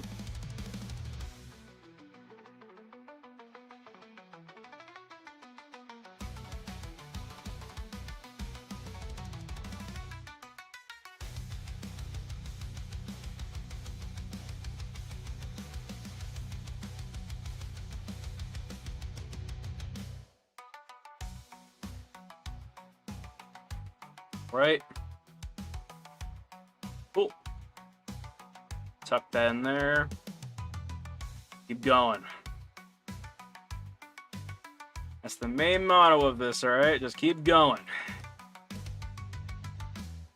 Little Timmy might find this weapon, be his fit weapon in the entire game. Little Timmy. So,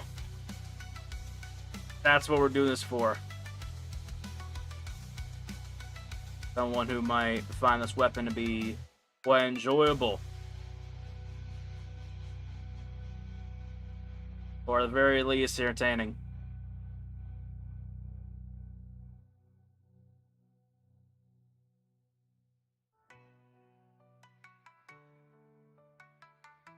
Come on. You know, it's kind of funny, alright? And I don't mean to make I'm gonna poke fun. I don't mean to, like, you know, diss on people, but, like, God. So, not so much recently, but, you know, back then when I started getting into modeling, right, I was, like, young, and I was, you know, I was in, like, various group chats, right?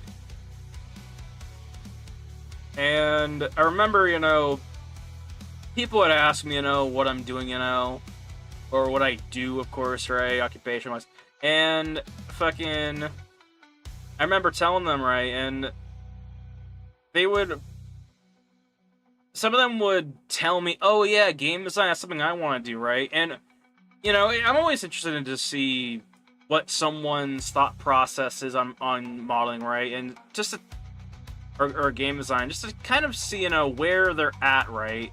Like, what is their understanding, right? Do they know... Like, how I know someone is...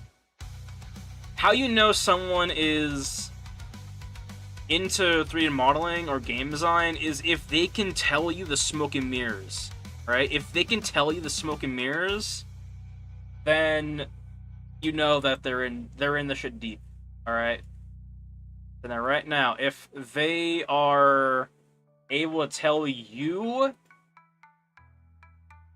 what you would do, or what would do, if they're able to tell you like what is actually there in a game, or what is there versus what you think is there, then you know that they're in deep into a game, right? But I remember a lot of times what I would like to laugh at in a way is when people would be like, oh yeah, man, it'll be perfect for games, and I play games all the time, and I'm like, ooh, you know? Because truthfully, I'll say this right now. I will say this right now. You do not need to be good at video games to become a game designer. You certainly don't have, I mean, you don't have to know how to play games to, or whatever to make games, right? You certainly don't have to be good at them either. All you have to do is know the logistics and learn these smoke and mirrors. Because there are a lot of smoke and mirrors in game design. A lot of them.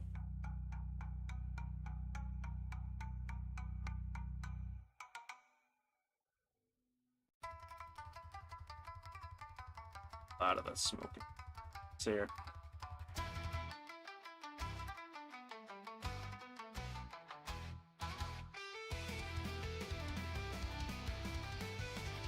Alright.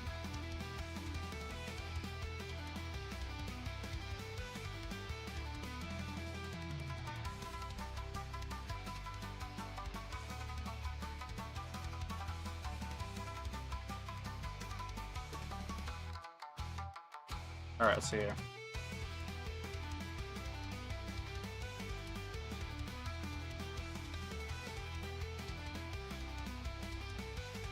But yeah. And I always found it funny, in a way. Whenever someone would, like, say, oh yeah, it'd be perfect for game design, right? And their reasoning behind it is they played a lot of video games. Like, no, like, honestly, what, I mean, I don't know. I've had people before, because believe it or not, this is not my first personal game project, by the way. There have been others in the past. There have been others in the past, right? And one of the things about the games that I tried working on in the past, right, the reason why those didn't work was because of the team I brought onto the game, of course. You know? And myself including, because I was, like, call it, because I was fresh into modeling, basically. In fact, let me tell you all how I got into modeling in the first place. It's like, it's a... I wouldn't say it's a tale that, excites in a way. I would say it's more of like a... I just so happened to come across it in a way.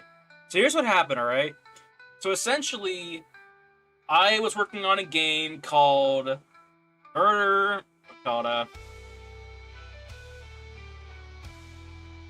me pause the music real quickly because I want to do story time real quickly. So this is what happened, alright? So, once upon a time, I was working on a game called Mystery of Murder High, and I brought on anyone who said they could do anything, basically, right? This was my first game project and my first taste at how I should be uh, picking my teams on a game project, right? And I hire. I brought on anyone who said they could do something basically without checking if they could or couldn't basically, right? First game project, all right. If it was someone else, I wouldn't put them at fault. It's still a learning process of how to manage an actual game, right? And man, it's the whole reason why I have this game here being made the way it's being made. It's being made in a way that, as long as I'm in charge, the game can get done. Basically, the game can be released and the game can be, uh, you know, enjoyed. But anyway, so Mystery of Murder High. The game was supposed to be about a murder mystery that involves a high school, basically. And I'm not going to dive into the damn story of the game, but maybe one day. But like, what do you call it? We brought on so many people, or a lot, like. So what happened was we brought on like, I want to say like 12 people onto the game, right? We had supposed sound effect artist, music artist, concept artist, right? I mean, I was the concept artist basically. Anything else, fucking. But the only real talent we had was our instrumental artist, our instrumental music artist. Let's see here, and a couple others, right? A couple sketch artists and whatnot, and that was it basically, right? You had someone who was trying to practice how to learn code, and it was whatever. And we had someone who had brought on who I thought could do 3D modeling, right? And that was a big portion of the game, right? I thought well, basically, oh god, on.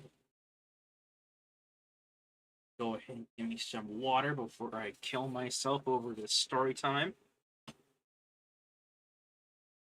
So this person that I brought on to do 3D modeling, I want to say this right.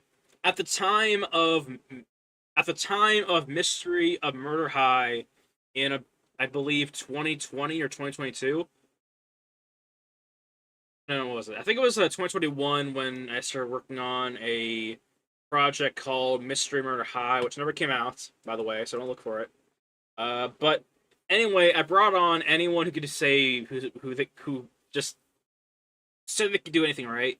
I brought on a 3D. God, I brought on a 3D modeler. It's been a long day. All right, that's why my English is messed up. It's streaming for 5 hours now. Whatever. I brought on someone who said they could do 3D modeling, right? Now, at the time, I didn't do any modeling whatsoever, right? So I thought, cool, great, let's bring this person on. This person will be our person who basically makes the game, right? And at the time, I never could have known how much of a large scale a 3D game could be. I know now, of course, right? Because I'm making one, right? But, 3 months go by and this person hadn't made a damn thing. All right, I gave the person some uh, some, well, what I would depict even now as simple tasks, basically. Essentially, I asked to make or this person to make simple supplies for a school, right? Like a paper, pencil, a desk, and 3 months go by and I get nothing. No progress report, nothing. So I thought, okay, whatever. I will try modeling myself and try and help out with that department basically, right? And I tried out modeling and I realized that it was actually pretty straightforward if you really broke down, you know, the stages of modeling, right? There's the blockout, there's the high poly, there's the ray topology, there's the UVing of the low poly out of the topology, right? There's the texturing, or baking the texturing. Then you plug it into the game engine, right? It was a straightforward process as long as you knew those 6 steps, you know? And that is literally how I got into game design, or 3D modeling as a whole, basically. Like, the only reason why I got into 3D modeling was because someone else wouldn't do it for my first game project, basically. Because someone else slacked off, I now have a career. It's, now granted now, this game was going to fail. Alright, after a while of working on the game itself, I realized that the game wasn't going to go absolutely anywhere, basically. Our progress was too slow, and a lot of our progress was hardly any progress at all, basically. Like, week fucking 5 or whatever the fuck, if this game was just week 5. Fucking a couple months in, or almost a year in, right? This game is just. I I would say it was in an embarrassing state, basically, for what it was. It was in an embarrassing state, and I just didn't. I wasn't happy with it, basically. If the game came out, I wouldn't be happy with it. So I shut that entire cesspool down, basically. Told everyone that thank you for your contribution, so and whatnot. Even though nobody did a jack shit of anything, really, you know. Essentially, and it's not their fault; it's my fault. And now, granted, this was the first time I ever whatchamacallit. This was my first indie game project, basically, where I was like setting everything up right. It was the first project where I set everything up, basically, where I tried setting up the entire game myself with people, with me in charge, and you know, I learned a valuable lesson with that is that you really, first of all, check someone's work before you bring them on. Make sure they can do the work. Secondly, if you're gonna make a game, if you're gonna make a game, make that game process something that you can finish alone.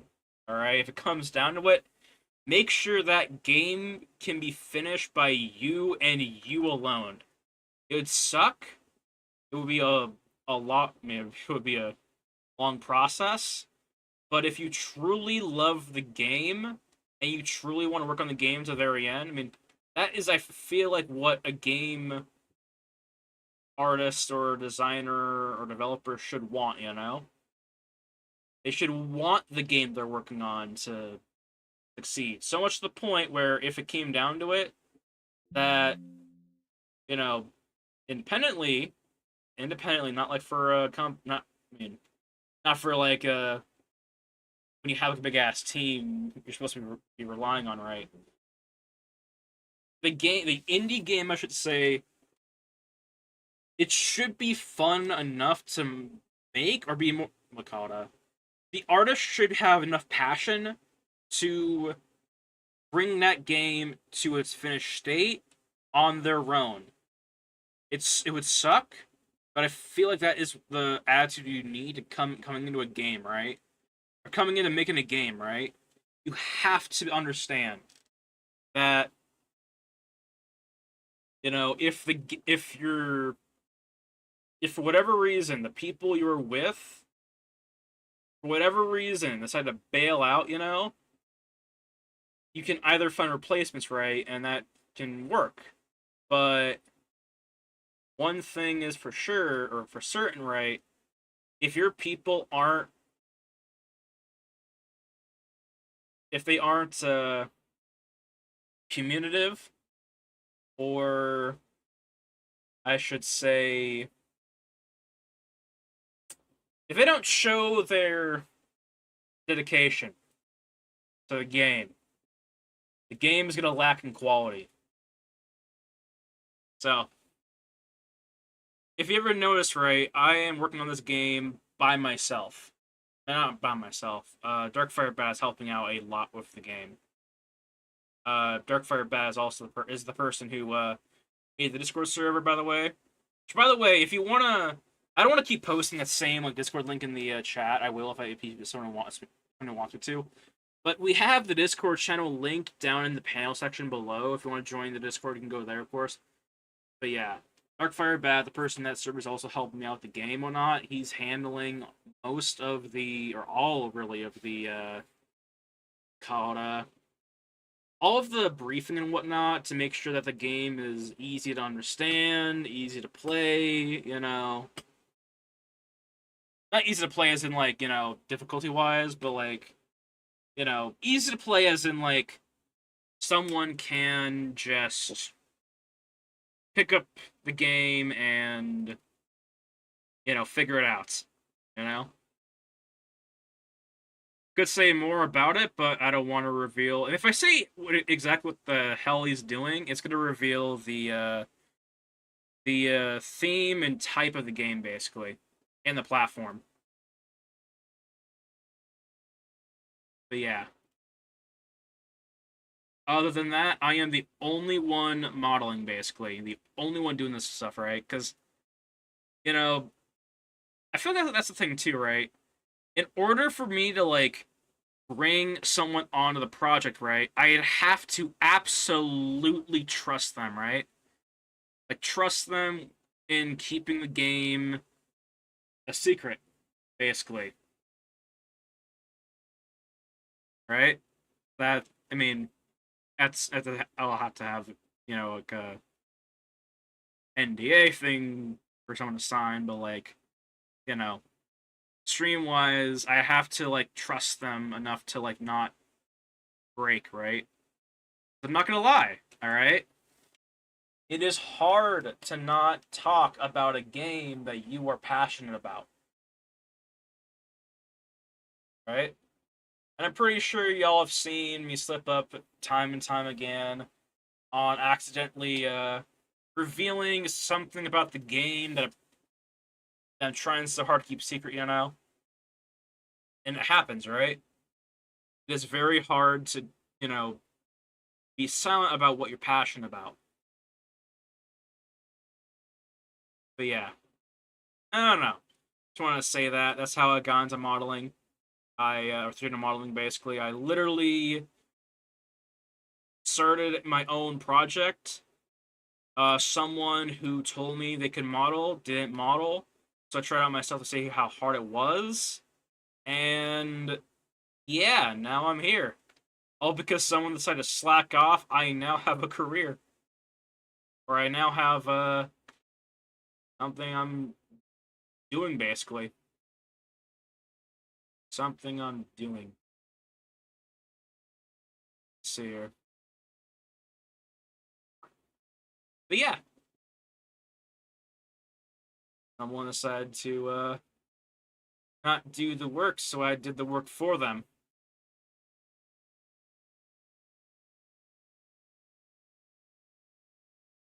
I don't know. Fucking Not that, it's this person's fault or they're at fault for anything, because I didn't even check if they could do what the hell they could do, you know. That was like the naive version of my younger self. Yeah. Now I check. Which, by the way, yeah, I don't know. It's like, I don't know. But rest assured, though, right? I am designing this game, or I have this game set up to where if anything, all right, if anything were to happen, anything at all, as long as I am able to model, all right, this game can get done. And I mean that. As long as I'm standing here with my skill set, this game can get done. That is the thing that I made absolutely damn sure about. But yeah, that is what it's all about. Now, I'm gonna go ahead and play some music. I am dying over here.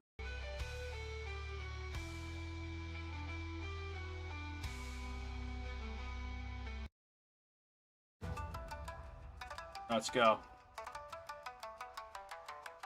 Before, we just gotta keep pushing.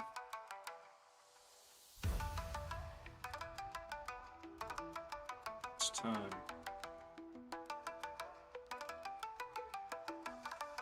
But yeah, once I finish this strap and I UV it and I put it in the UV shell, of course, I am going to start baking the model, and at that point, I think it'd be beneficial if I cut stream and I let it bake. We're almost done too. Look at this. Like we started up here. I want to preference this too, right? We started right up here, like right up here, or around here, basically. And we have traveled all the way down, basically. We have.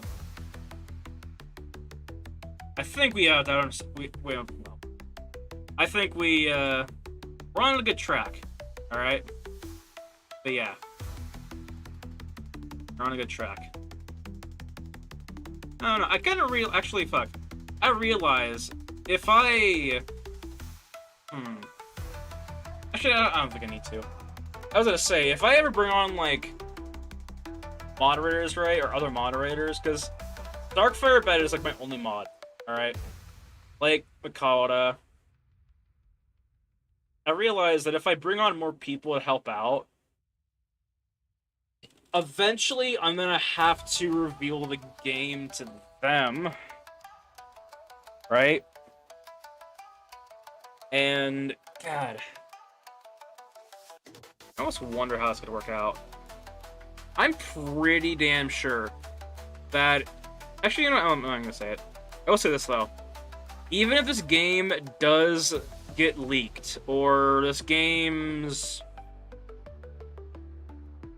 type, theme, genre, and platform does get leaked, it does not mean the game is going to stop being developed. Alright? It doesn't mean that at all, basically. In fact, when this game comes out, it doesn't mean the stream is going to be over. Alright? All it means is we have more to talk about. Really. That's all it ever means. But yeah.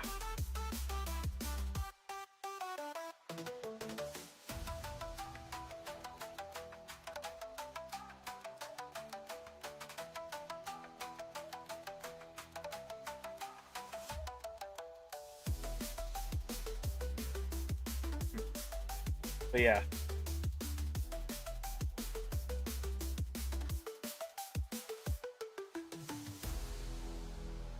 go ahead and do this quickly. Now, I'm going to do this like a before and how I should call it basically made this thing spiral in a way. Keep going, though. We're almost done. We're almost to that loop. But the finish line, I could literally see the finish line.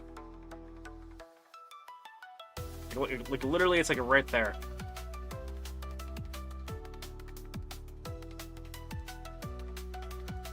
But yeah.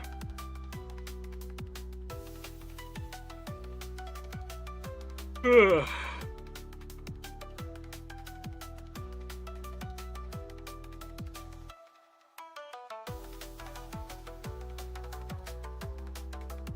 All right.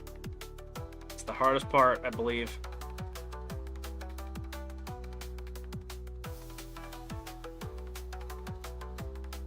Come on.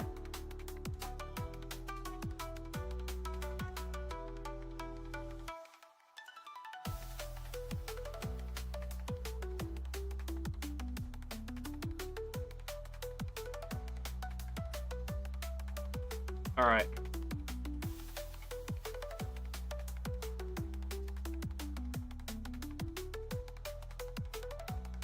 Alright, it's the final black bits, basically.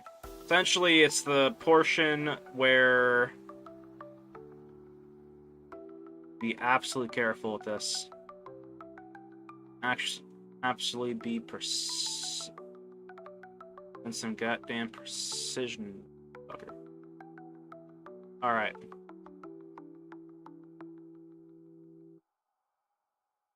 Come on.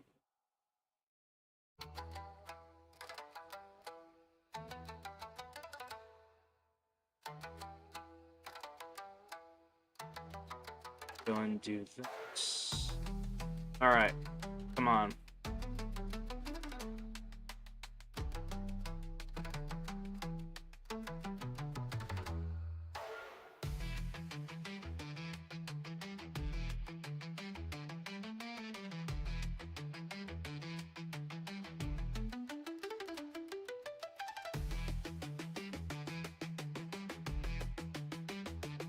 Go and do that.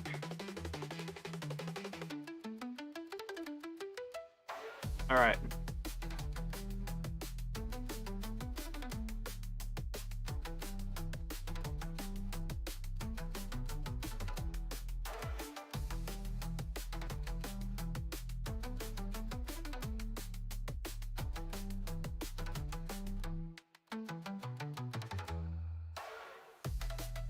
Okay. Yeah, no, it's good. That is fine with me. Alright. God. Alright, let me go ahead and make a loop real quickly somewhere. Because I'm gonna go ahead, I want to go ahead and just make myself, give myself that easy out. Alright, that easiness. Alright.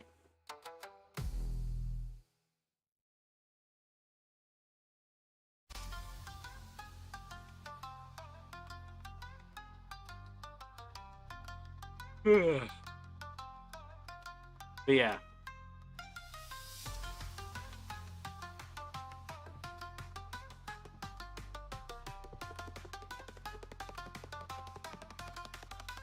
All right.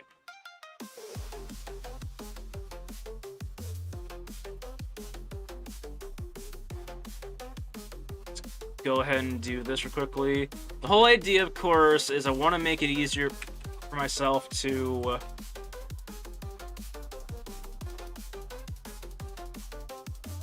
go ahead and make this loop on the bottom here. That's all I want. To make it easier for myself.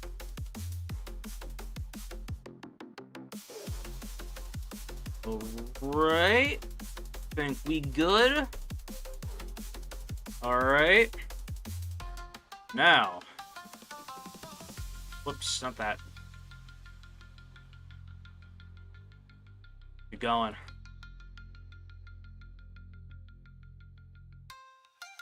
Alright.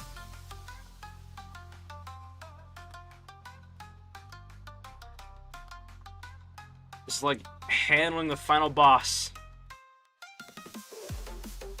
Tons of final bosses in games or in game design, but this is just one of those deals where it just feels like it's, you know, it just feels, to me at least, like I'm about to, like, do something insane.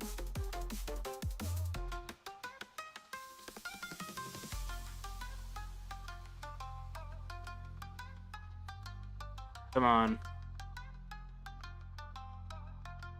I mean, technically I am. I'm, like, literally fucking about to make a magic weapon happen, basically, you know? It's like, you know, it's one of those deals where it's like, it's big because, you know, it's like literally something that's going to exist. As soon as this weapon is finished, done, most importantly done, one. Alright. It will be interesting, at least. Alright. Keep going. Keep her going.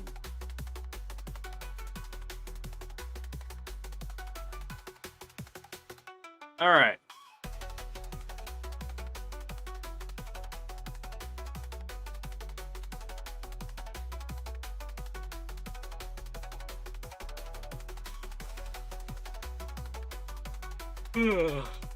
Alright.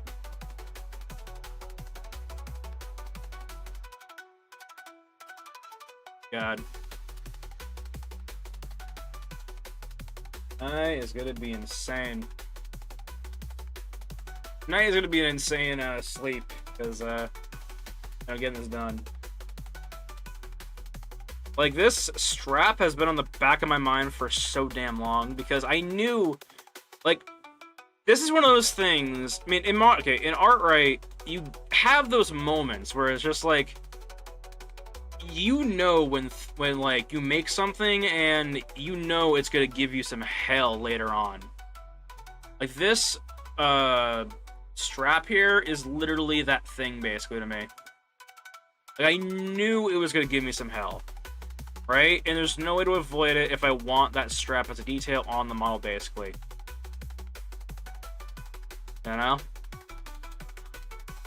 There's no avoiding it unless I wanted to just not have this as a detail. To which I say no. Let's see here. The details shall be added. Alright. Details shall be added.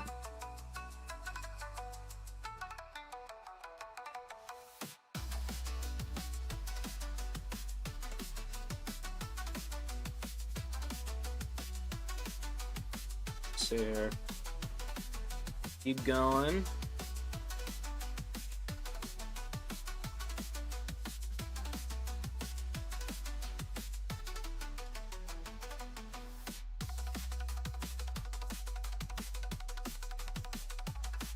Shit. Okay. Alright. This one might come out to about 5,000 polygons, which might not be so bad. I don't know. I know I can increase it by a ton after I get this done. So, that'll be the next thing.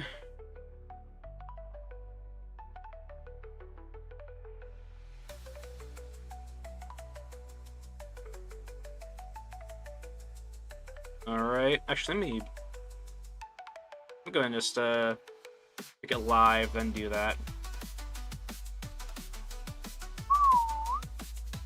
Come on.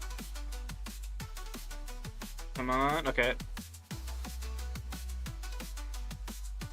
Do that because I'm not really trying to connect this to anything specific. Easily. Whoa.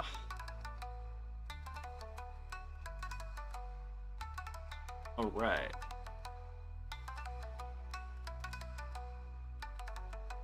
Oh. And I thought the fucking hairpiece for this thing was gonna be complicated.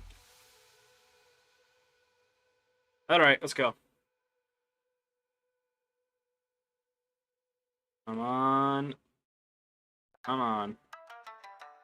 Come on.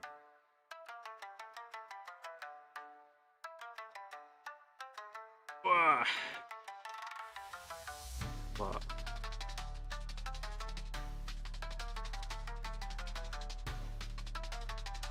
Come on, come on. Come on. Come on. Come on. Okay. Alright. Keep going.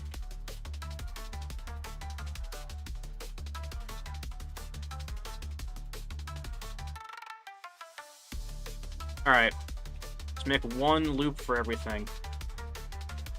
Go down.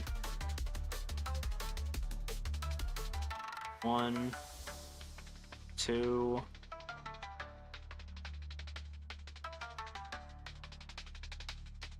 Alright. I think we're good. Going. But if I can just... Maybe... I don't know. Part of me is like, Mikata, to get this done as a bottom part, to me, it's almost like I am getting something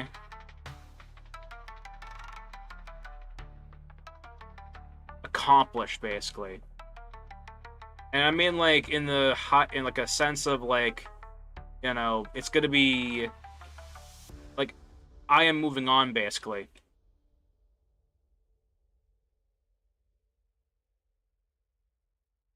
I am moving on.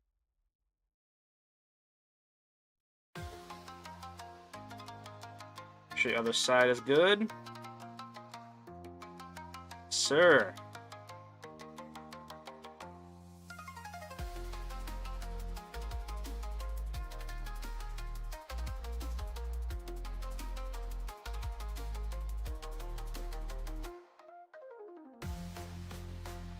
Actually, let me go ahead and just do this, like, side here, because I don't want this thing getting...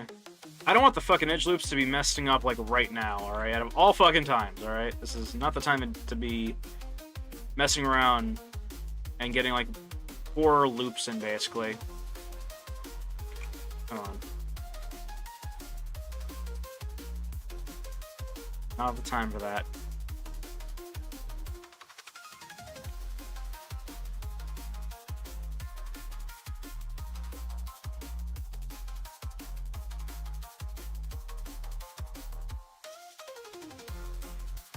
Also have to remember too, you know, can't be reckless.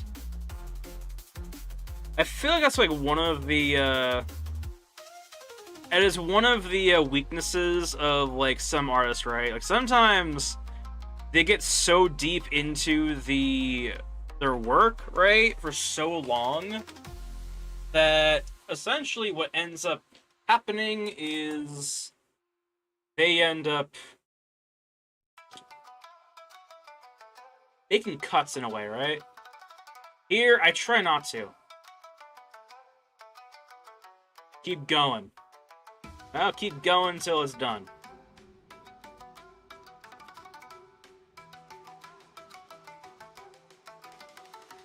Come on. Clear those dots. I don't want those anymore. Go away. Alright. Come on. Come on. You know what, ears? If it doesn't want to connect on its own, I can do it for it. Come on. Connect those 2 points together. Cool.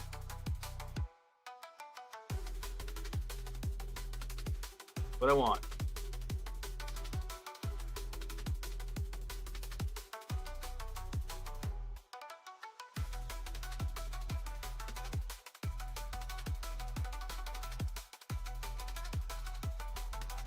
Right. Sweet. As soon as I get done with that loop right there, or this bottom base or not, all I have to do is get this section done here, and then add loops into the mesh, connect to the top part, and we will be done. Like, legitimately done. Like, fucking, like, put this in the damn, bake this thing out, and we'll be fine.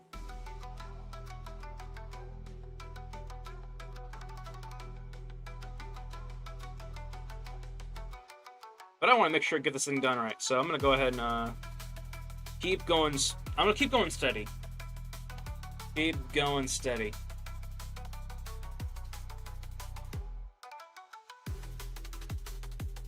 Keep going steady.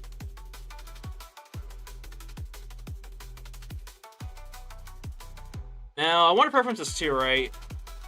A lot of times in art, people like to rush, in a way, or go fast, because, it's always, more fun to watch that process, right? When people go faster. Now, however, in modeling, right, if I mess up one stage, I have to go back to that stage to redo it, essentially. I have to go back. We gotta go back. No. I don't know. If you ever wonder why I do things slowly and whatnot, or I do things and I just kind of, like, take my time, it's because if I fuck it up, if I mess up on something, there could be, like, an entire thing I have to go back and redo, basically.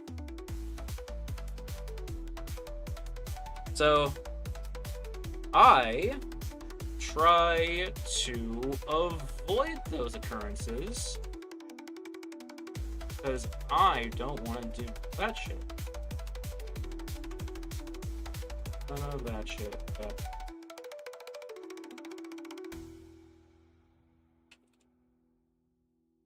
keep going.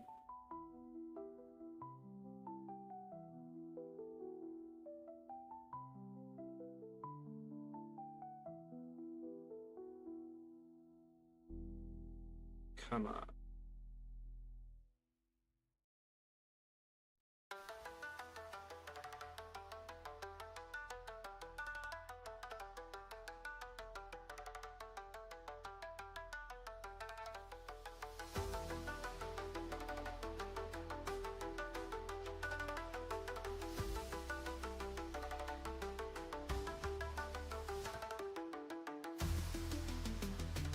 Come on, let's go.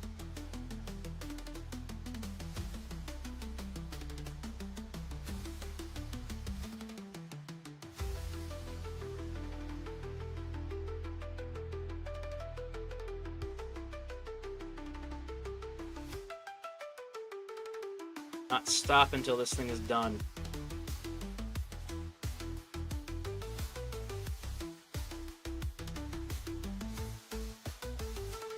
We're 6 hours strong into this damn thing. Like hell am I gonna fucking stop now?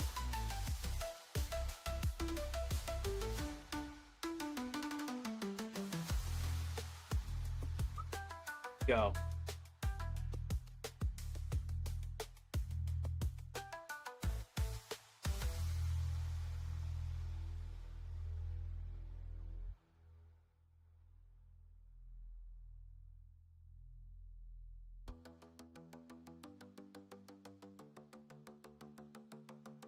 Right.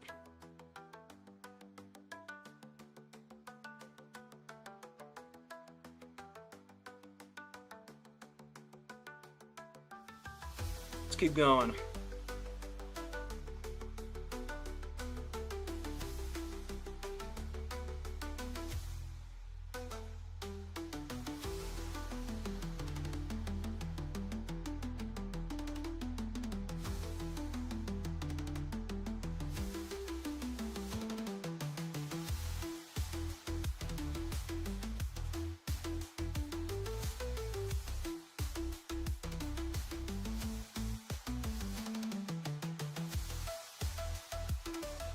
Come on.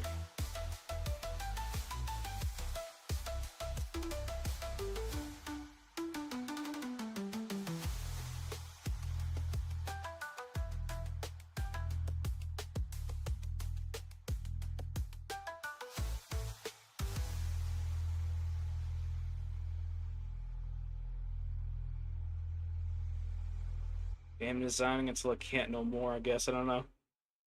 Let's see.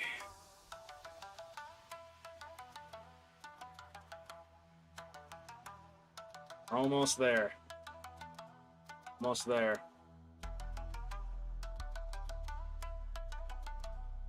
To a large degree, I believe this is... Come on. I think... I don't know, this is... one of those deals where it's just like... You have to expect it.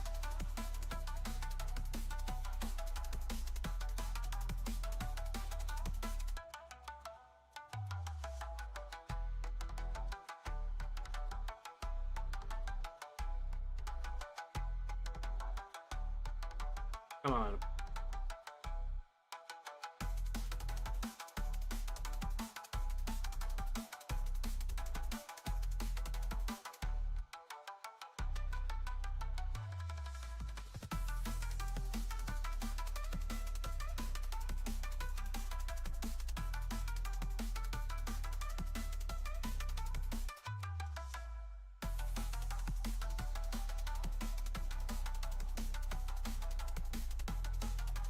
Try and get it closer on this.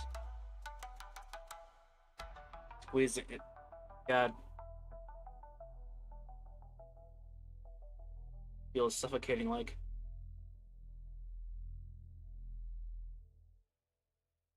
I don't know. I hate whenever I have to like. This is like my. This gives me like, you know, the nervousness is the nervousness, I guess. I don't know.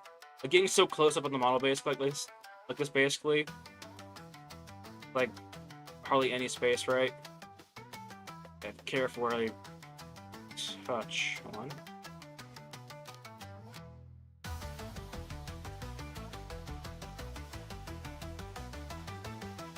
Come on.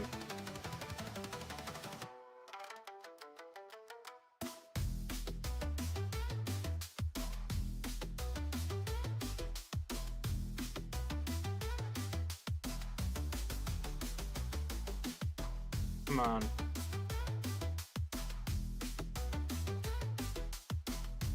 Pull it over here. As long as I have it in view is fine. Keep going though.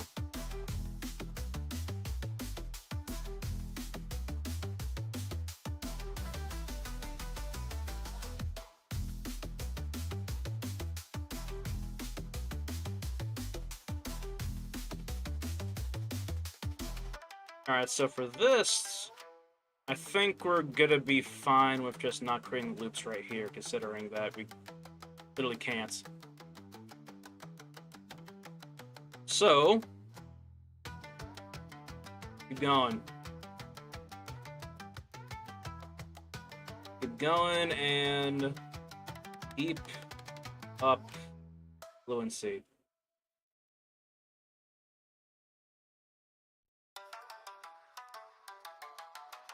Right?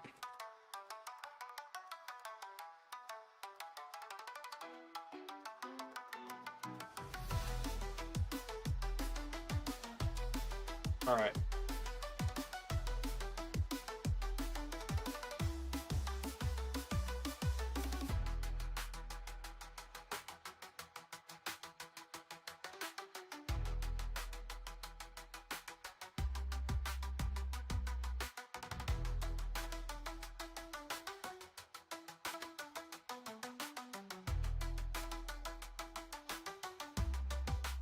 All right. Might be a case.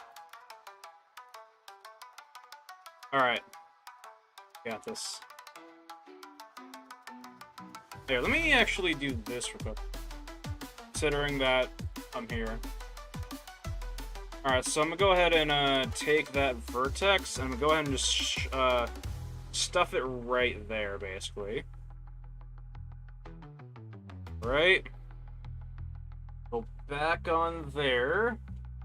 It's already hooked in. Alright. Go ahead and please yank it out. Come on. Hell is that portion doing? Okay. Okay.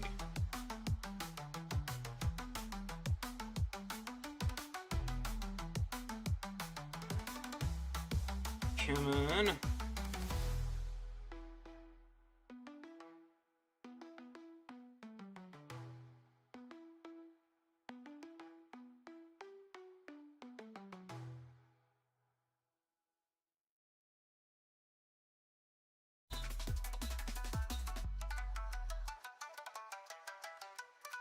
Right?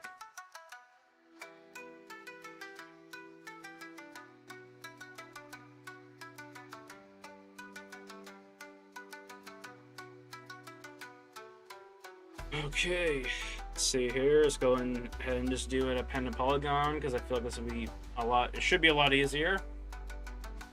Or better, yeah. Let's do this instead. Pull up.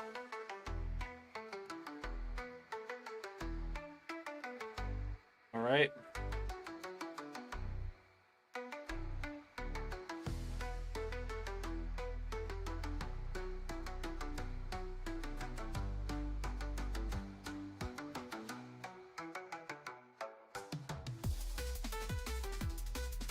Okay.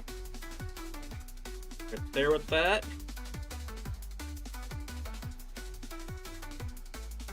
Cool. All right.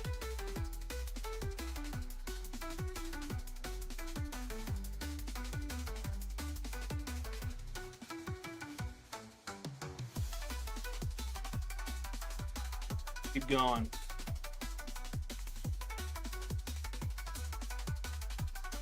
So, okay. That works for me. Works for me, I guess, but oh, fuck. I think the most annoying part about all of this is literally that one tool. That one tool. To, make those, lines of polygons, because it really doesn't help in any case. Have, like, random polygons just randomly sorted in places and whatnot. Just no. Hate it. So let's go ahead and do this quickly. You know what? I'm gonna do this like real fast. Hold on. Turn that off. Turn this thing off. Whatever. Then. All right. Oh, don't do that shit. All right.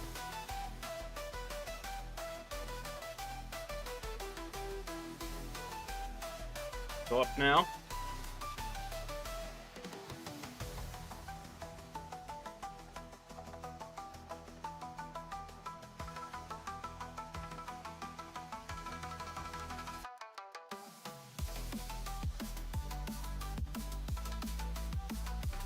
Right.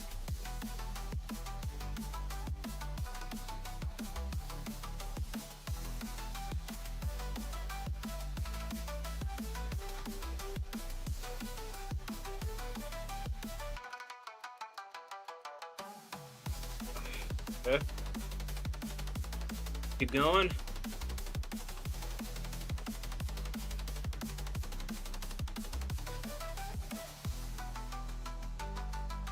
All right.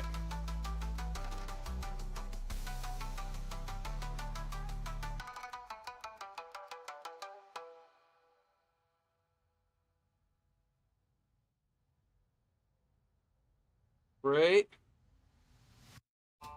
Whoa, don't do that shit. Okay. Save it. Keep going.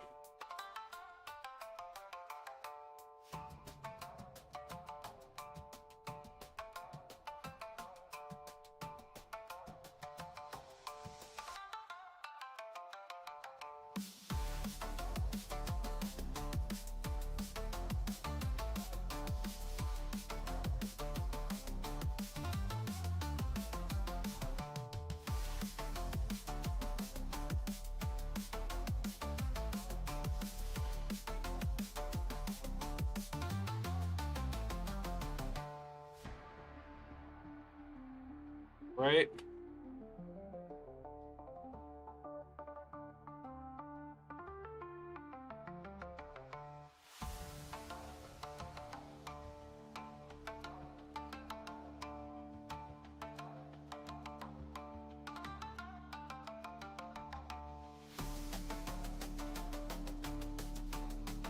On. So fucking close. Was it do it for me? Doing it for me? Yeah, okay, cool, nice. Thank God, okay. I always love it when the system does it for me. One of those things where it's just like...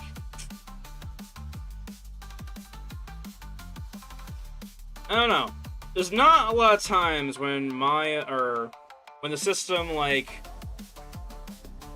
can do a function for you. When it does, it's like a little bit of help, basically. Kind of funny. You know, because, you know, it's supposed to be there to help you always.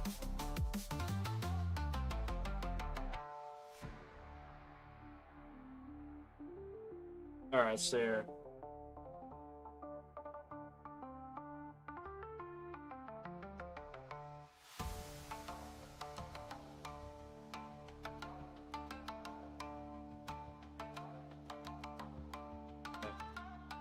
Let's see here.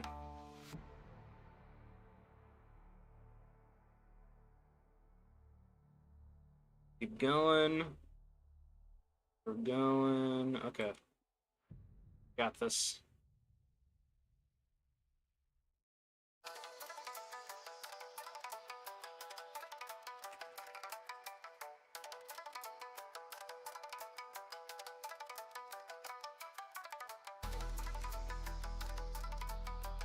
Come on.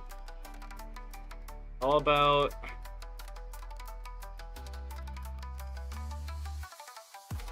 this.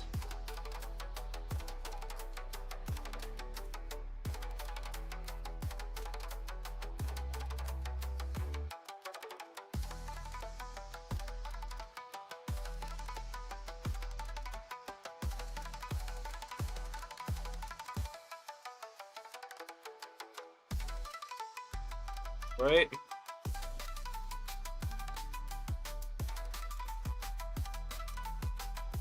Keep going. Gotta keep going.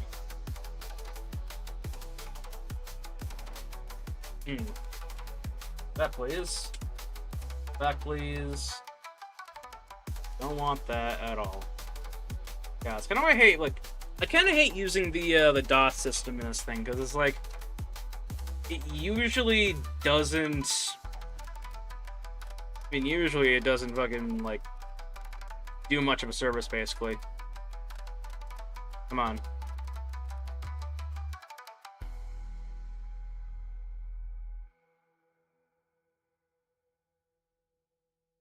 Alright. Keep going.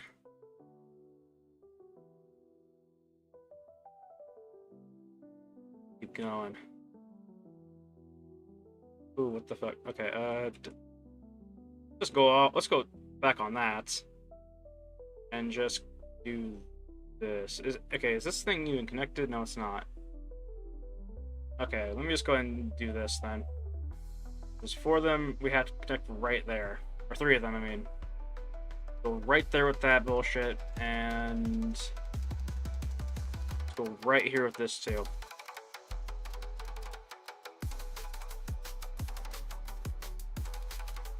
Right?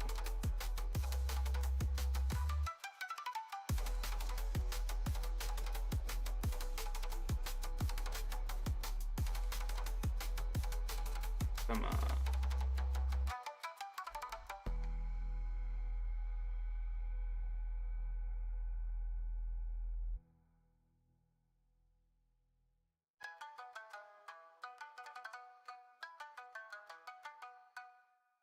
It's all about how we decide to manage this portion right here. That is all that matters to me right at this moment. About how we manage this.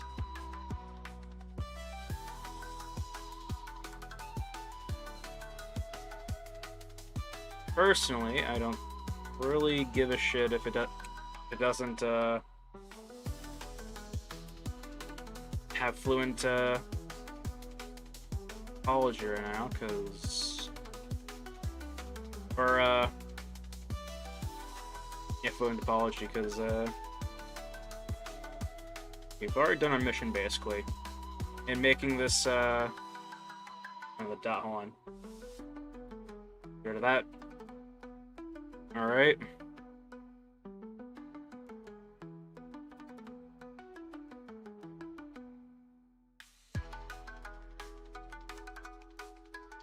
And go right there with that, and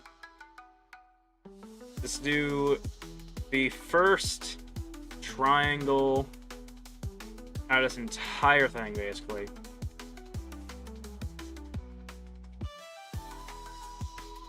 Out of this entire bullshit, basically. Alright, that's good. Good enough for me. Alright.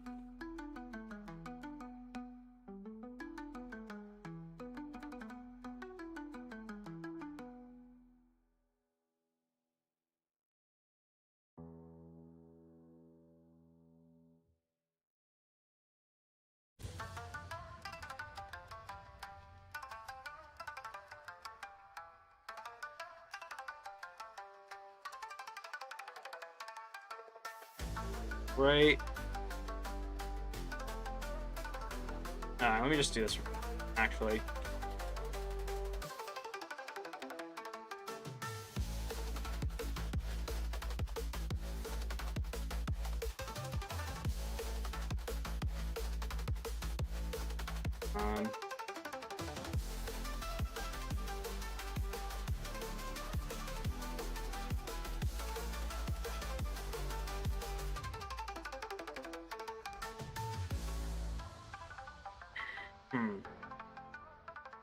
Keep going.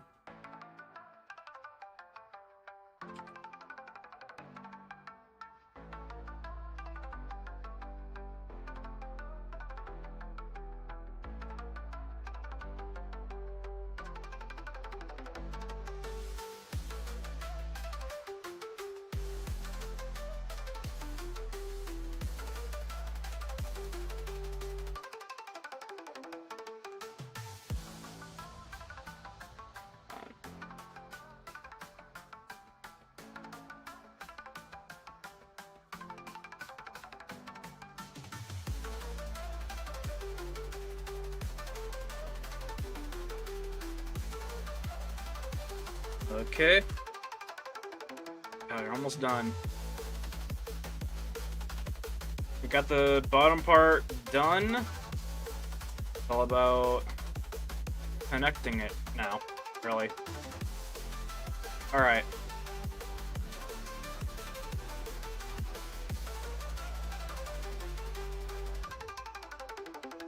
Connecting it, and borderline just try and make this last few portions a little bit swifter in a way.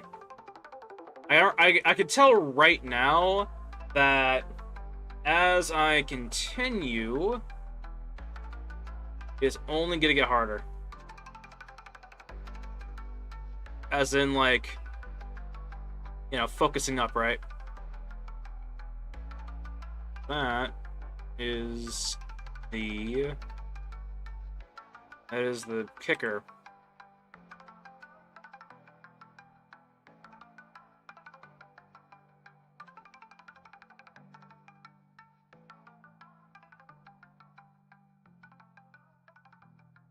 Alright, here, hold on.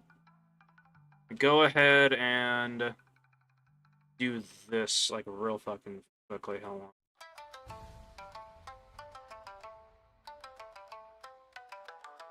Right. Back to it.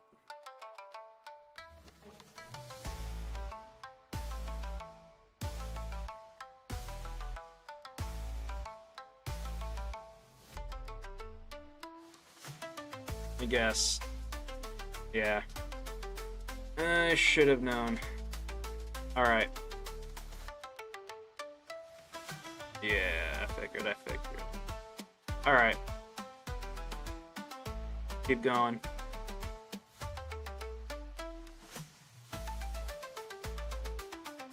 Keep going. Alright.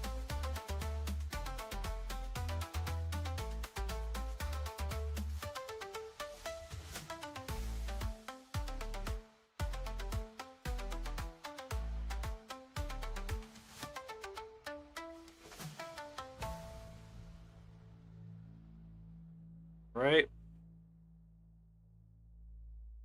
Gotta keep going.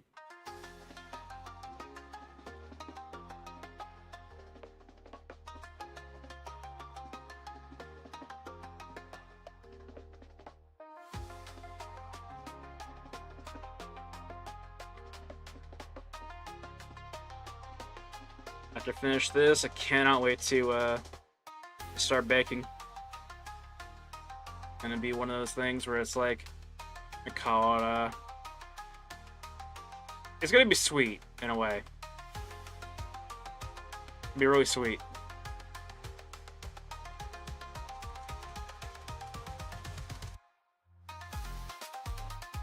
Come on.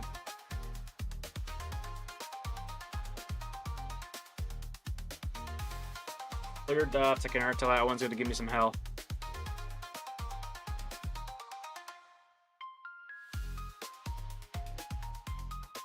Alright.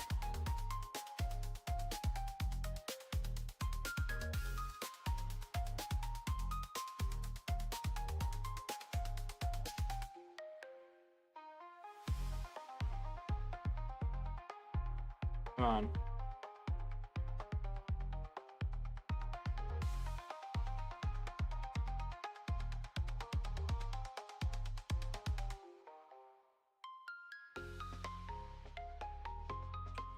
No, don't do that to me, please.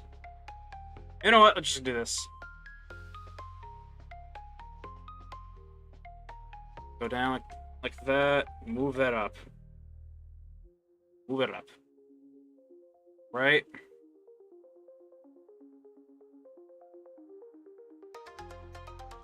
Do this and just keep going.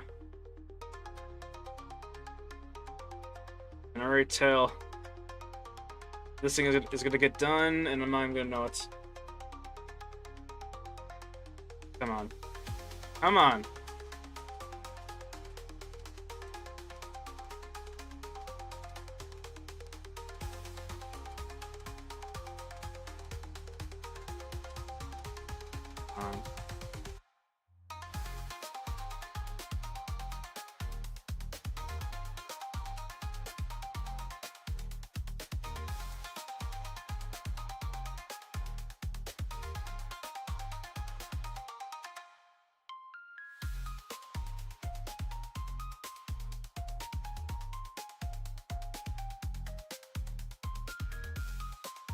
Okay.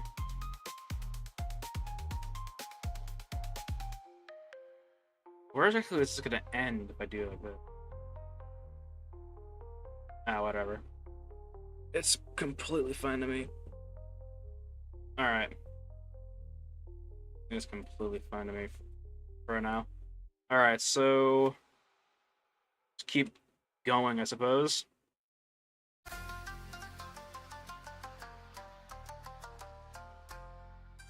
Right.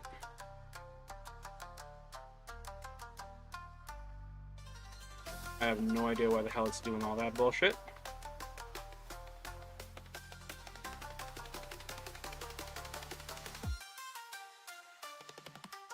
Right? Come on.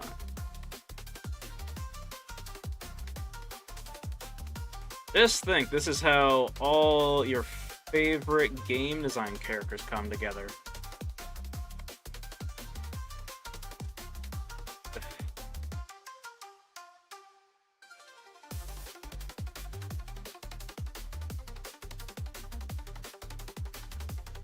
Need to focus up. Let's see here.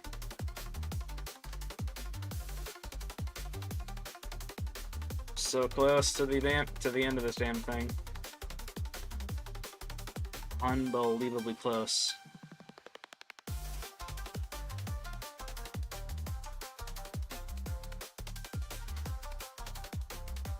I can feel it.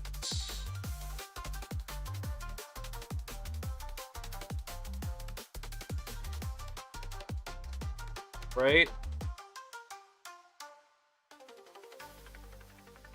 Keep going.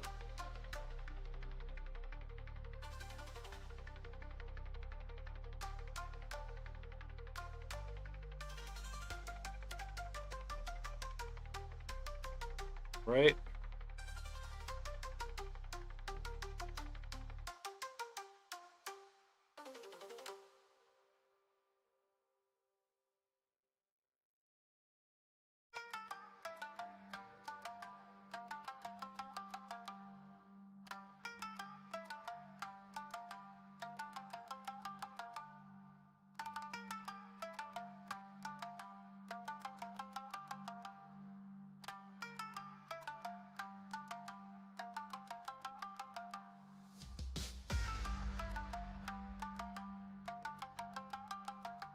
Come on.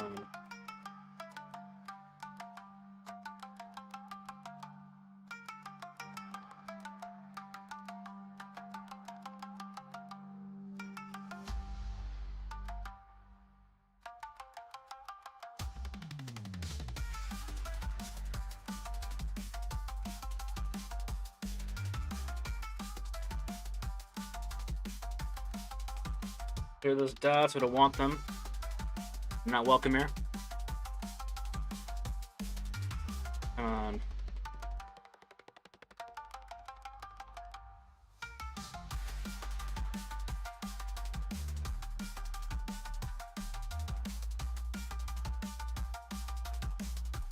Alright. Just, give me a reason to keep going. Let me see how far we are. God. We are so close. So goddamn close. I can feel it. I can feel it. Alright.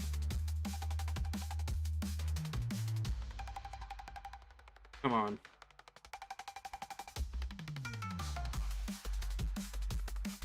Cancel those dots. I don't want any of those damn dots around here.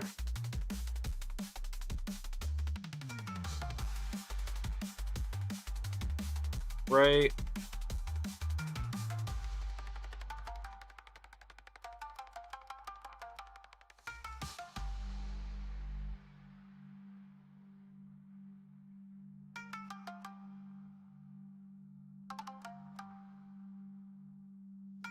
Yeah, why is it being so shitty now and at all times? Alright.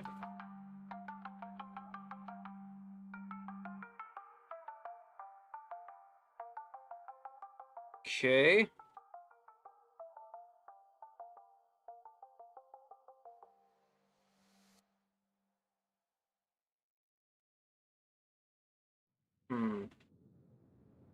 Oh, fuck it. Whatever. Let me do one thing real quickly and just see what the hell happens if we go to... If this over here compared to... the fuck we were doing before. Hold on. Okay, so if I do... How? Hold on. Okay, hold on. So... Now if I do it like this, right?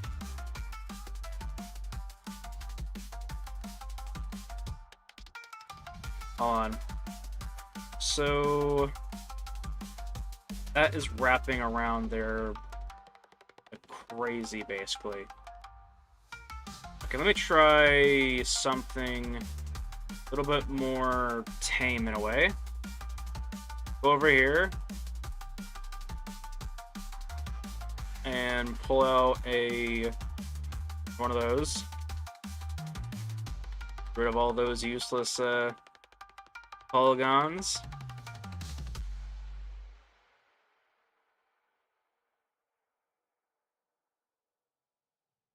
Alright.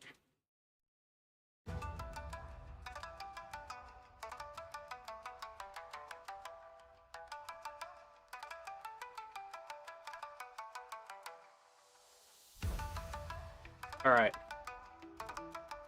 I'm gonna go ahead and just do it like organize the shells like so, because I don't want to have this thing be a damn spiral. Alright?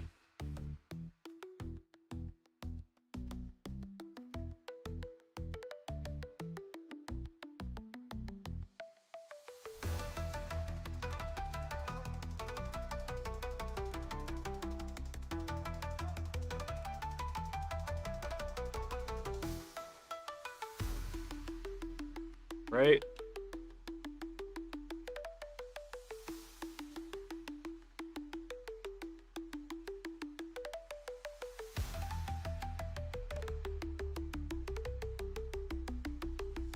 Let's go.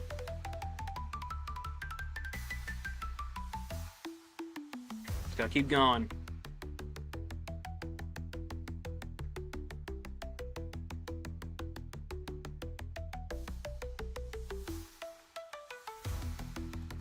Gotta keep going.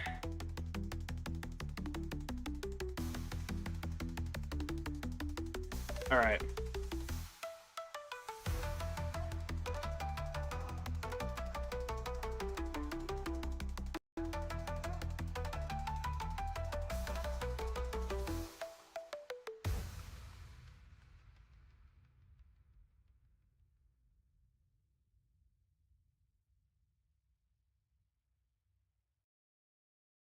Right?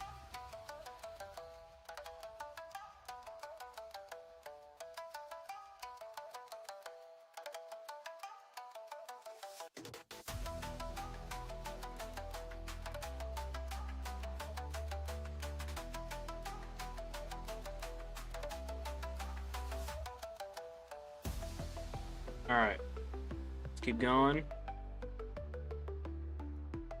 On this magic ass weapon. On.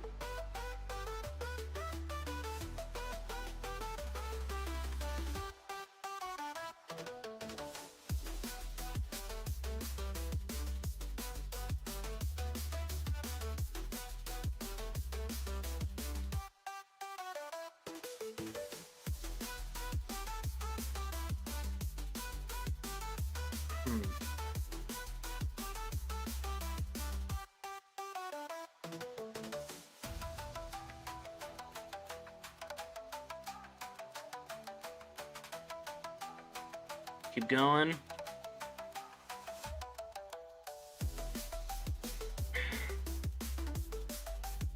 Gotta keep moving.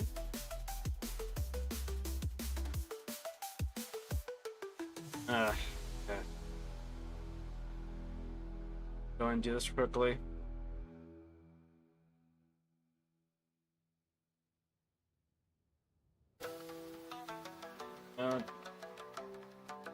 Whatever. So if I go like this, it's gonna do split like so. Okay. Let me go ahead and do this then. Delete that, because we already have that thing doing something messy. Alright, so go ahead and do this. No, okay, just don't do that. Alright. Let's go and do more of that.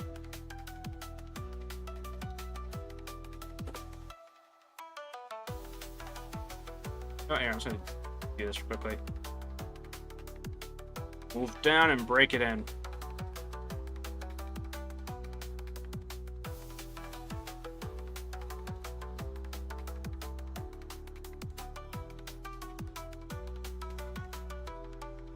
Alright.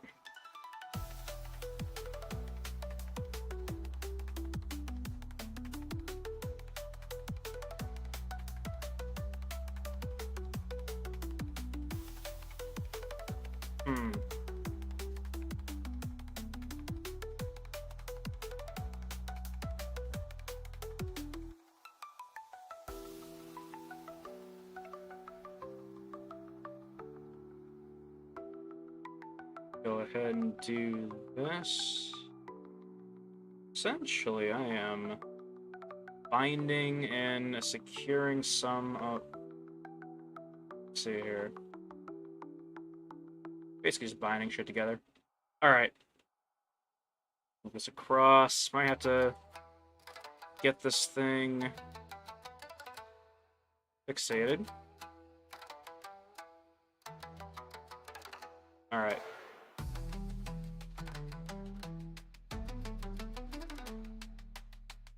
I'll have this right here. Probably have to use the automatic tool.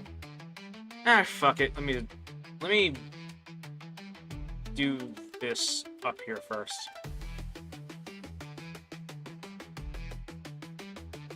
Go up it before we decide to, you know, give this thing its finish.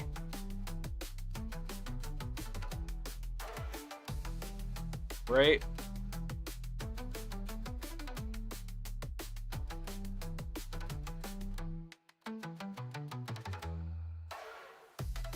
Come on.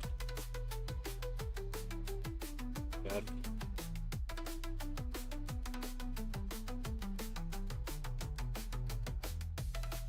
All right.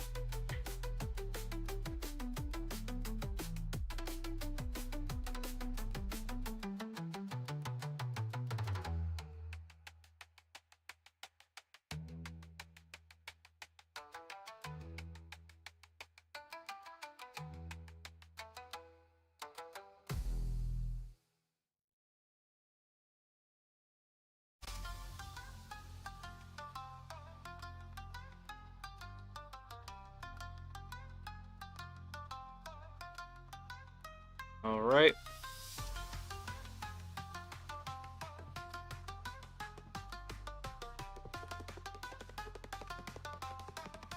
God, whoever decides to... I'm gonna say this right now, right? Whoever decided to introduce this tool to, like, scrub down polygons, scrub in polygons, basically. God. All it is just annoying. You're trying to, like, grab one of the edges of your mesh, and all of a sudden you have, like, 15,000, like, Control-Z clicks you have to do, basically.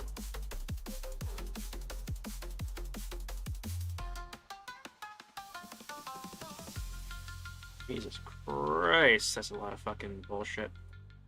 Alright. Go. Ah, just me, though. Keep going.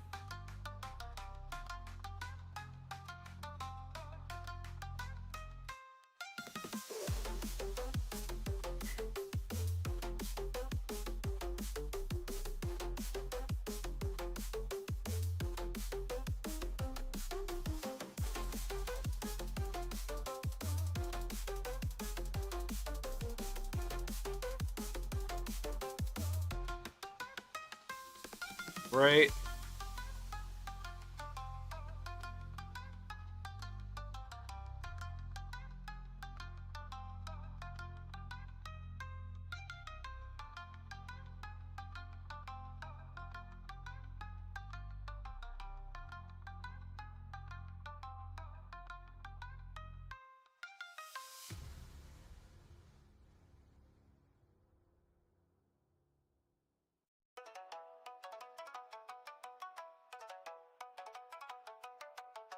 Right.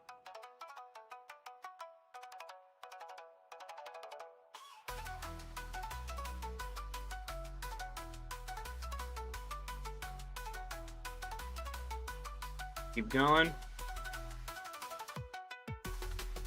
Ooh. Go up. Okay, you know what? Fuck it. Let's just do this. Do that. Break the rules a little bit. Right.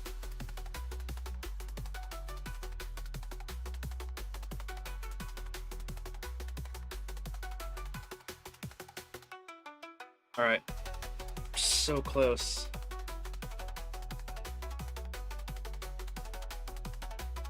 Keep going.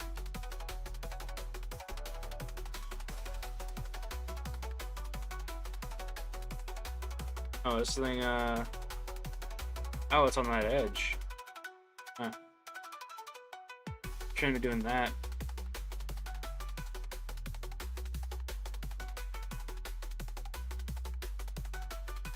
Okay, what the hell happened over here? Jesus fucking Christ.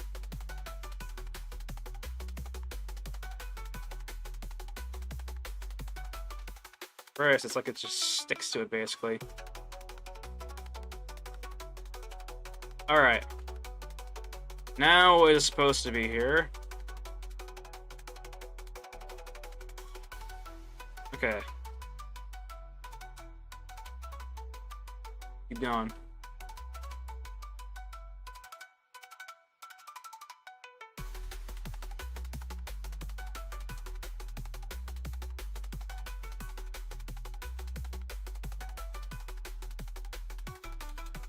Move to the sky.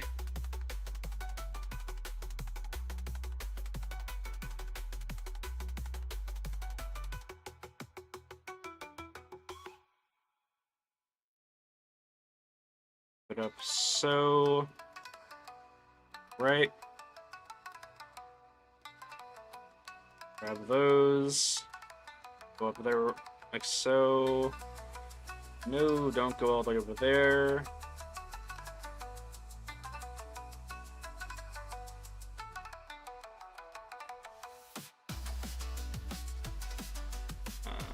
Okay. Right there. Alright.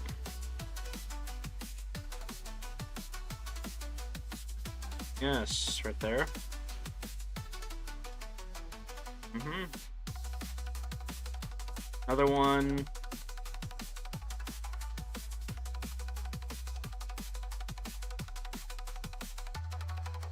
The fuck is that? Oh. Alright, well, whatever.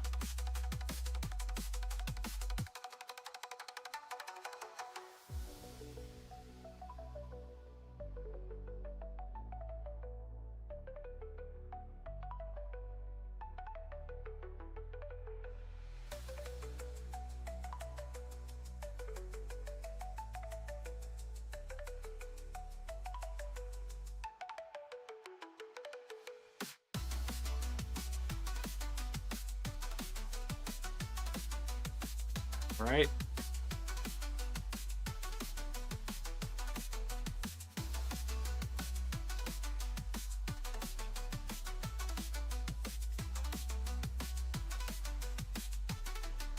I'm so tempted to fucking... Hold on. Let's see here.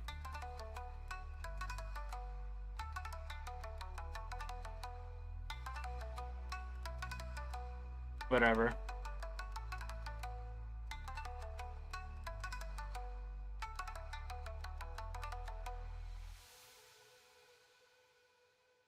Right? You know what, just do this. Change the music up real quickly.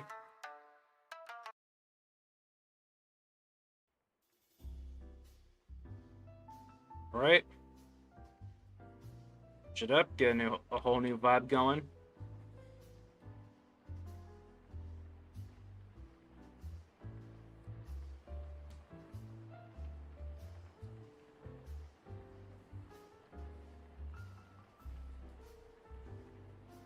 Alright. Turn that down, because we don't need that much sensitivity.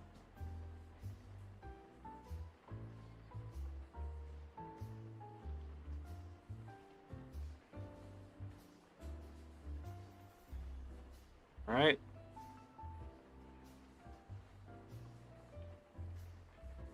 Keep going. I keep going. Why is it... Okay.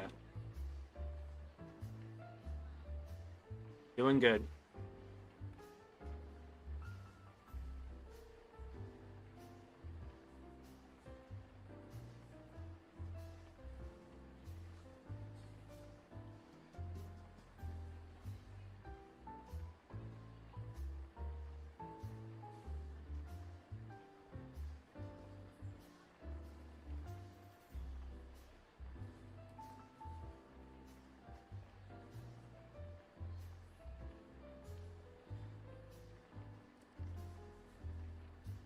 All right. Um.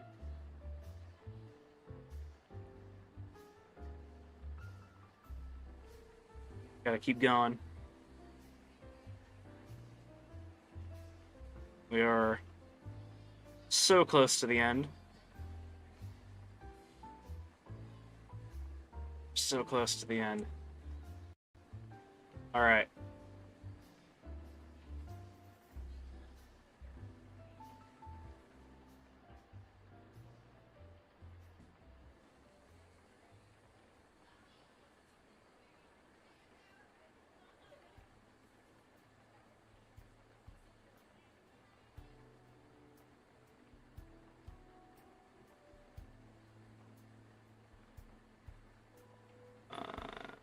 Okay.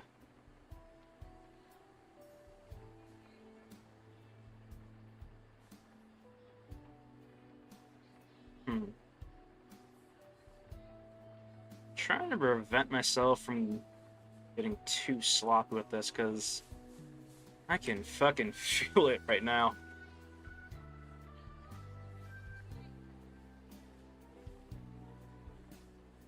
Alright. Let's see here.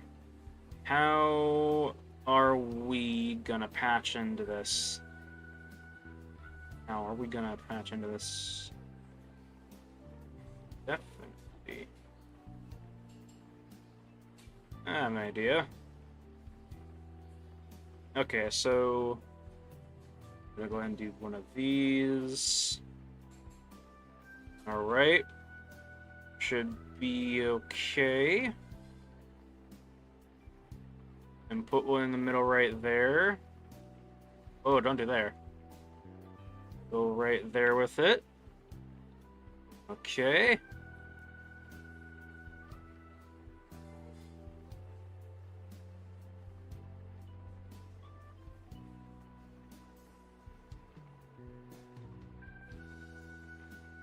Don't do that, please.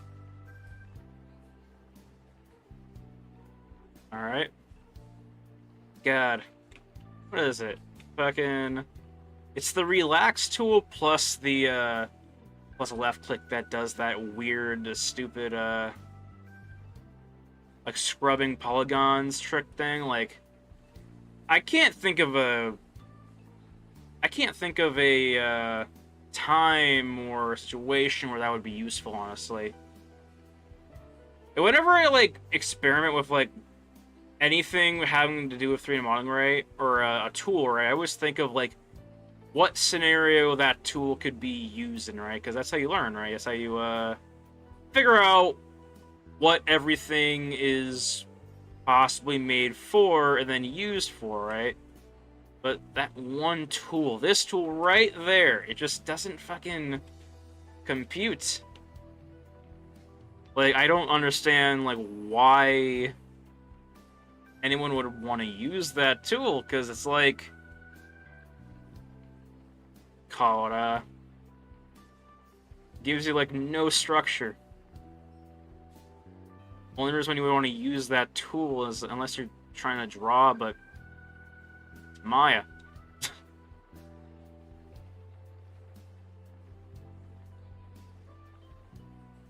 Alright, so...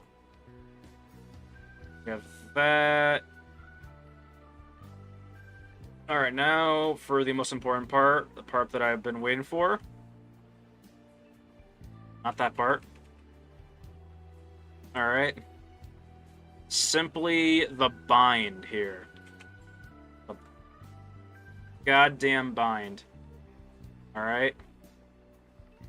This is where everything comes together full circle, basically. Go ahead and clear dots. Alright. Keep going.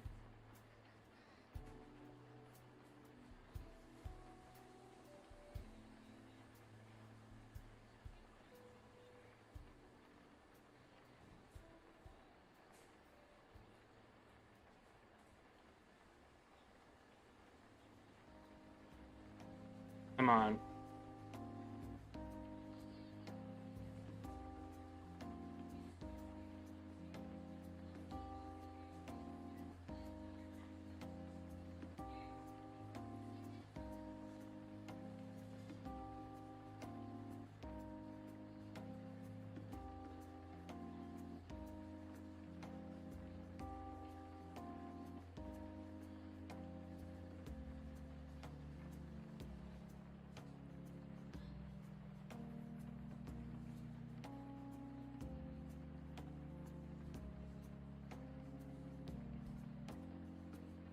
All right.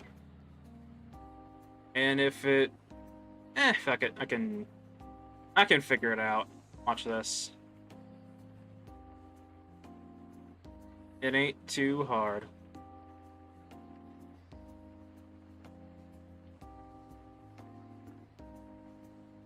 There you go. Come on. Is there anything? Fuck it. I can. Yeah, no. Get rid of that. Get rid of that, please. I don't want any of that. Do that for me.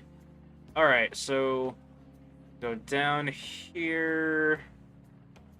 Last bit. Right there. Yes, sir. Come on, don't fucking... Gosh. Torturous. Okay,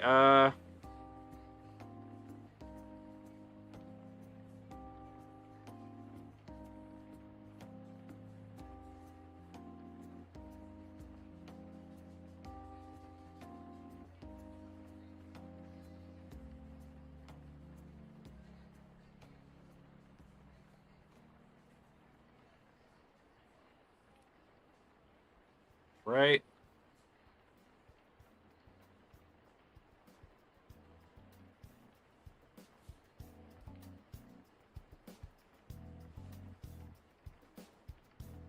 Keep going.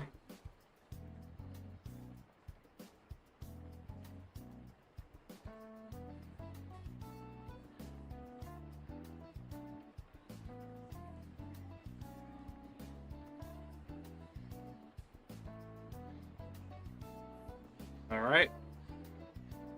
Let's go ahead and do a fill hole. Now let me go ahead and make sure that we got this going. Pretty good. Alright. Come on.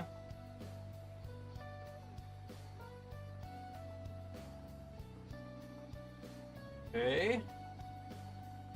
Looking pretty damn good, if I say so. Actually, let me do this.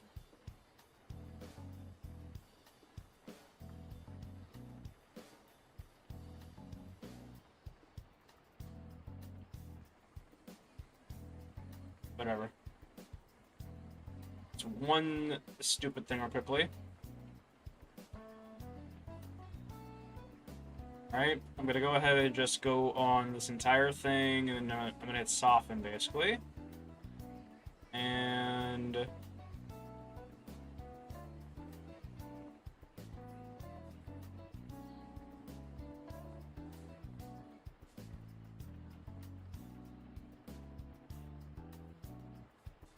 okay, let me fix something on this thing.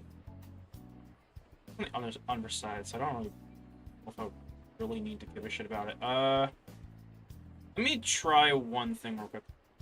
Or do something interesting real quickly. Save it for sake of that. Okay.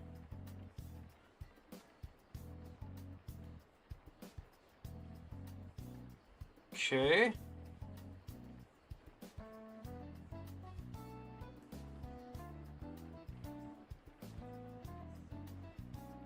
Okay. Well, as good as it is gonna get. Okay. Let me see here.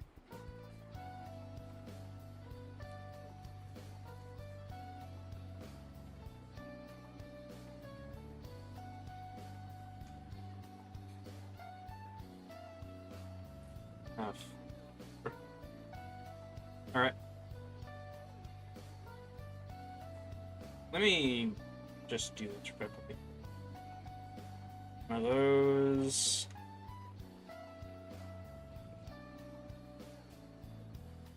Find that right there. Right there. No, don't do that, please. I'm gonna go right there, and then I'm gonna go ahead and do a fill hole. All right, is there? Let me do this one thing real quickly. Go off of there. Hit that. Gonna do a select.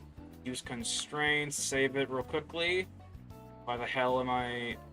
Okay, hold on. Go and do one of these and select triangle. Okay, I think I'm good to go, honestly. On that at least. Alright. A little bit of errors right there. I'm gonna fix that right now.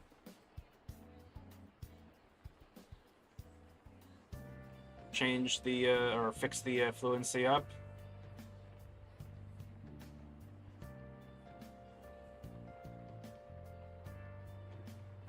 Right.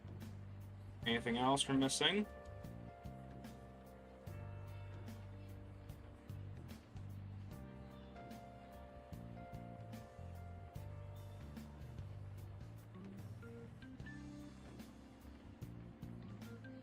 Go ahead. Actually, let me do this one real quickly.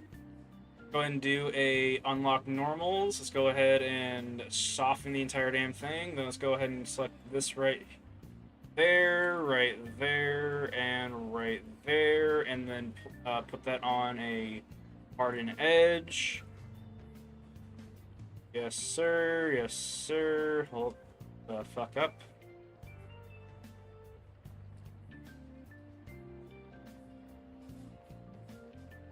Anything that is doing that, we need to get rid of that. All right. Okay. How about we look at the entirety of this now?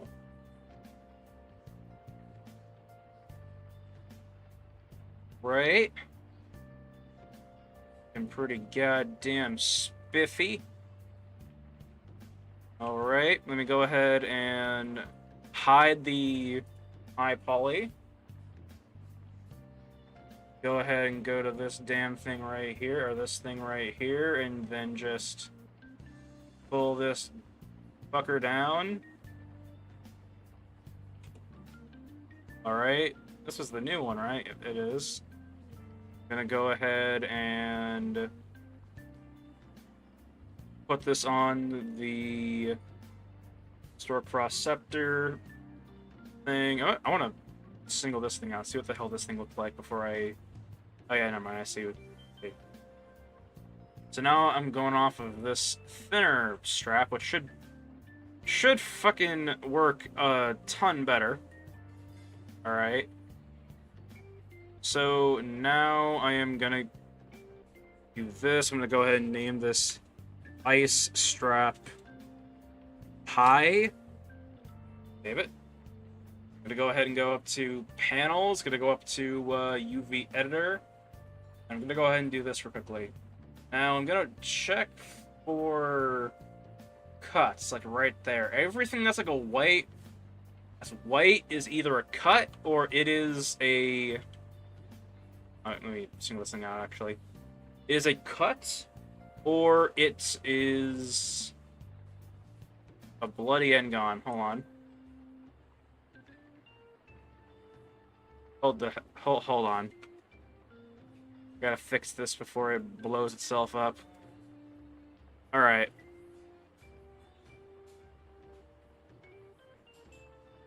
Alright, now with something like this, I can give a fuck less how the hell this thing comes out. Hold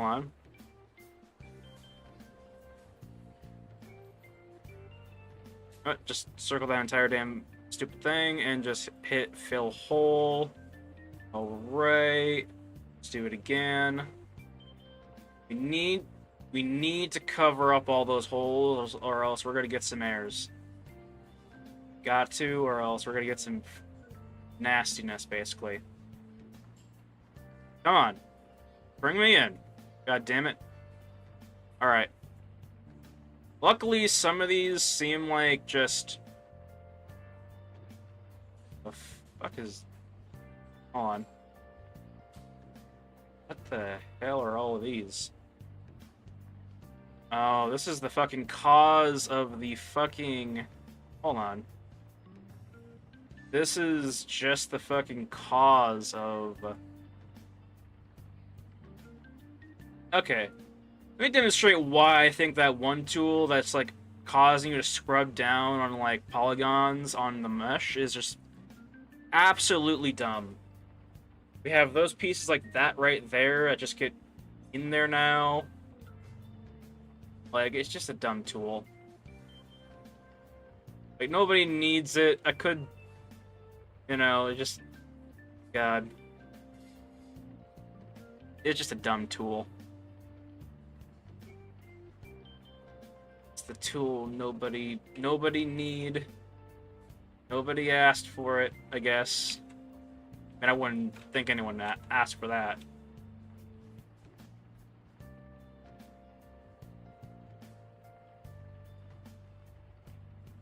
Alright.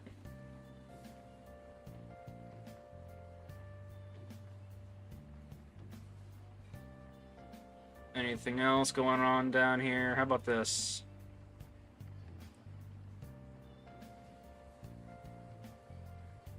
That right there is the hole. I don't give a flying ass about that. Let's go ahead and do this. Sir. Let's go ahead and just put this in and give it a test bake. A test bake because we need to figure out if this thing is going to work or not. So we're going to do an auto seam. Then I'm going to go ahead and do one of these. Is it going to work? Yes, it will. Then I'm going to go ahead and cut this down the damn middle. Make sure I save it again. Alright, then I'm going to go ahead and do one of these. Do a layout, orient, and then I'm going to go ahead and do an optimize. A couple of them. Wait for it to do its thing. Right. Oh, so we... I probably... Or, strap low. Never mind. Doesn't matter to me, though. Okay, so... If I go like so, that's the hair, back of the head. Okay. Back head. Oh god. Alright. Fucking. Okay. Tired. Alright. Now we just incorporate these in. In fact, I'm just gonna do this, honestly. So I'm gonna go ahead and just do a toolkit. Just do a layout, honestly. We're only trying to test this out to make sure that it works. That's the only thing we're trying to do right now. And then we're gonna export this out into the thing. The substance painter. We'll be done for today. Why the hell is it doing that now? Hold on. Layout. Oh my god, don't... Okay, whatever. Just do it like... Oh my god. Okay, you know what? I'll do it myself. Do it myself. When in doubt, I guess. It doesn't gotta be filling up the entire board, just has to be enough to allow me to test it out. That's the only thing I'm trying to do. Just need to be able to test this thing out. Go about what I'm trying to do. That's all that needs to happen. Alright? Once I know this can bake successfully, I will go back in and I will modify the rest of the UVs. For right now, though, I need to test bake. So I'm going to go ahead and pull up the Stork Frost Scepter. Stork, Frost, Scepter, Read Apology is what we're working with right now. All right, gonna go to FBX. Gonna go ahead and hit this. Copy.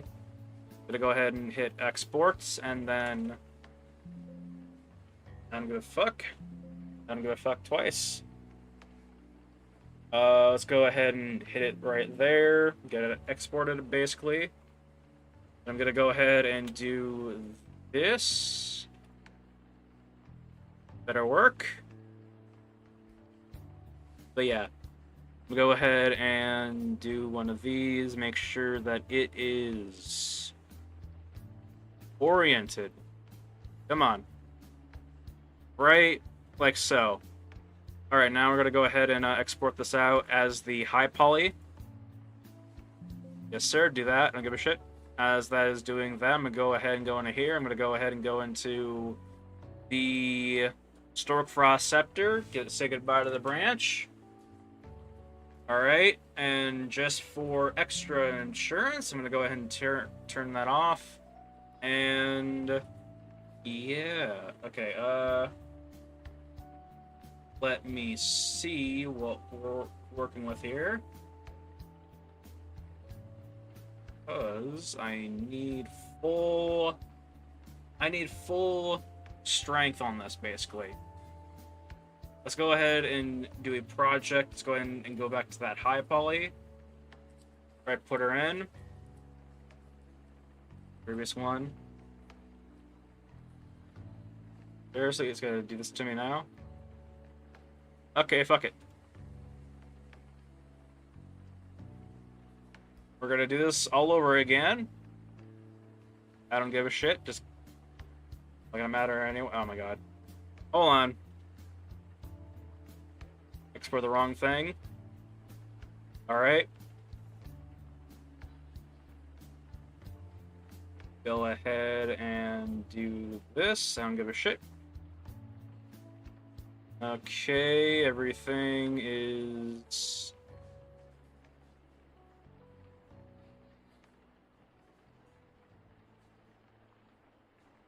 there.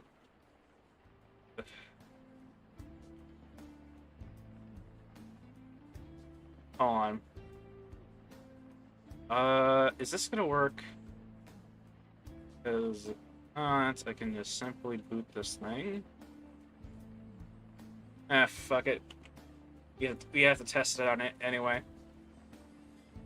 Alright, so we're gonna save over that because we just need to. Go ahead and do a... We're gonna go ahead and put this on that shader. I'm gonna go ahead and just put on the opacity on the entire damn thing because we might as well. We need to for the hair pieces at the very least. So, oh, we need a emissive too. So, emissive. All right. So, ambient occlusion, emissive, opacity. Okay, this one right here. 16 on all, ambient occlusion, opacity, emissive. All right. Let's go mouth. Metallic. Go ambient occlusion, emissive, opacity. Right. Let's go ahead and go for this one right here.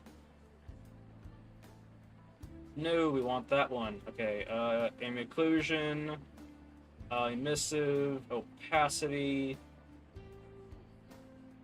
Right. Save that, god damn it. We're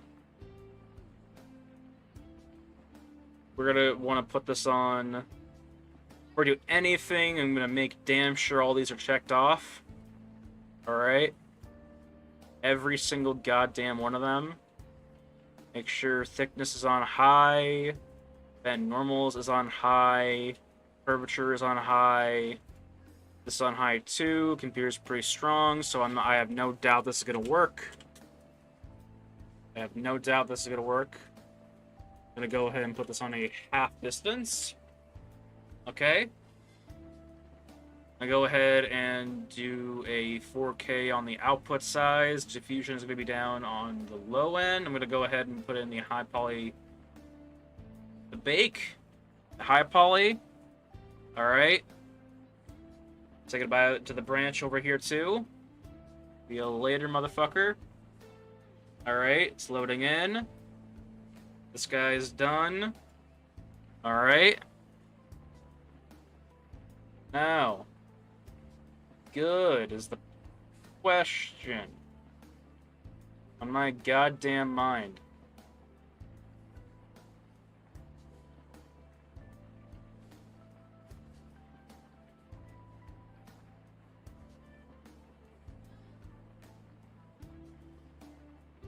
We are not good. All right. Let's go back in and just, you know, rearrange stuff again. You know?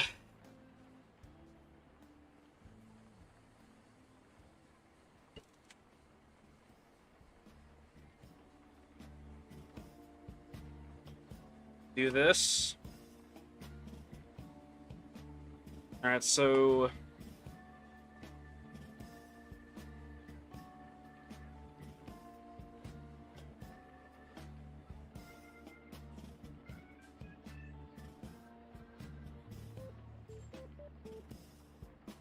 alright, so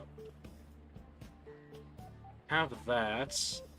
So what is the malfunction, sir? What the fuck is happening with you? Hold on. Am I tripping?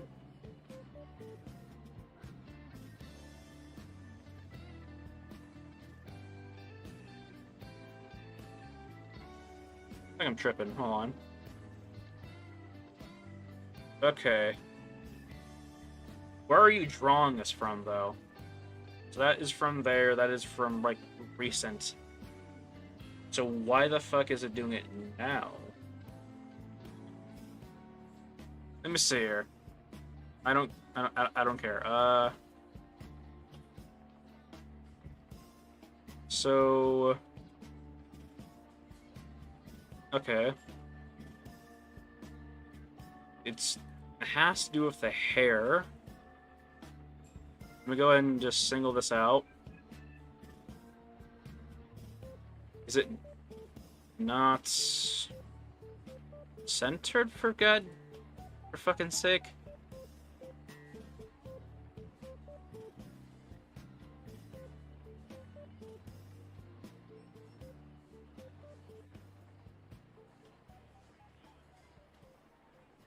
Huh.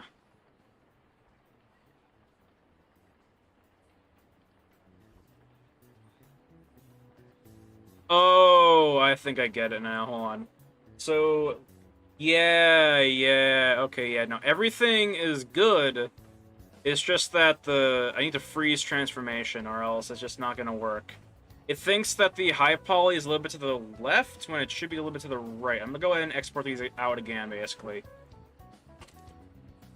Just for simplicity's sake. I'm gonna hope to holy hell that it is just the high poly that is being stupid.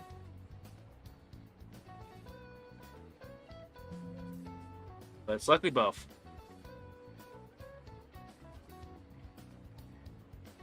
Re-import mesh. Yeah. Yeah, okay. You done? Hold on. Ugh. Gotta do its thing. Alright. Yeah. Yeah. I cannot wait to, head to bed. Well, this thing, bakes its heart out. Alright. Alright. Let's see here, let's see.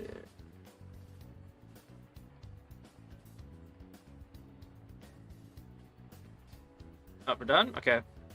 Let's see here. Back here, I can tell I'm losing my sanity. Go high. Come on. Put it in.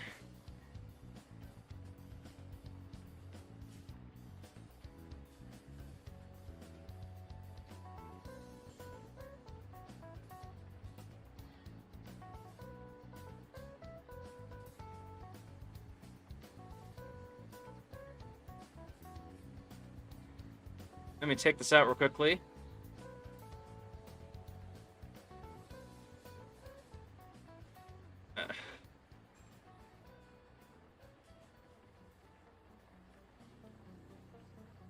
Okay.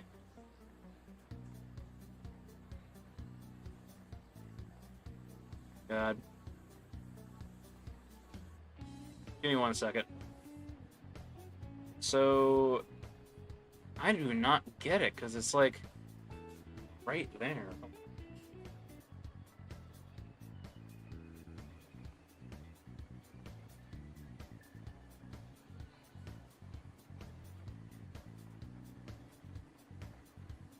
Alright, give me 1 goddamn second. So, okay. Well, we are going to try this on for size.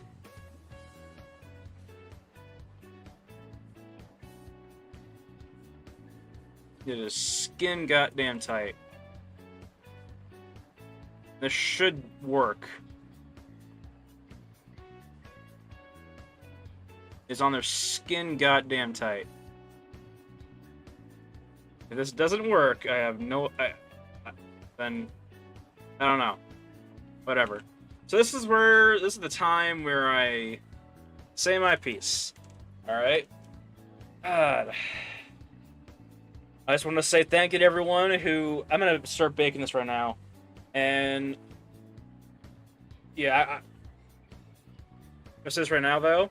Thank you to everyone who came out. Thank you to everyone who lurked in the chat. Thank you to everyone who follows in the future. If you want to check out the 3D Sandwich VODs, we have everything uploaded onto the 3D Sandwich channel. Alright?